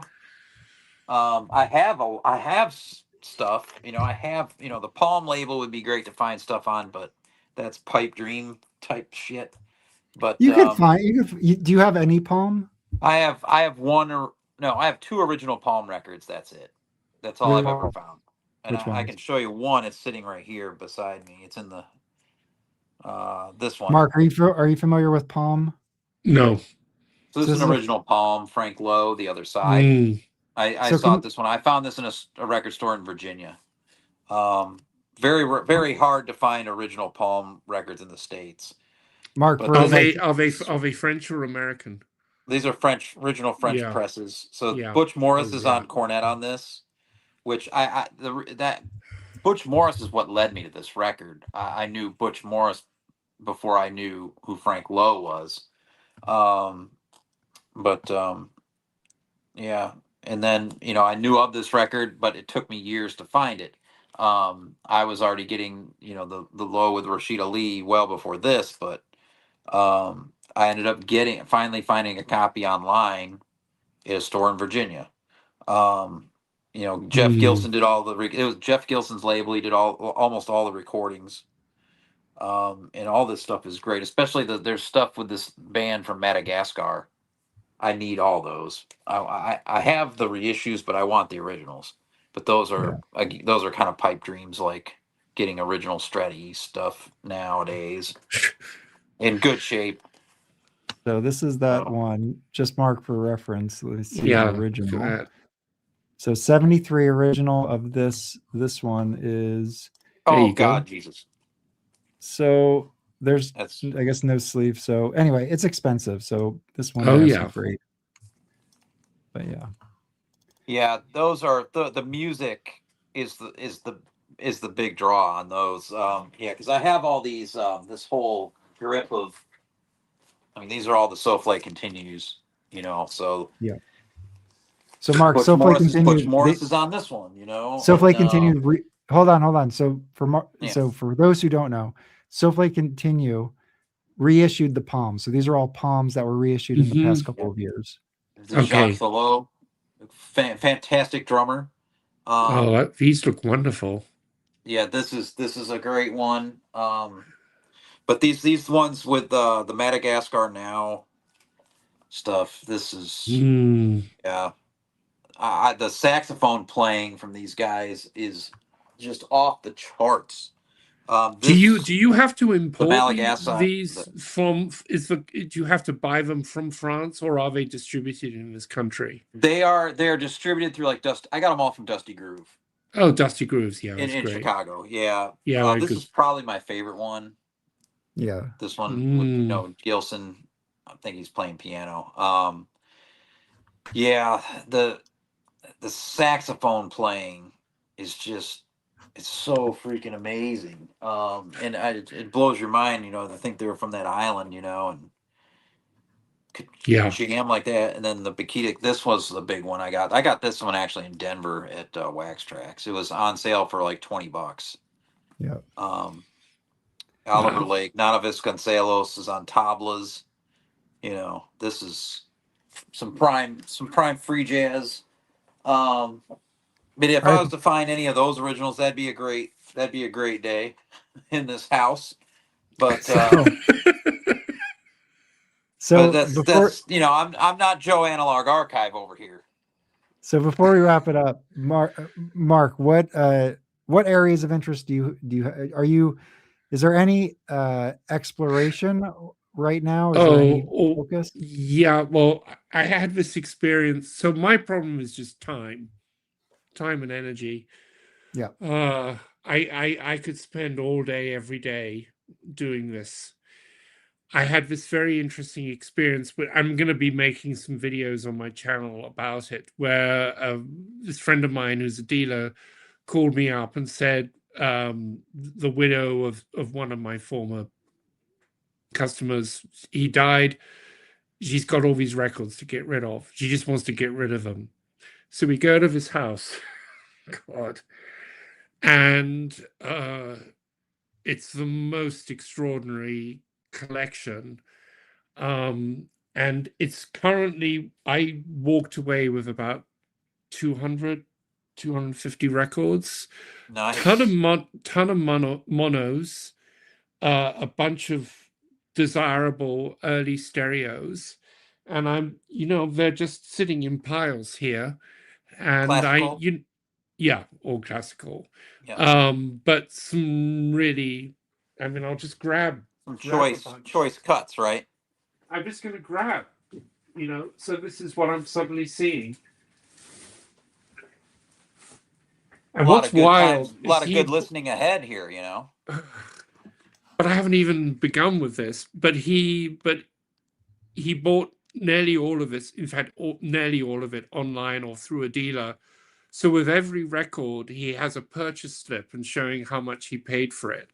And there's just, just extraordinary stuff. The history of music. This is an early EMI.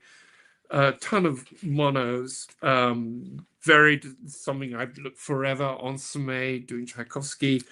All the Milstein originals. Oh, cool. Like this. Wow.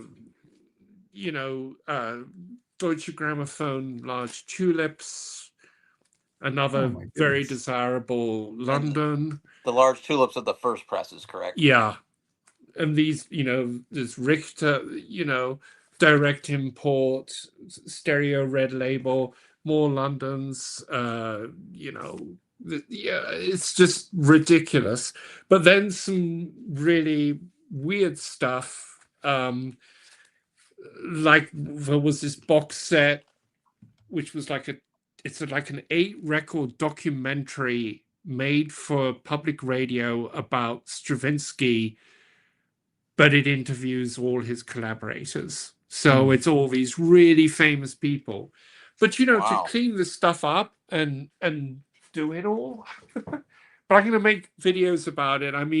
I got a clear run. Argenta, famous conductor, early Deckers, very rare. I got a clean run of all of them. I have the reissues, which are themselves very rare in a big box. But it's like I see them, they're free. My friend, I at one point, we were both going, it was literally thousands of records. We left tons behind. And she ended up donating them to the Audiophile Society or something. Oh, that's cool. Yeah, so they all found a home. But I looked over, he was going, we couldn't both go through everything. So we were both going through different sections and picking out stuff. And then if I saw stuff that I already had, or I thought he might be interested in, I give it to him. But he got a clear run of, like 20 OG Ensemble Deckers, Londons, now, does fabulous. That place that took the records, is that somewhere someone can get them from, or? Sorry? The place that took the records, is that somewhere? No, it got divided up amongst. They basically came. We went through. So my friend, he didn't know, and he knows a certain amount, but he wanted me to go and just say, is this collection any good? Yeah. So there was a ton of monos and the kind of stuff that really have no value for anyone other than a crazy collector, and it's not really a monetary value. So I took a bunch of monos. One of the things I would love to do is have a dedicated mono set up at some point for these older records. Yeah, all that. Sure. But again, it has to be really good to come up to the standard of my regular system. Right. But Michael Johnson gave me a good tip on a switch, so I bought one of those. So this is my huge project, is to actually go through at least some of these records and clean them up and try and get orientated and see if they seem to all be in near mint or VG++ condition. But there were, I got like the Milstein mono Bach. It's the first time he did them. He's my favorite violinist. First time he did them on Capitol, and that's a $1,000 set. And I got it for free. I think it's didn't you find that, Mike? I think you may have found that. Yeah. I've no idea. That's the one. Yeah, I found it at Goodwill. I think I paid $2 for it. What's it go for? 4 figures?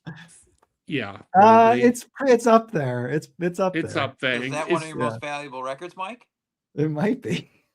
I think it might be. I keep it close. My most valuable records are the early Columbias and the early Deckers, and I've got quite a lot of those. I liked watching when you and Michael go back and forth, man. It's yeah, those videos are great. I'm just sitting there like a sponge trying to soak it all in, figure out what's going on. It's really fun chatting with him. It's, for me, it's very, that's how I ended up getting drawn into this, was I discovered his channel. Right. And I'm a huge fan of Michael's. I think he's tremendous. I found his channel because of the Deftones. Michael's channel is the algorithm. excellent. I think the algorithm brought me to him because of the Deftones. He's also the reason why I started looking into classical vinyl. Yeah, the thing with Michael, what's really great is to come across someone who's that young, who's already that knowledgeable, who's got fantastic ears, and he knows much more about the technological side of it than I do. Right. I don't know if you watch his videos on the Absolute Sound. They're better than anyone else doing videos on the Absolute Sound. Does he write for Tracking Angle? He does that too, right? He writes for Tracking Angle as well. Yeah, he's my companion in classical. One of the things that's extraordinary is that our classical coverage is amongst the highest rated coverage on the site, and it seems to have, the release of these Deutsche Grammophone's original source, it's just driving people to classical now, which is really exciting. It's really exciting. And when we do our streams on this channel, people tune in,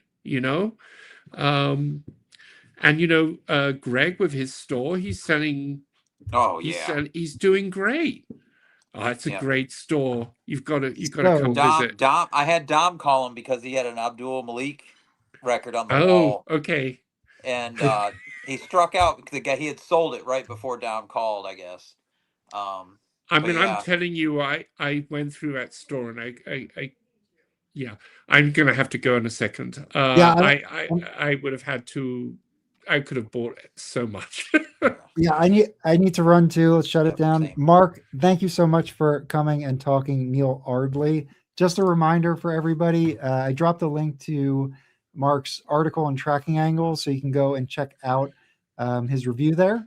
And then also go over to Analogue October if you want to pick up the record and order it from Craig. Excellent. There it is there. Dave, always a pleasure. Likewise. Always a pleasure, Dave. All right. Yeah, you guys are the best. See you, everybody. Okay. Love everybody. Take care. Have a good night. Okay. Cheers. All right. Bye. Cheers.